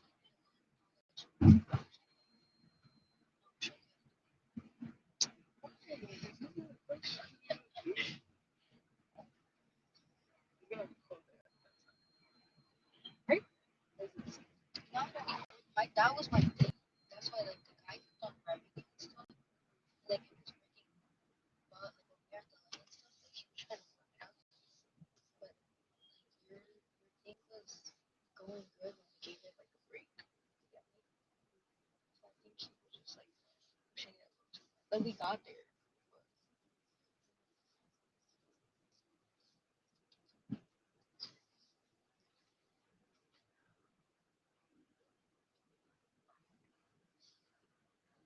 And I was like, let's just have fun and take a break.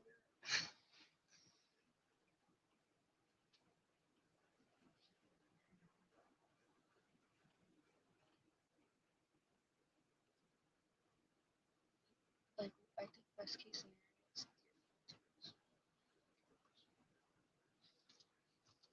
how do I switch to college and associate myself with? You know, I literally She heard told Alexis to take it to what? to take it off.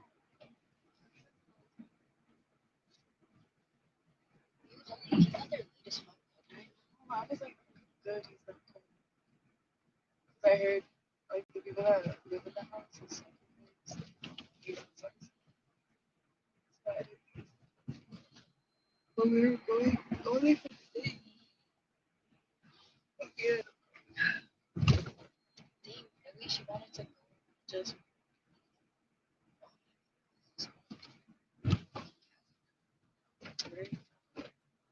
What the fuck are you doing? Your stupid ass. Sorry about that. why does he have such a Like, kind of decent.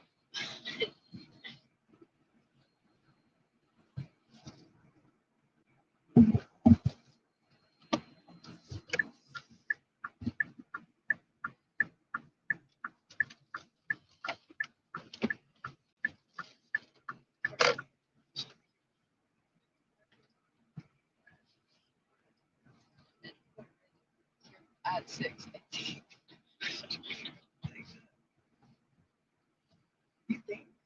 Bro, okay, but I'm gonna be honest, they were doing a little too much. I think we would have been fine. Stop. They got mad at me because I was like, alright, then I'll drive the choice.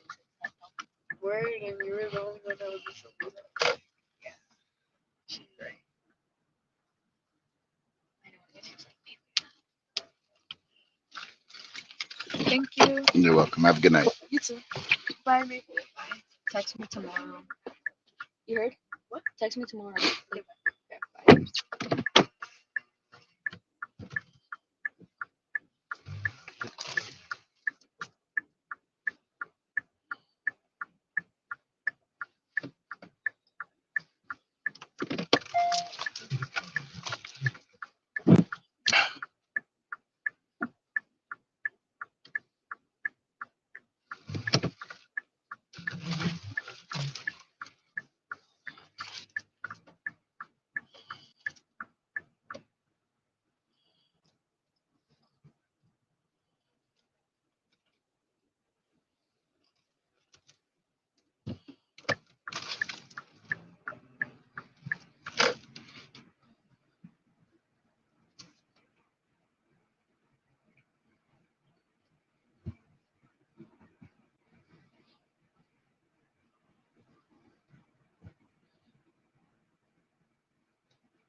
It's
good here.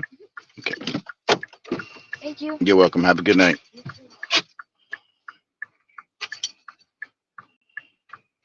Good night.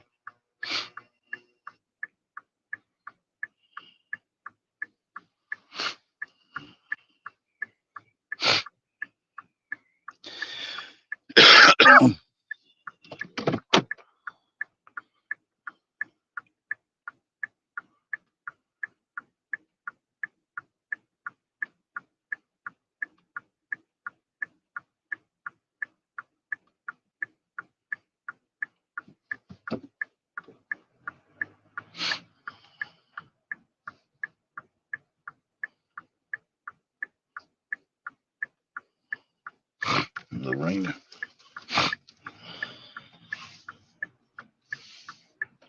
All right, people, I'm back. Sorry about that.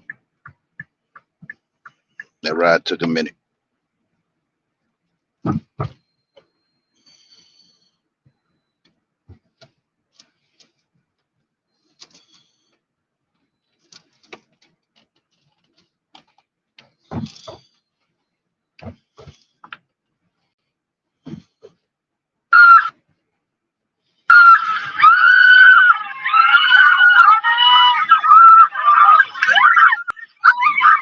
Tsunami.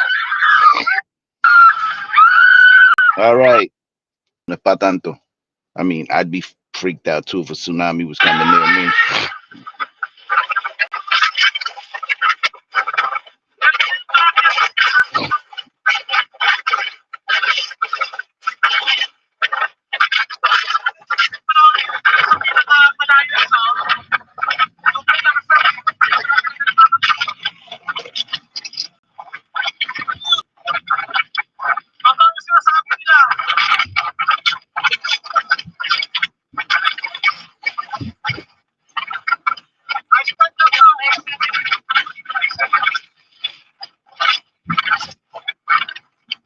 I don't know what you're saying, buddy.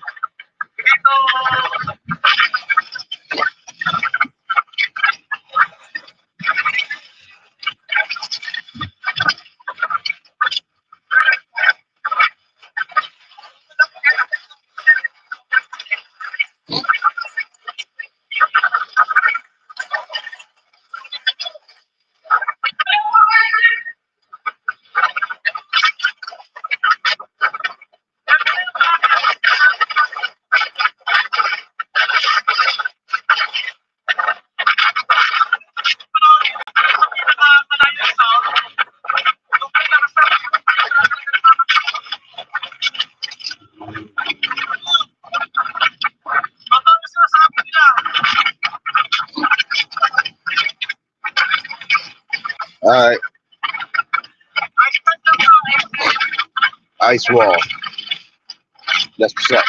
I need you guys to get to the link in my bio. I don't have time to sit here and reiterate this or wait till everybody comes in. Get to the link in my bio, please. Hold on. You want to start talking?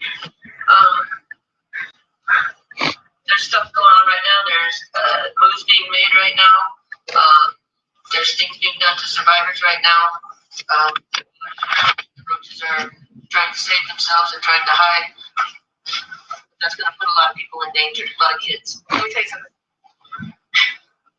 For my 90% people who understood what I was trying to tell you, who had a feeling, thank you so much. Go to the link in my bio right now. If you are not on a computer, run to a computer right now and click the link in my bio. Pull up YouTube and please screen record this video. There is the truth.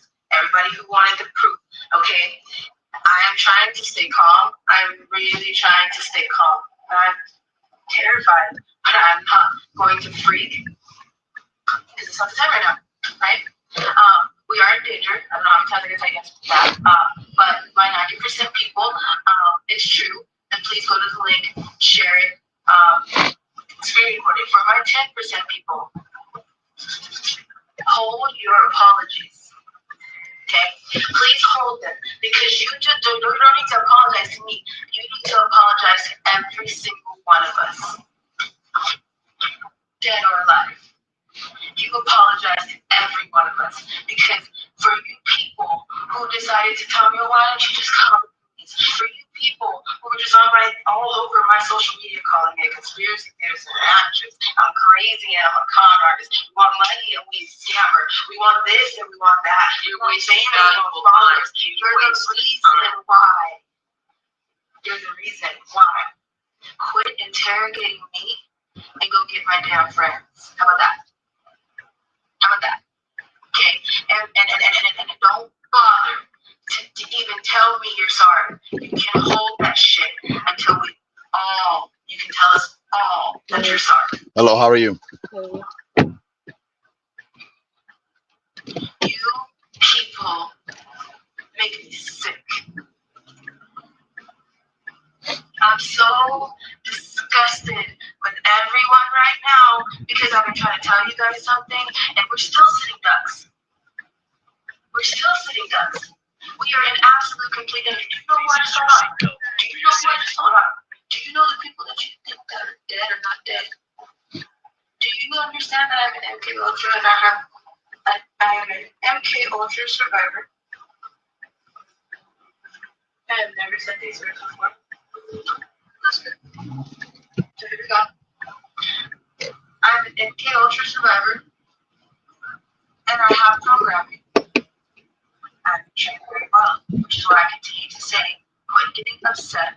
You taught me playing well.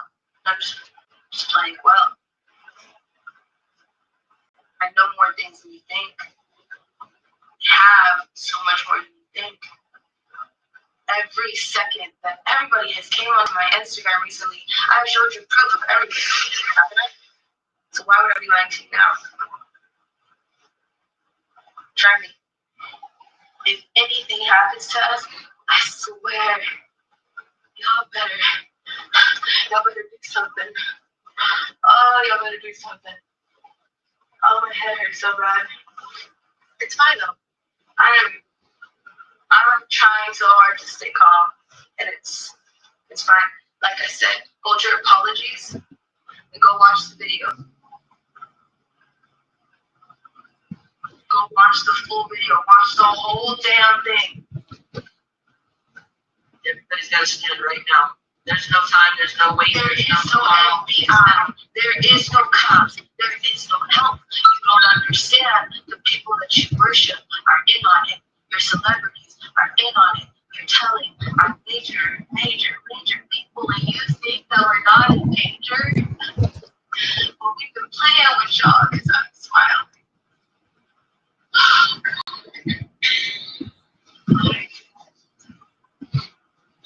I imagine that tonight we're gonna have hell.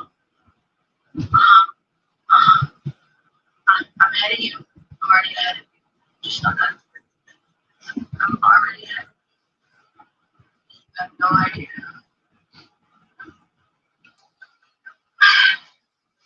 Go watch the video. Please go watch the video. Go watch the video. Go watch the video. Go watch the video. All right. They are literally slamming it in our face. What is about to happen? You know what I'm talking about? Just watch this shit. Unplug the country.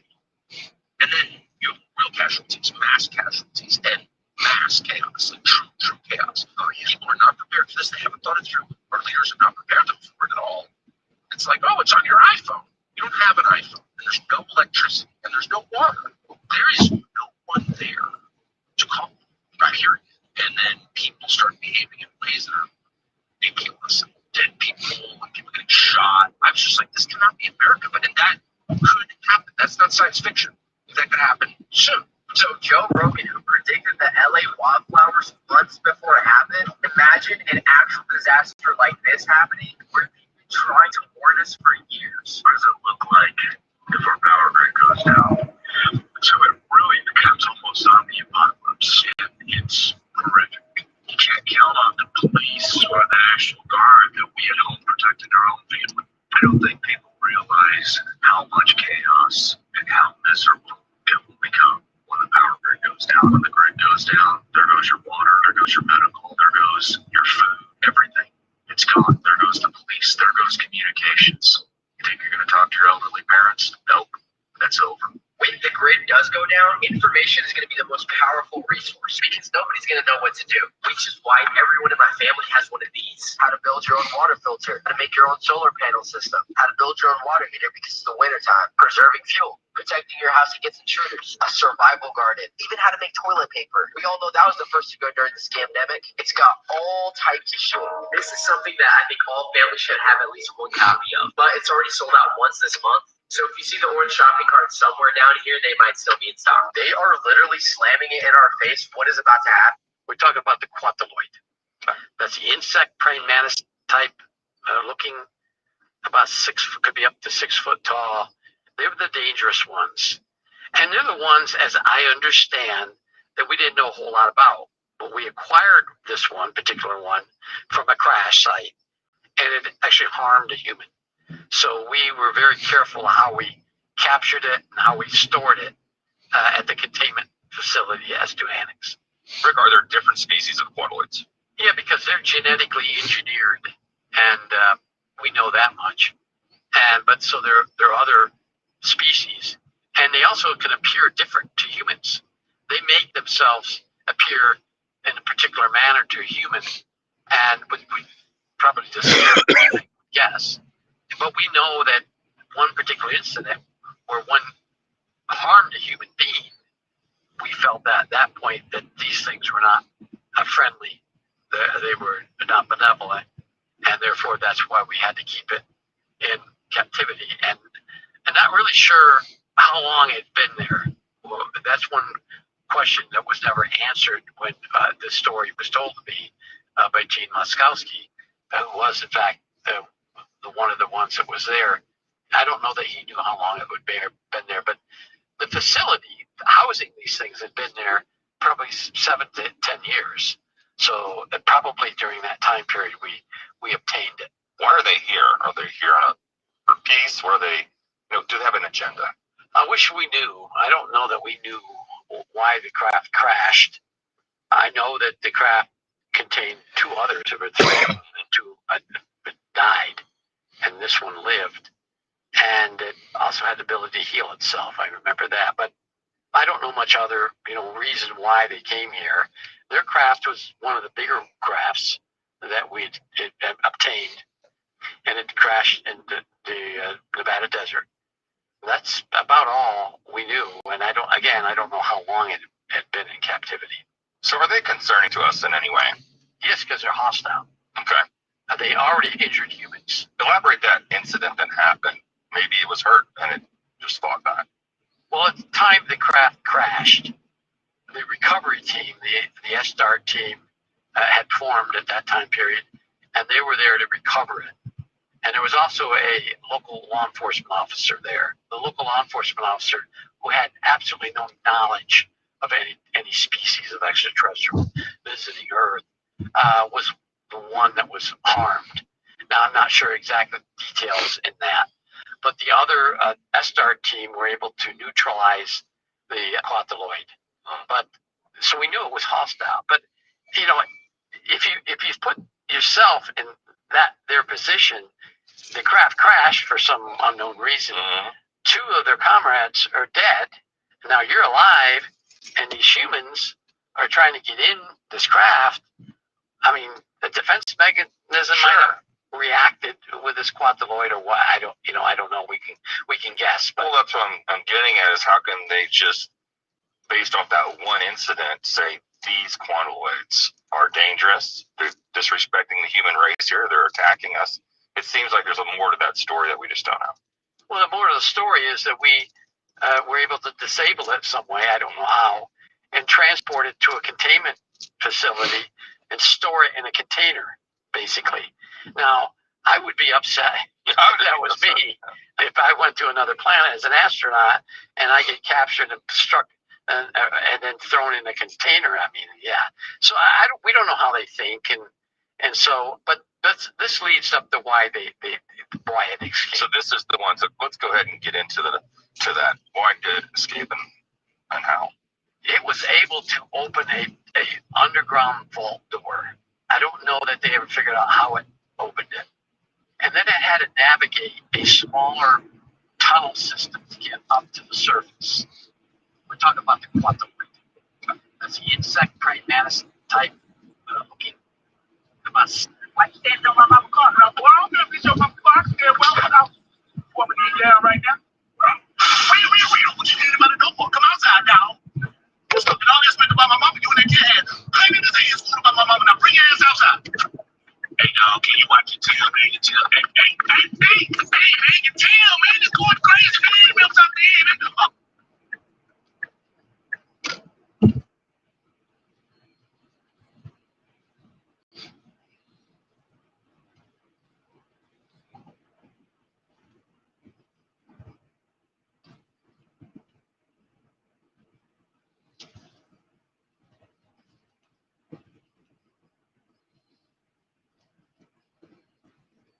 I'm going to Terminal B, second floor, okay? Yes, ma'am.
Can you keep going a little bit more? Yes, ma'am.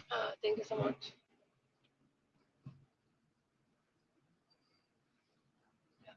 Okay.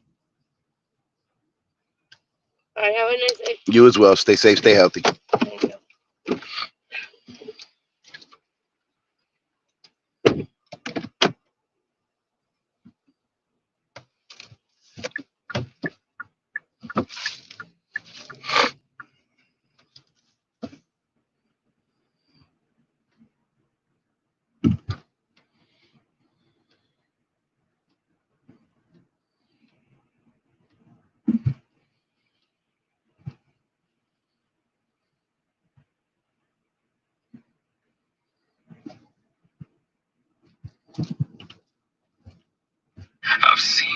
trials.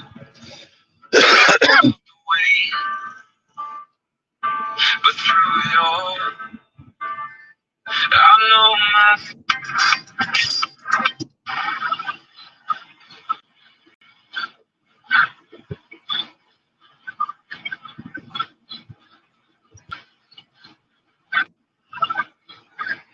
billionaire revealed the real image of Jesus, and this has left Christians in awe. Elon managed to show everyone that the images we used to think was Christ were actually not him.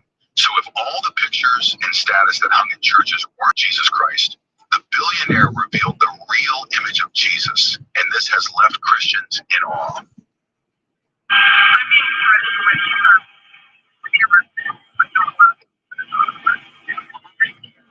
This place, I'm gonna arrest her. We have circumstances from blood drawn and patient upstairs. And my lieutenant says that she does Salt Lake City police which I'm sure you'll get to be my lieutenant soon. And if I don't get to go get the blood and go to jail, I'd rather not do that.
Cocksucker cop.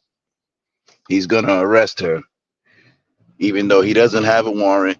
The person is not under arrest, and the person hasn't given their consent. So, how do you deal? What do? You know, you tell that cop to go fuck himself. Arrest me, you piece of shit. I'm gonna sue you, your department. I'm coming for your bond, you piece of shit. The problem is people don't know how to sue cops because they are afraid of their qualified immunity. But as soon as a cop violates your rights under the color of law, there's some USC code 18 or some dumb shit like that, or 12, whatever it is. You can sue him and take his bond, sue his bond, go for millions. Whatever it's worth, you can get it.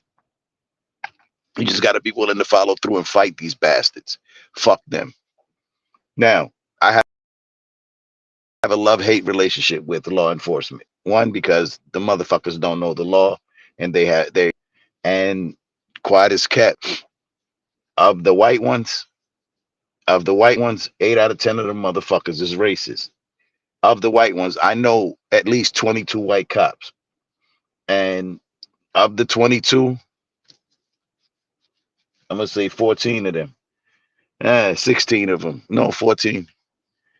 Whatever. A bunch of them motherfuckers is racist. Piece of shit. And for the record, if you fear for your life, you shouldn't be a cop, you piece of shit. They're supposed to be, men of courage, men of honor. And black cops and Hispanic cops, they just cooning. I know some good people in this cops, right? I know 2 particular cops, one white, one black, Moriello and Scott, great cops.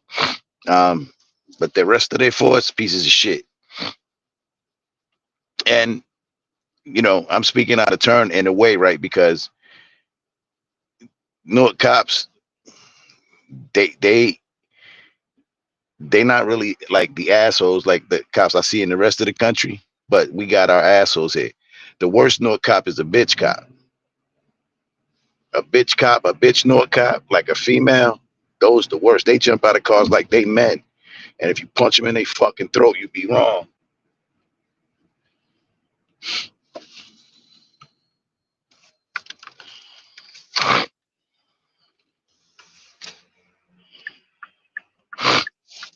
Anyway.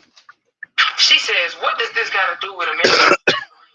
So if y'all know what she's talking about, there was a video where I was explaining how I said America, you know how they don't try to teach you stuff in America, etc., etc. Then I said, that's why I got to put y'all on to stuff like remineralizing gum. I said that they don't want you to know stuff like this in America because there's commercials for different things throughout your entire life, right? Now follow me when I say this. We have commercials for gym drinks. We have commercials for lotions that are actually not good for our skin, but we're not going to get into that. We got commercials for a whole bunch of stuff. They literally have commercials. There's commercials for all type of stuff. And not only that, forget commercials. As far as public information, the things that they push out throughout our life, they teach us to only go to the dentist. They teach us to use fluoride toothpaste, knowing that fluoride has a plethora of negative effects, and it's not as good for your teeth as you would think.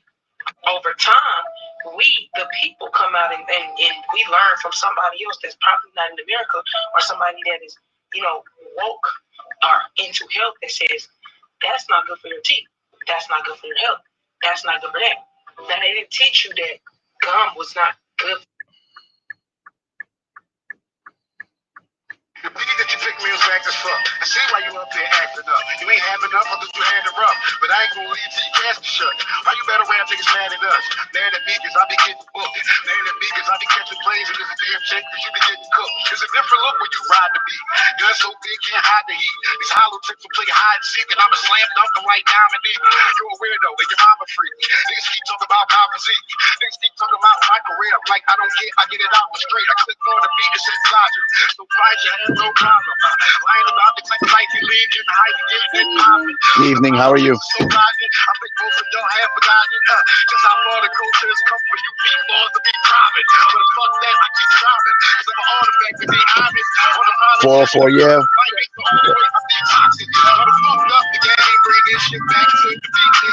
So hard you can't see straight. I'm still going to get the cheesecake. Got the 4-5 in the 3-8. Chocolate top, you want the cheesecake. Fresh out the box, I got a little steak. I ain't really he say and she say.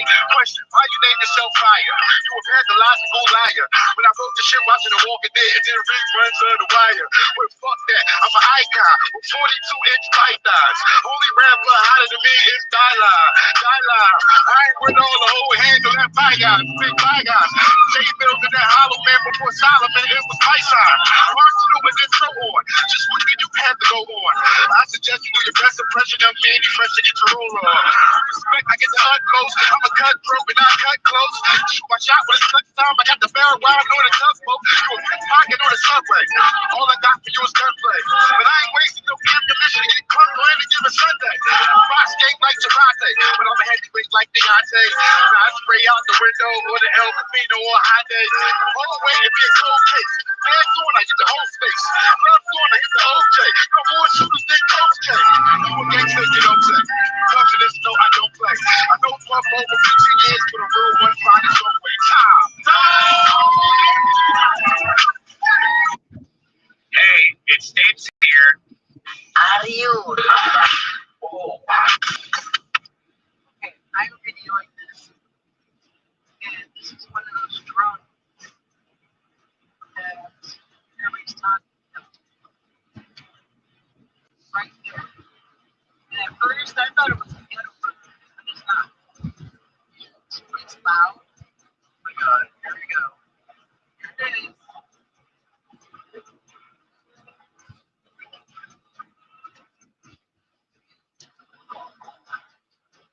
What is that?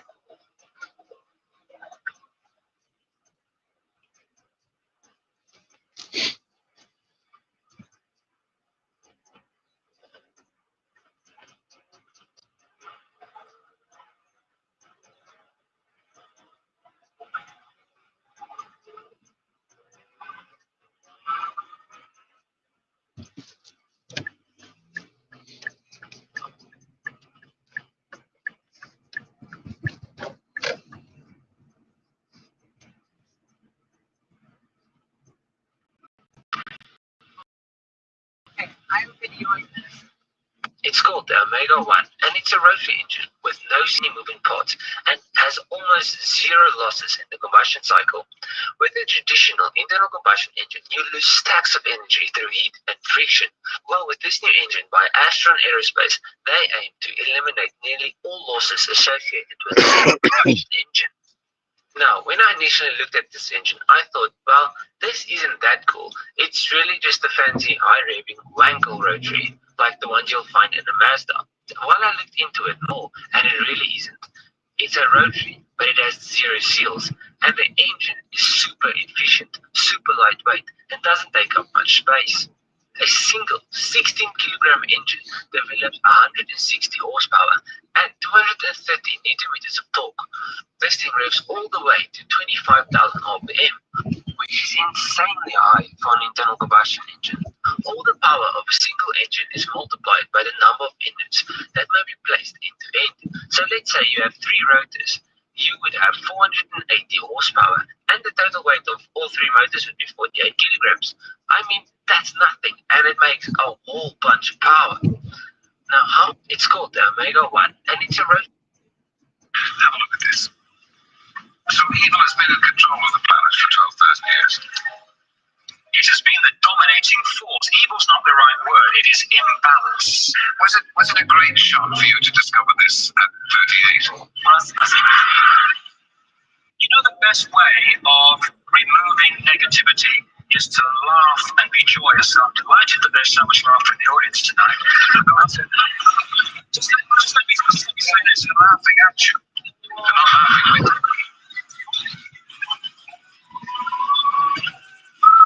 That interview at the time, it changed everything the way it did. Well, it changed everything in the sense of I couldn't walk down any street in Britain without being laughed at by most of the people. Going in a pub, there was uproar. A comedian only had to say my name to get a laugh. You know, we laugh at sheep because sheep just follow the one in front. Ah, stupid sheep. We humans have out-sheep the sheep because at least the sheep need a sheepdog to keep them in line. Humans keep each other in line, and they do it by ridiculing or condemning anyone commits the crime, because that's what it's become, of being different. You're still obviously bitter about people's rejection of your ideas. No, absolutely not. What I am is frustrated at watching Orwell's 1984 unfold in front of our eyes by the day, while people focus on who shot Phil Mitchell. That is frustrating, because my children and your children. If it's controlled by some by accident, who is controlling people or trying to control? Well, there is a network of families that you can take back to the ancient world, to places like Babylon, Sumer, which is now Iraq. You can chart them through to Rome, where they were responsible for the Roman Empire and the creation of the Roman Church. And then they came up into Europe to become the European aristocracy and royal families. Then through the great empires of Europe, especially the British Empire, but others too, these family bloodlines and the secret society network through which they manipulate themselves into power were exported all over the world. So what you have is a hidden hand where events are manipulated, like 9/11, which not just me, but endless other researchers now around the world have taken apart the official story. It insults the intelligence of a 10-year-old. And you have a hidden hand manipulating events, and the whole goal of it is centralization of power to the point where humans are little more than controlled clans. You say, you say to me, America, you say to open society. Oh, please, seafront property in Birmingham, Terry, you might like to buy, mate. Please, you see how preposterous it is. What, the fact that you think America's an open society? Absolutely ludicrous. Never heard anything so stupid in your life. David Icke, thank you. Good luck with your mission. Ladies and gentlemen, David Icke. Thank you. Thank you. Thank you. Thank you. Thank you very much. Thank you.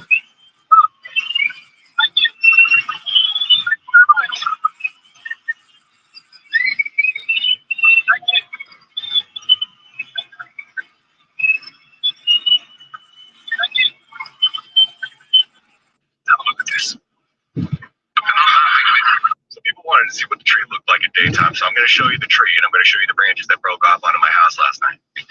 As you can see, the thing in the video last night, it was sitting right there on the fucking branch. That branch is broken. Not only is that branch broken, but this branch, where you can see the lights in the video last night, is also broken. Not only is that branch broken, but this branch right here also broke down from up here. It's now laying in my fucking tree. But in the video, like now a lot of people are mentioning, you could see whatever it was just crouched down in the middle of the tree, but it was camouflage. I even posted a screenshot of it that I took on a recent video before this video. And you can clearly see something that looks camouflage sitting in the fucking tree. You can call me crazy all you want, but I know what the fuck I saw. I know what the fuck I caught on camera. And when people are turning up their contrast and their exposure on the video, you can clearly see something climbing the tree. Not only climbing the tree, but also, like I said, crouching down on the branches. I've never seen anything like that in my entire life. And a lot of people are trying to compare it to a video that, come to find out, is 4 years old, by the way. Sorry, I had to sit down, but the guy was shining the light on the tree, and I don't know whether or not it was fake. I saw a comment that looked like his before the video was deleted, which why was the video deleted, you know what I mean? That looked like his username saying that it was his son that was fucking with the branches. And yes, by the way, I am going to be shining my flashlight because I have a very fucking bright-ass flashlight now, okay? Since so many motherfucking people want me to do that shit, I'm going to be shining it in the tree tonight to see if that thing comes back. And if it does, I guess we'll definitely be getting some answers now, won't we? But people really need to chill out on the accusations, okay? Because I'm not the person to lie to anybody. I'm usually a person that does some deep dive research for people. This is not the usual content that I make. Aside from making a couple of videos last month that clearly showed a black hole being in the middle of the moon, that itself is an entire different situation. I took a screenshot of that as well, and I actually caught it being in the middle of the moon. But that's for the video. I know what I caught on camera, and you can see it, and you can hear the noises, whatever the fuck it is in the video as well. And if you can't, then I highly recommend that you just get a better phone. I have no idea how thousands of people are hearing it, but somehow you aren't. So people wanted to see what the Hello, from your friendly neighborhood Good Witch. Have you heard of the new revolt that's about to happen? No, you haven't. Well, let me tell is a huge revolt in action right now, and you didn't even know. You might want to search the term cute winter boots. So the other day, I went to the... Hello, from your friendly neighborhood good witch. Have you heard of the new revolt that's about to happen? No, you haven't. Well, let me tell you all about it. Speaking in code, so you need to decipher that first. Oh, may the odds be ever in your favor. You're going to hear things like, the roads are icy in North Carolina. There's going to be a lot of ice. Prepare your cute winter boots. They're always speaking in code, yet the code is so easy to decipher. I have lots of cute winter boots. Some are black with big buckles. So, what are we doing? Cute winter boots. Roads are icy. Ice, North Carolina. Y'all, go search up the term cute winter boots and then come back to me, explain exactly what's going on. I know it's a revolt. It's a revolt of some kind. But is it about buying meat? Hello, from your friendly neighbor. So the other day, I went to this really far away place called New Jersey to this spot called the Mimi Prime and had what is, without a doubt, one of the most insane meals I've had in my entire life. This is Tony, who goes by the godfather of meat and who owns the place, and who started us off with their filet mignon tartare, which was freaking delicious. Then there's a sashimi trio with citrus ponzu and their seafood tower with jumbo shrimp, jumbo crab, this delicious ceviche, and an 8-ounce steak. These short rib waffle cones with whipped garlic sauce, and then these freaking Wagyu meatballs with ricotta that were incredible. To be honest, we had so many things that were so good, I can't even name them all. They served us drinks that came out of a smoking treasure chest. This mixed grill was great. Their spicy penne was ridiculous. Their bone marrow with garlic toast and caramelized onions was great. This freaking stuffed branzino with colossal crab meat and this tuna topped with wasabi cream were both insane. This lamb ossobuco literally fell off the bone and was delicious, and I haven't even gotten to their steak. We got their 45-day dry-aged tomahawk, their New York strip, and this filet topped with truffle butter that you could actually cut through with a butter knife. And while all these steaks were amazing, the filet was honestly one of the best bites of steak I've ever had. The lobster mac and cheese was great, and the cream spinach was good too, and I don't even freaking like cream spinach. Make sure you get their very, very creme brulee for dessert, and even though me and my friends started acting really annoying and eventually got thrown out, we still had a really great time. So the other day, I went to this really far away place called New Jersey to this spot called the Mimi Prime and had...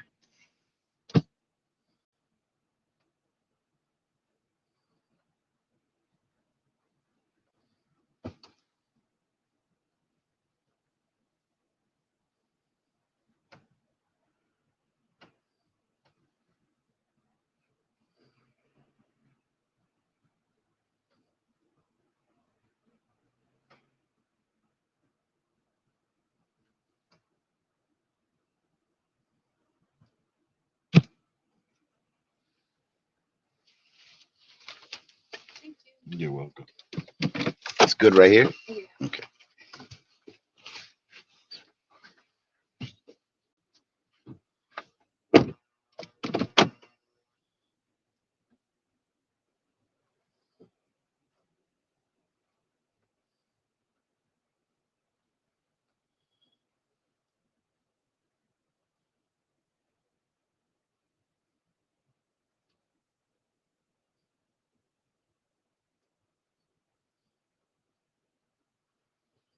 What is with that? All you gotta do is get this $20 bill out of the bottle and you keep the $20 bill, right?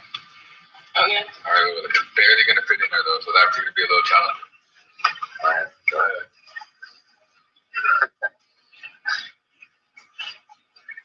Go ahead and get it out. If you can't get it out, $20 for me.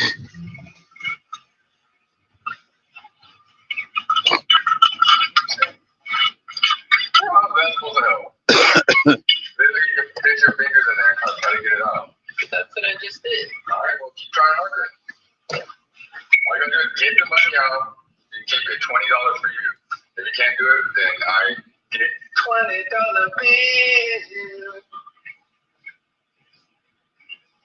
Yeah, it's kind of hard, isn't it?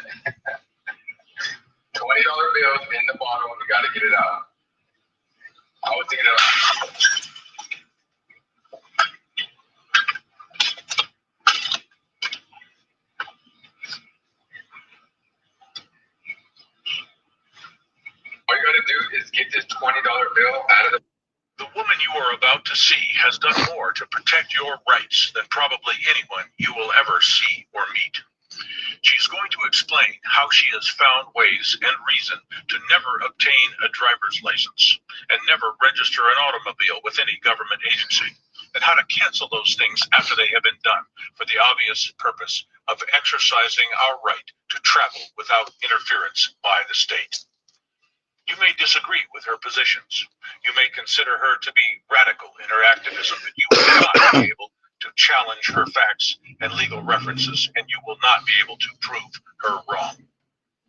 The vehicle regulations she discusses in this video are only one small part of the work she has done to defend and restore individual rights. Her energy, her intellect, and her devotion to justice are unmatched in my experience. When anyone works to defend their rights, they are defending all our rights. When anyone fails to defend their rights, they put all of our rights in jeopardy. In many cases, that puts our property and even our lives in jeopardy. In the following interview, we are all privileged to hear how Jackie Fig has battled for herself and for all of us in her lifelong battle for freedom, rights, and justice. Okay, so my name is Jackie Fig, and I've been traveling without a license since around 2003. Driver's license, yeah, let's emphasize the driver's license.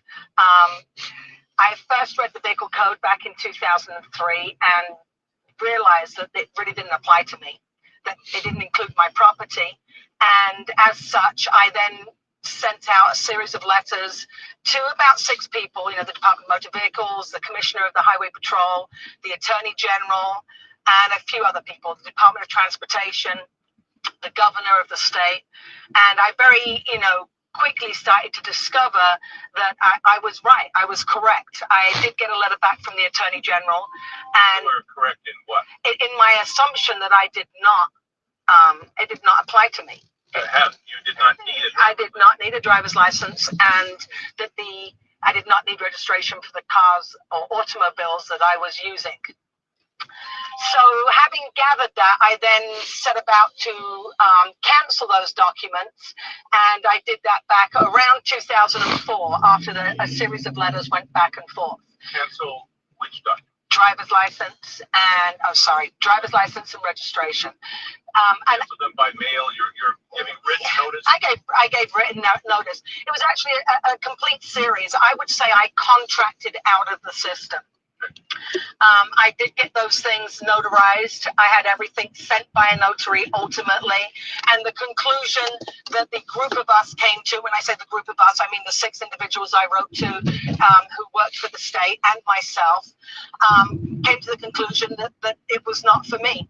And having the licenses. Having the license, yeah. I issued my own documents. I issued my own identity document. I issued my own certificate of absolute title or absolute ownership, not title.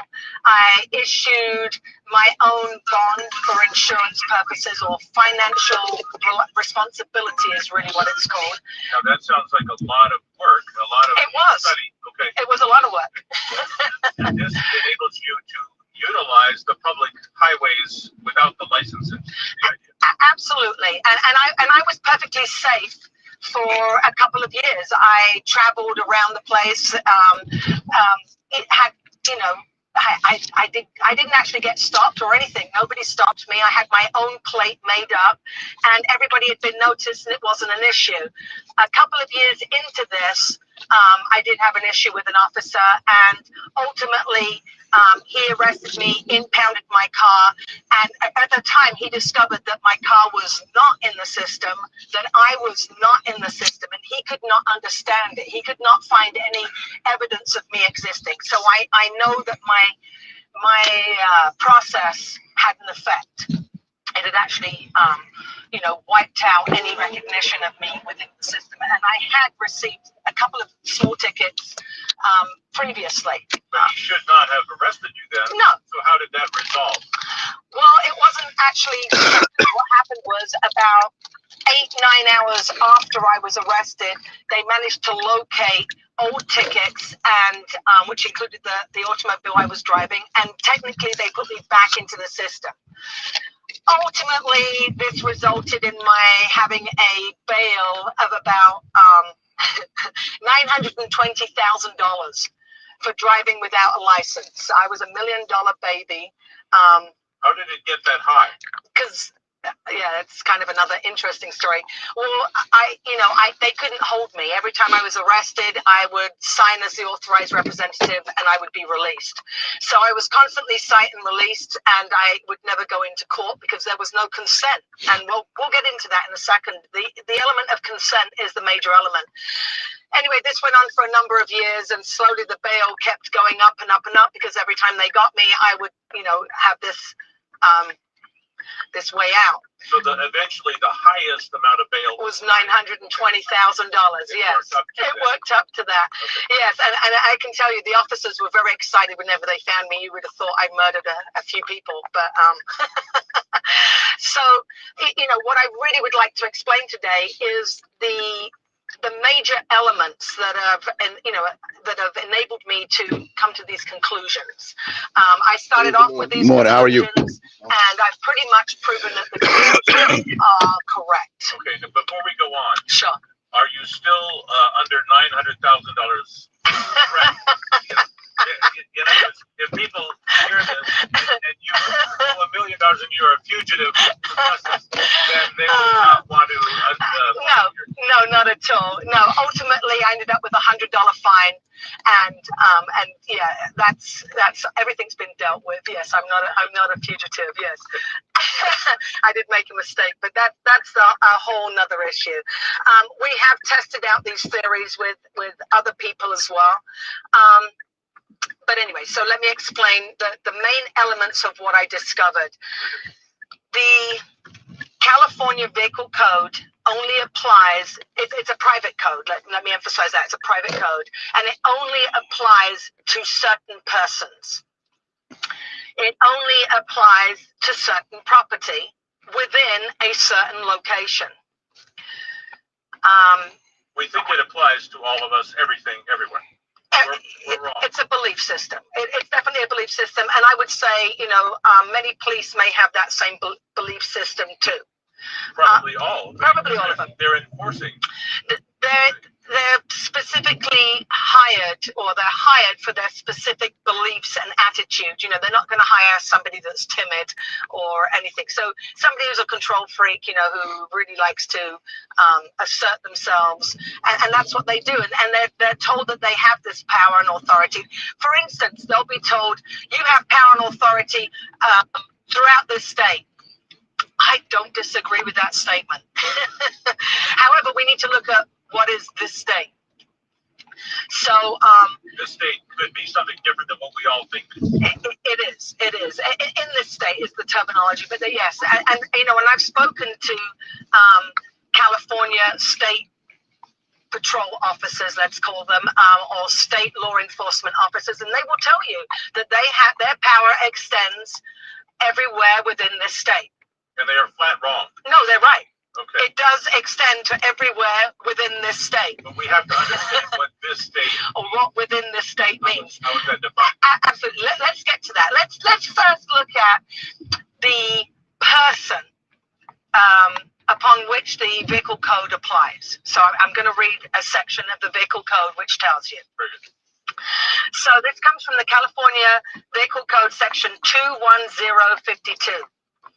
The provisions of this code applicable to the drivers of vehicles upon the highways apply to the drivers of all vehicles while engaged in the course of employment by this state, any political subdivision thereof, any municipal corporation, or any district, including authorized emergency vehicles subject to those exemptions granted such authorized emergency vehicles in this code.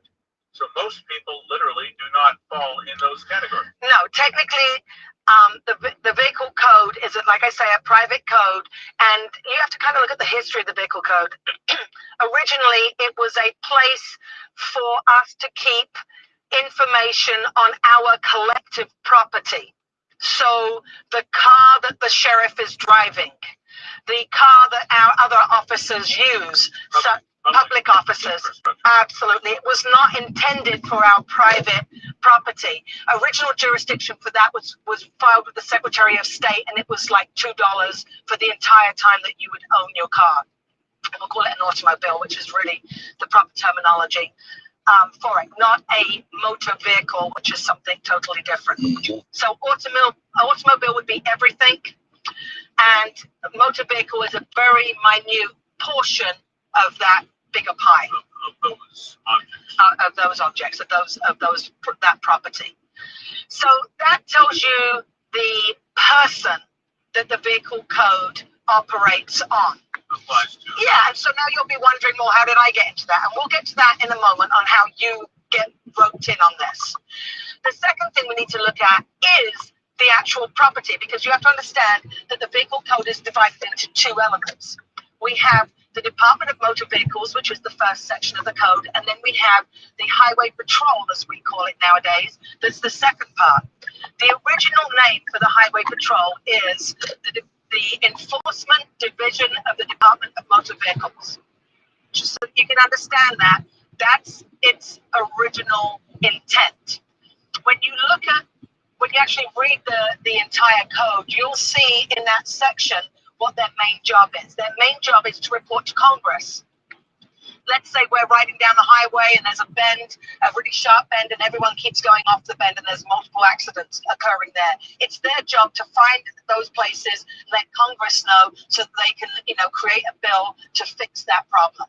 The other element of their job, which I always love this part, kind of describes it to a T, where it says, an officer may use as many flares as he needs to without ever having to pay for them himself. His job is safety. And that's paraphrased, but that's basically how I remember it. That's, the cute little way that the code is kind of written. So you have this department that is there to keep track of our collected property. And then you have this other element, which is the enforcement of keeping track of all that property. Another part of this code that kind of always stayed in my mind, and I'm going to paraphrase it here. It's from one of the earlier parts of the code, but it basically says, if at the time of an accident, the officer is intending the accident because that's within the purview of his agency, basically. He's there for safety purposes. If at the time of an accident he discovers that a person is required to be licensed and is not licensed, if they're required to be registered, the car is required to be registered and it's not registered, then he's to issue a citation in triplicate, and they are to appear at the Department of Motor Vehicles for a hearing. Absolutely. The person who's being cited is actually appearing at the Department of Motor Vehicles. Now, when you look at the construction of the codes, what we're looking at is, the singular includes the plural includes the singular. So when you look at the word commissioner, you have a commissioner of the Highway Patrol. You have commissioners of the court. You're going before a hearing commissioner. So technically, at that time, you're in the Department of Motor Vehicles. When you read the code, it seems pretty clear that that's what's happening. It's an administrative hearing, and you are appearing at the Department of Motor Vehicles. You're appearing within the purview of that jurisdiction. They call it traffic. They call it traffic court. Absolutely. And they link it to criminal to give it some kind of standing, but technically it's quasi-civil. But if they told you it was quasi-civil, you wouldn't know. So they trick you into thinking it's criminal, so they'll say criminal and traffic just to get you in there. So anyway, so that's the person that's ready to take care of state employees and operators of state property because they're required to protect the public. So when we look at the purview of the property that is being looked after, as I've mentioned, it is state-owned property. But if we look at the vehicle code, so I'm going to read this section right here, and this comes at 260. So besides the state property, this is the other element that is regulated. California Vehicle Code 260 states in Section A commercial vehicle is a motor vehicle of a type required to be registered under this code, used or maintained for the transportation of persons for hire, compensation, or profit, or designed, used, or maintained primarily for the transportation of property. Section B of that code 260 again, passenger vehicles and house cars that are not used for the transportation of persons for hire, compensation or profit are not commercial vehicles. So that's... This is publicly owned vehicles or vehicles that are involved in commerce. In commerce, making revenue from their usage. Absolutely, which is in line with the federal statutes under Title 18, Section 36. There's a whole part in there in regards to, you know, it defines use for first, second, or third level, bro.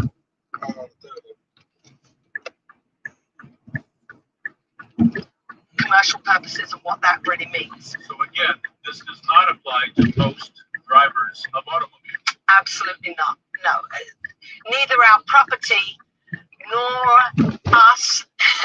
And I use those, I'm using these terms very loosely or in the ordinary language, not in legal language, because these things have other meanings, of course, when you hit legalese.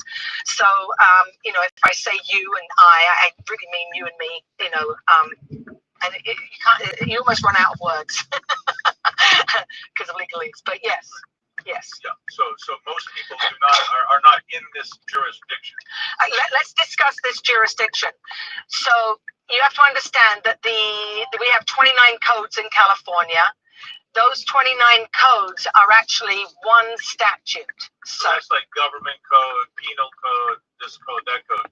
Absolutely. Under one statute. Under one statute. So the definitions in one particular code apply throughout the codes, throughout all 29 codes, unless it's expressly stated within that code. So for instance, and it makes sense when you do that, because for instance, if you go to the Business and Professions Code, if I'm going to talk about contractors, when I say, if you come and get a contractor's license, then you're the... Say again. Let me out right here. Copy that.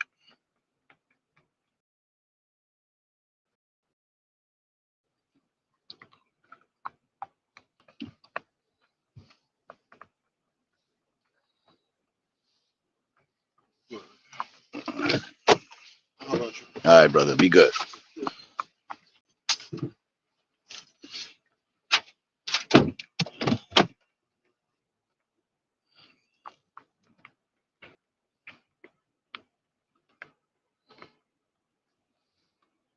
Person I'm now referring to in this part of the code.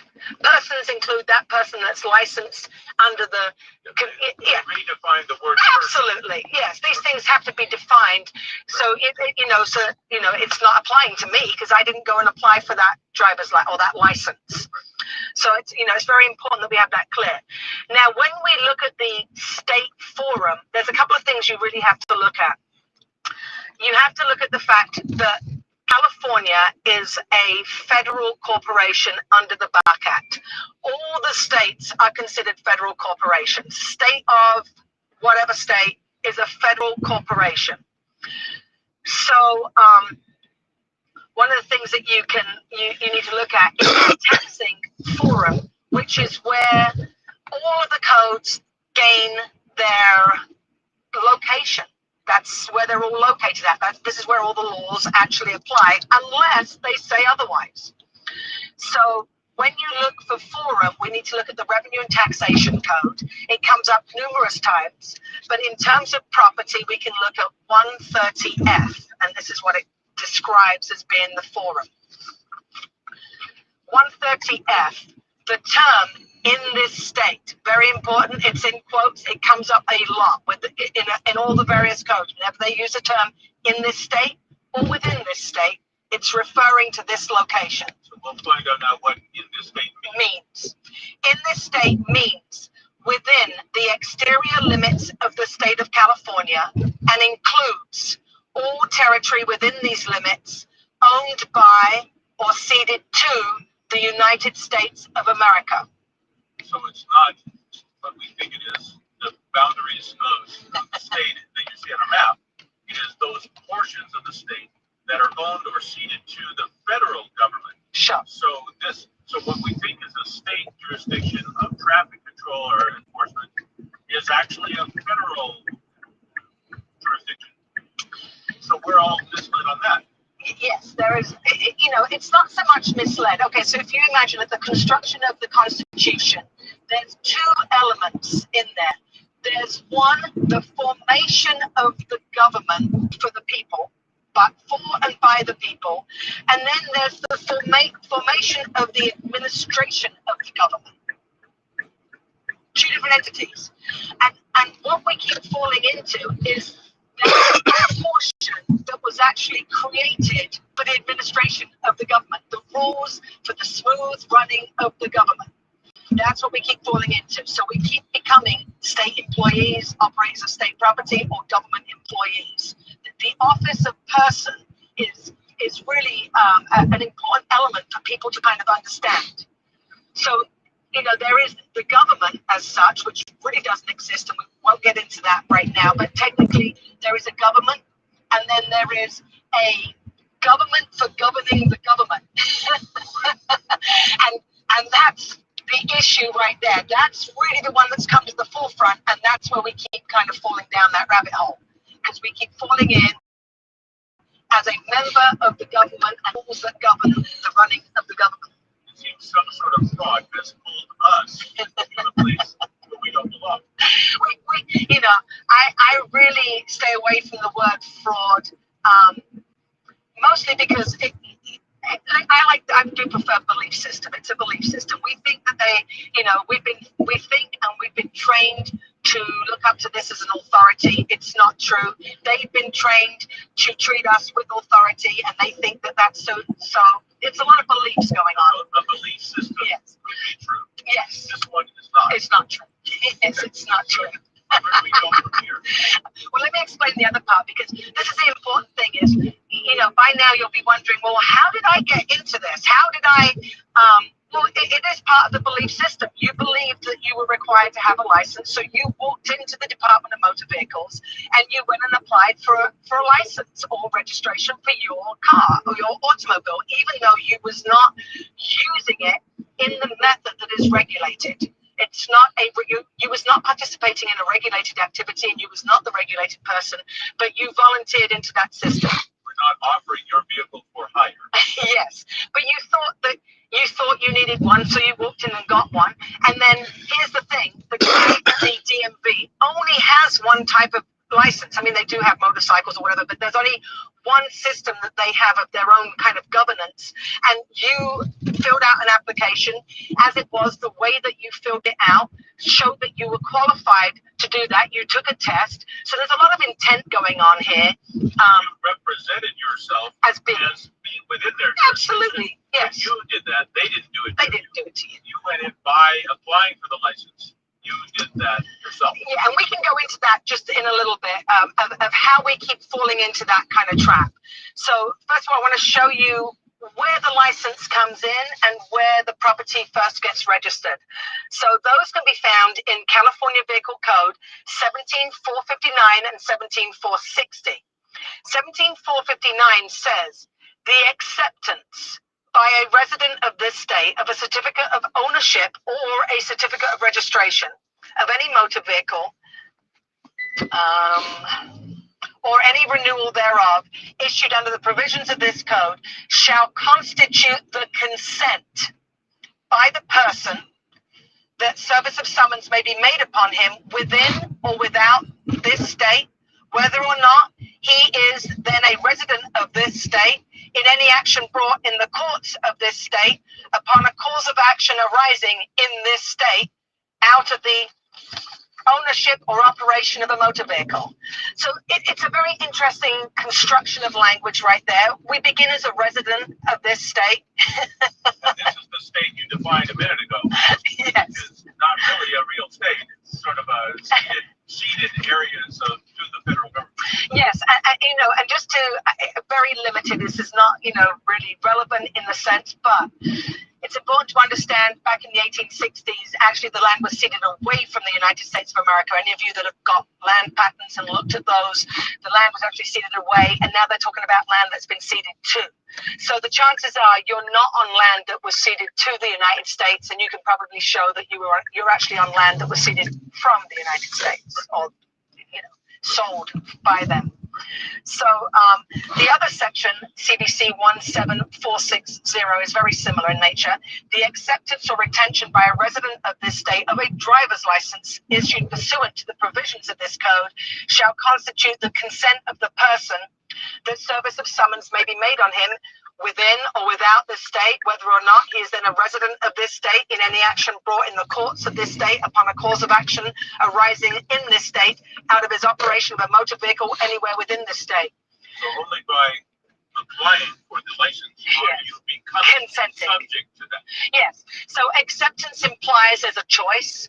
Consent implies you've now consented to be the agent for the service of process. So you will be brought into the courts.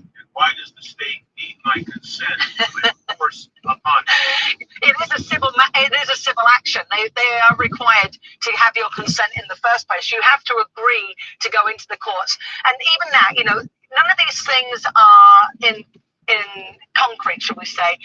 You can still you know, but it just makes it more harder. If you have a driver's license, you've already consented the service of summons. Now you need to go into court. You know, it will go to a warrant. There's other fail-safes that they have to really drag you along into the system. If you don't have these two contracts to begin with, the license and the registration. The license and the registration, there's really not very much that they can do. They can issue a fine. That's if they even issue a ticket. Generally, without the consent, there's nowhere that they can go. They can't issue a warrant. They can't issue a warrant. So we've looked at this. We've looked at two particular elements. Like, for instance, for most of us that are now old discovering this, and you decide that you're ready to get rid of these contracts, we have other things to overcome. There's a lot of presumptions and assumptions out there. So if you're caught traveling around in your car without a driver's license, it will be the assumption that you forgot to renew it. So that's one element you need to overcome. If you are young enough and you've never had a license right now, this is really important for you guys, because if you've never had one, and let's say you actually get stopped, what will happen is they will issue a ticket, and you will get this weird number in the place of where it says driver's license. And now you know you don't have one. But what happens is the DMV has a little office that is a presumptive office. It's sitting there waiting for you to get a license. And so they issue it's called the issuance department. They're issuing you with a number just in case you decide to go get a license. Now, how do they know you exist? Because you just gave them your name. At the traffic stop. At the traffic stop, you give them your name. The officer will issue a ticket. The ticket will have a bogus number on it, a number that you don't recognize. It's not really bogus to them. We have done some research on this, and it comes from the DMV's issuance department, and they're sitting there waiting for the application. Now, so far, it's not a problem. There probably won't be a court case. We have not seen court cases happen at this time. So you'll have a date to appear, but when you actually look, you'll find out you're not on, you've never consented. The best thing to do with that right there is to send it back and say, I don't consent. That's one way of handling it. If what we found is that later on, if you go get a license, if you apply for a license, any tickets that were created with the issuance of that, it's not even temporary, but it's pending license. The number they made up. The number they've made up. If they can link you at that address of that age and all those things to now your application, all those past. Yes. So it's very ingenious, the little system they have set up. And this is definitely, it applies only to California. Other states don't have these same things. If you don't register your car, it's assumed that you no longer want registration. In California, of course, it's assumed that you forgot to renew it, that somehow, you know, you're incompetent or something. Life happened and you forgot. So, you know, there's all kinds of past dues, fees, and whatever not that they'll try and wrap on you. But yeah, in other states that doesn't apply. I think it's a nice little point for me to mention right now. You know, California has a renewal every 4 years of a driver's license. They're at risk of losing jurisdiction every 4 years, except under these presumptions of law that they create that is only for California. Other states don't do this. In England, which is where I'm from, the license is issued for life. It's good to your 75th birthday, because England did not want to risk losing jurisdiction.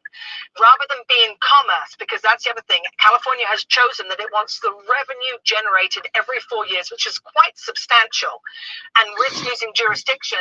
England would rather, maintain jurisdiction at the risk of losing a couple of bucks. And tax you some other way. Absolutely. TV licenses, absolutely. But that goes to show you the law is uniform everywhere. The theory, I'm telling you, is absolutely uniform. Another one that you can check up is a case called O'Neill. In the O'Neill case, it's called O'Neill versus the Department of Professional and Vocational Standards. It's from June 5th, 1935, and it was heard in the 2nd Appellate District. And just real briefly, what that says is, O'Neill was a guy that had a contractor's license at some point. He got pulled up before the board for some violations.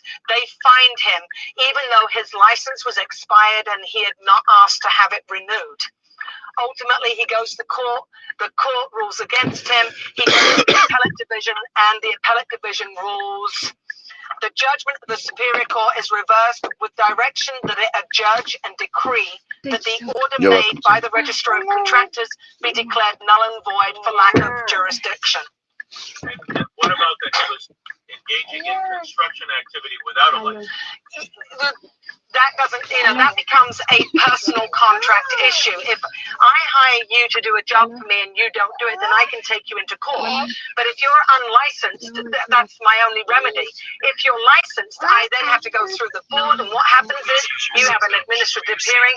They find you guilty of something. They fine you. You pay the board, and I get nothing. So if he's not licensed, the only issue he has to tell you he's not licensed. We're not telling you that he is licensed. Yes. Otherwise, there's no complaint on the part of the government. Yes. Because you're just You have to sit down, baby.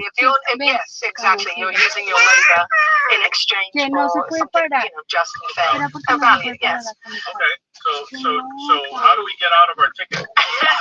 We've talked about not having a license. Sure.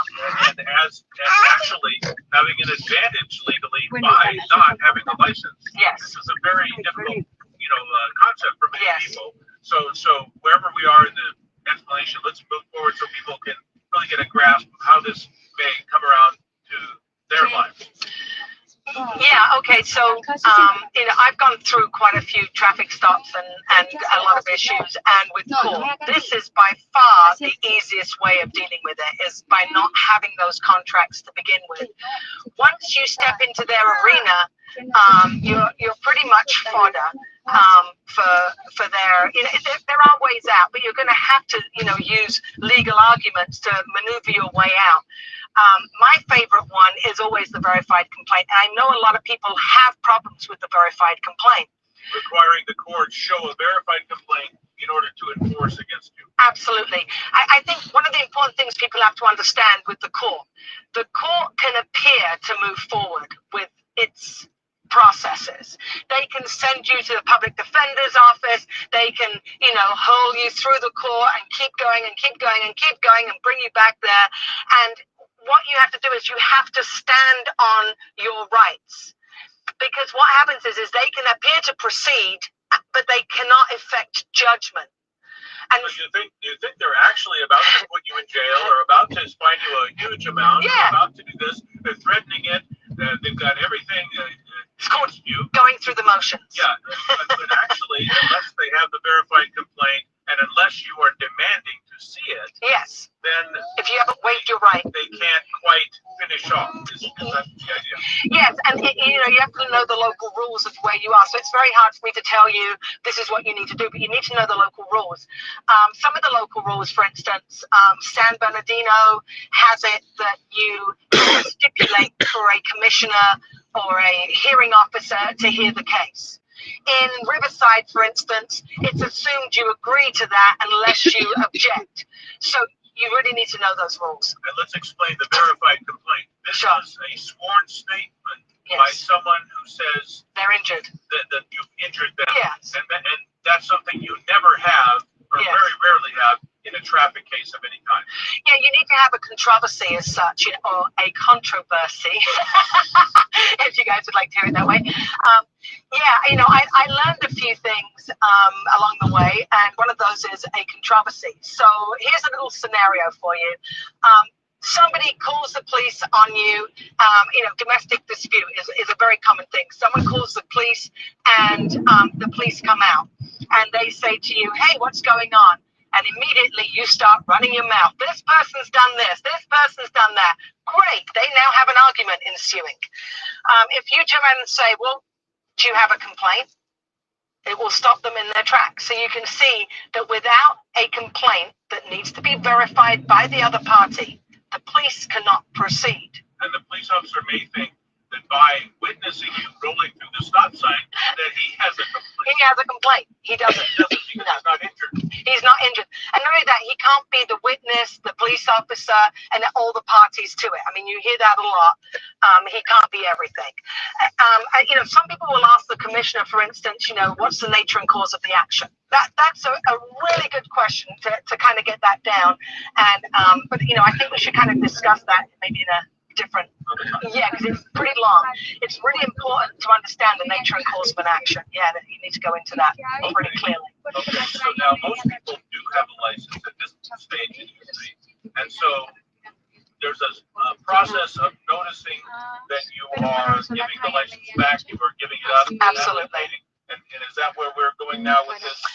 Let's go there. So if you are ready to get rid of your license and to remove your cars from registration, there is a process. There is a DMV form called DL142. And you can fill that out, and it does ask for a reason why you're giving it up. And if it has to be very personal to you. If you've done your research, you can put fraud if you want. I was under the impression I needed one, and I read the code, and now I don't. I understand I don't need one. It really is a personal reason as to why you're giving it up. So you would write that in there, and you can send back your license. The important thing, real key here, is to make sure you get something back from them. That form is a two-part form. You could walk in there and get a stamped, filed copy. That's one way. There is also a letter that they give out which kind of thanks you for the consideration of you canceling your driving privilege. That's a really good letter to have, because otherwise what happens is the police pull you over, they come under the presumption that you forgot to renew it, especially if they find you in the system and they find an old driver's license number there. They're going to assume that you forgot. So it's very important for you to be able to show that, rebut that presumption immediately. And I've been in stops where that's happened, and it really is. You see the little light go on, and they're like, "Oh." And I've been in stops where they don't have that notice, and they really will go on that presumption. "Oh no, you just forgot to renew it. Oh no, I canceled it." So would it be wise to do the return of the license and the paperwork at the counter, where you can get a signature and you can insist on some sort of receipt or paperwork acknowledging that action? Absolutely, yes. So it's maybe better not to do it by mail. You just may never get anything back. You might not get anything back. Absolutely, you can do it at the counter. And you have to be assertive to say, "I need a record of this." I need a record of this. Another thing that you can do for anyone that's already canceled their driver's license and they're experiencing the problem You're welcome so much. I'm highlighting right here, which is that during a stop, they're just assuming that you still are driving and you've forgotten to renew your license. You can, if you have any proof that you did cancel the driver's license, that you did DL142, or that you did some sort of mailing, because in my case, I actually did a process, so I have proof. Then walk into your nearest DMV office with that proof and show it to them and ask them for a copy of the notice of cancellation. It's very important that you carry that letter with you. Now, in regards to... So that could be a photocopy. You just keep Oh yeah. Any copy. Oh yeah. But it is the record. It is the record. It's proof right there, and it really does rebut that presumption for them.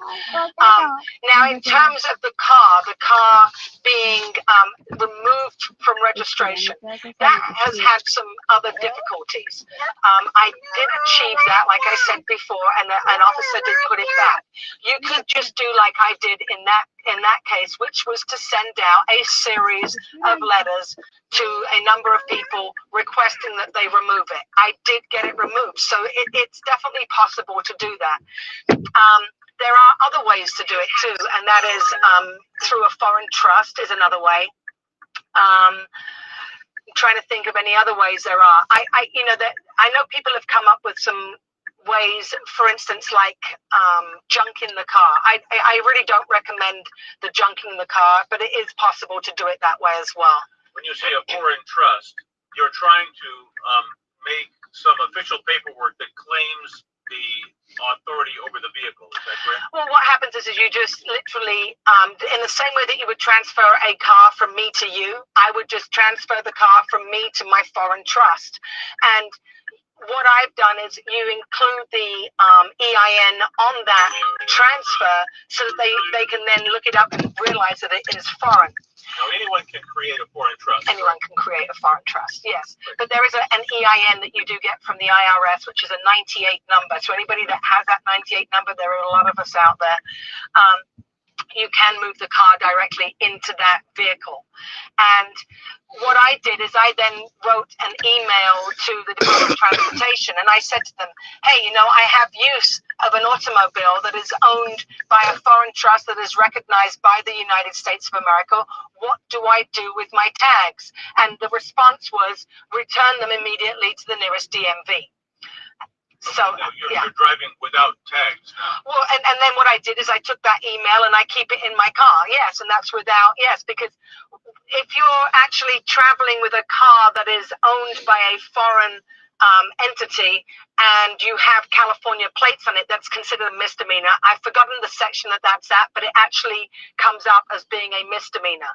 No license plate. Well, no license plate. If you have a California plate and the car is not owned in California. Okay, so you have to remove the plate. You have to remove the plate, yes. So once I was aware of that, it comes under the foreign organization section. You'll see in there that it's actually listed as a misdemeanor.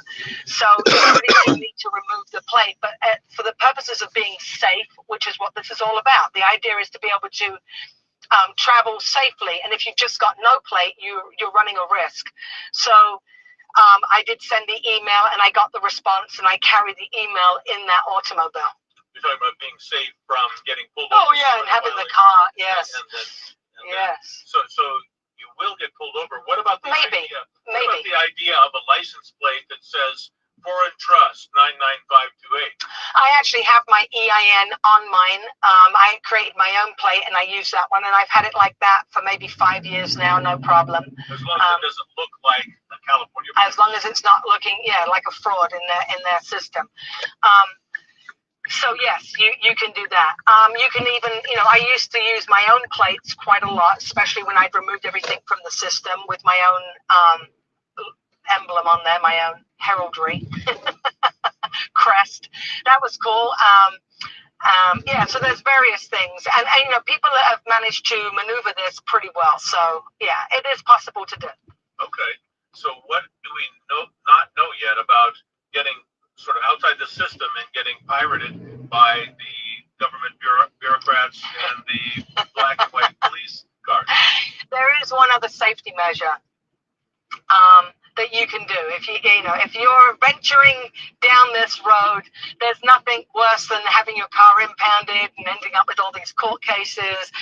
It really is frustrating and depressing. So one of the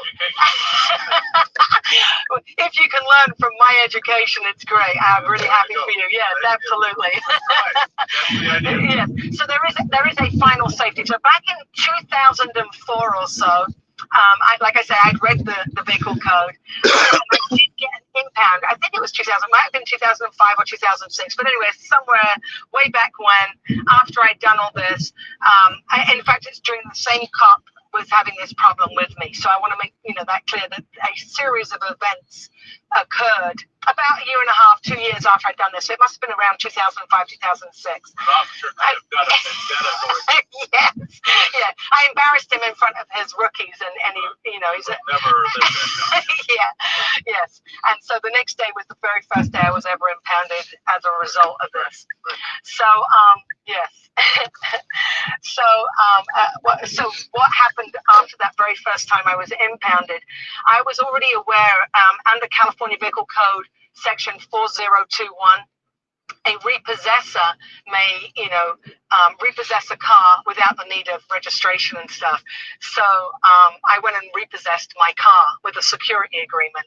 And when you went to the impound? The impound yard, yes. What did you get a security agreement to repossess the car? Well, I hate to get into the straw man thing, and so there's a lot more to this. But yes, between myself and myself and Irene, we did have a security agreement. I'd actually had one for quite some time, so it was already created, and the car was already within that security agreement. At this point, I'm going to mention, because this kind of sounds flighty to people, but when you look at many banks have leasing companies. They have leasing companies, and they lease their desk, their operations, everything that they use from a leasing company that they happen to own. It's the same thing. So I have a very similar structure that's set up. Right. So you securitize. I've securitized, yes. Yourself or an entity. Absolutely. That you control. Yes. And so you have studied a little law, and you understand trust a little bit. A little bit to do that, and the way that you have liens and all the rest of it. And when you look at the vehicle code, the vehicle code actually mentions the Uniform Commercial Code, which is kind of interesting. If you think it's a state law, but it mentions the Uniform Commercial Code, it's over 300 odd times. I'm well. How are you? Times. And in each of those places, it mentions that the UCC is superior in nature to the vehicle code. So just so that you kind of get an idea of that. So what is in the UCC that we need? Yes, there are a couple of sections within there. Certainly the idea of liens is within there. Well, there's really only a possessory lien that exists in the vehicle code, but the idea of a security agreement and all those things would be in the Uniform Commercial Code. So So I created a security agreement, and I went to go pick up my car, and I said, I'm here to repossess the car, and so the woman says to me, do you have a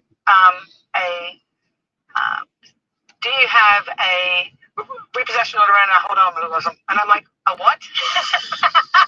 She goes, a repossession order and a hold harmless. And I go, oh, I've forgotten that. Hold on a minute, I'll be right back. So I ran home, looked them up, got one, went back, repossessed my car. You got one, you wrote it up. Yeah, I wrote it up. Maybe get a notary on it or something. Oh, I didn't need a notary. The great thing about this is when you actually read the code, there is no requirements for a secured party to have anything notarized. And you can have copies. You don't need the originals. And, we repossessed my car, so. And did you pay the impound fees? You have to pay the impound fees. That's a private deal. But you could go after the officer later on. I didn't at that time, but that's where your remedy would lie, would be really with the officer. Although many people take the impound yard to court. I'm not sure if I've heard of any successes. I would be interested to hear of any successes. And I'm of the mindset that I want my car quickly. So you came up with the way where you were supposed to come in with a court and police approved. No police approval necessary. Release of your vehicle. Yeah. And you found another form of security trust that is just as valid to the impound lot. Yes. I found a way that I could repossess my, I'm calling it my very loosely there because it's technically the way that it was owned. Actually, I had the certificate of absolute ownership, so it really was mine at that time. So the impound lot was holding your car for the police, actually. Yes. And the police were hoping and expecting for some registration revenue from you, which you denied them by coming up with a legal way to bypass that. Yes, and you do bypass the police department. Usually what happens is you have to go to the police department and you get a release. In this instance, I was not required to get a release. And it's a really nice little system to have set up.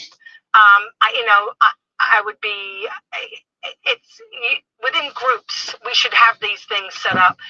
And even in the case that, if I was arrested and my car was impounded, somebody else from the group could actually go pick it up. Right. So I think, I think it's really important. We're always coming from behind. They're always grabbing our stuff and we're having to, get it back. And this is a way of kind of securing it and having that extra protection. So as you say, it's good to network and develop. Yes. And you've been very active with groups as well. And so that's something everyone should look at is who else will understand this? Who else might help me and cooperate with this? And who else could I trade favors with someone present a united front against this kind of revenue schemes that are being worked on? Exactly. Ideally, you won't have this problem. If you don't have a driver's license, you don't have the registration contract, the acceptance and consent. If you don't have those two elements, you shouldn't really have the problem. However, we know that there are officers out there that don't, you piss them off, something happens, and they're in that belief system. They're going to impound your car. It's nice to have something set up as a backup, and this is a kind of nice way of doing that. So and when you say that when police act, it sounds like they're really committing a crime. I mean, they're seizing property, they're putting you through nuisance, they're violating your liberties, and they're doing so criminally. And when we say based on a belief system, that's not the law. That's a belief system. They don't have the law on their side. They think they do, and they don't. Is that correct? Well, yes and no. If we have contracted in, then they generally do. If we have not contracted in, they really don't. They do not have that right. This is quasi-civil. It is not criminal in nature. The Supreme Court has recently ruled on the civil forfeitures, and they're really erring on our side right now. This all started, I think it was around 95 when the Safe Streets Act came out with Clinton. I was first impounded very shortly after, and back then they didn't even have proper forms to give you. So, I've complained, worked the system, worked things out, quite a lot. I think I was probably one of the first ones, and it was because of, my complaints and stuff that then they started to have, proper citations that were in line with the law. Compensated, but they did correct their failures. Yeah, absolutely. So, and I find a new part every time that it happened to me, every time I was impounded, and I have been impounded quite a number of times. I've taken quite a lot of beatings, and yes, and I feel comfortable that where I'm at right now is actually a really good place, and I'm happy to. This door, the next one. This one? Yep. All right, man. Have a good morning.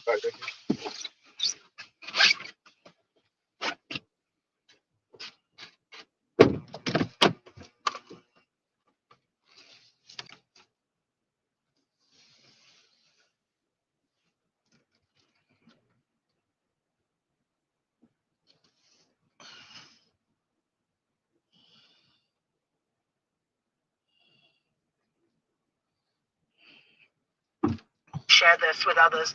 I think what I may call this video is the bravest woman in the world. It is quite funny, but yes. So I have been through quite a lot on this, and learned to maneuver that through pretty well. So yeah. Well, that was some fabulous information. Thank you. And I'm sure people could watch it once or twice or three times and start to absorb that, because there are some things you mentioned where you do have to go down a little bit of legal study on, and you have to understand. Any final comment on how people might proceed who may not know the steps to take? Sure. Make sure that you understand who you are, the property that you have, and where the location where you are. It's really important to understand the terminology that's being used against you. Yeah, so when you say that where you are, yes, how the law defines where you are. Absolutely. What that means in a technical sense, because we all think we know where we are, but what matters in this case is the law. Sure. And what you found was that it means something very different from what it could be. It does mean something totally different. yeah, and you really need to understand that venue that they're presuming is that you're on land that's been ceded to the United States, and you are using a zip code. That's why many of us don't use zip codes and the federal definitions and federal places. Yeah, exactly. And here's the thing. When you look at, like, there was some confusion as to whether it is a state or federal issue. When you look at police cars, what does it say? It says CA. It says CA. Car is a federal designation. It doesn't necessarily mean California. California is the actual geographical location. State of California is the federal corporation. And so, this car is a layer within that whole section, right? CA is the federal. Absolutely, that's the federal designation for the state of California. Okay. Right. So we good for now? I'm good. Jackie, the woman you are about to see has done more to protect you. All right, people. Coming to the end of my broadcast day. I'm taking it down. It's been fun. No real incidents. And it's all good. I'm back out here tomorrow. Lord's will. Do it all again. Have a good night, everybody.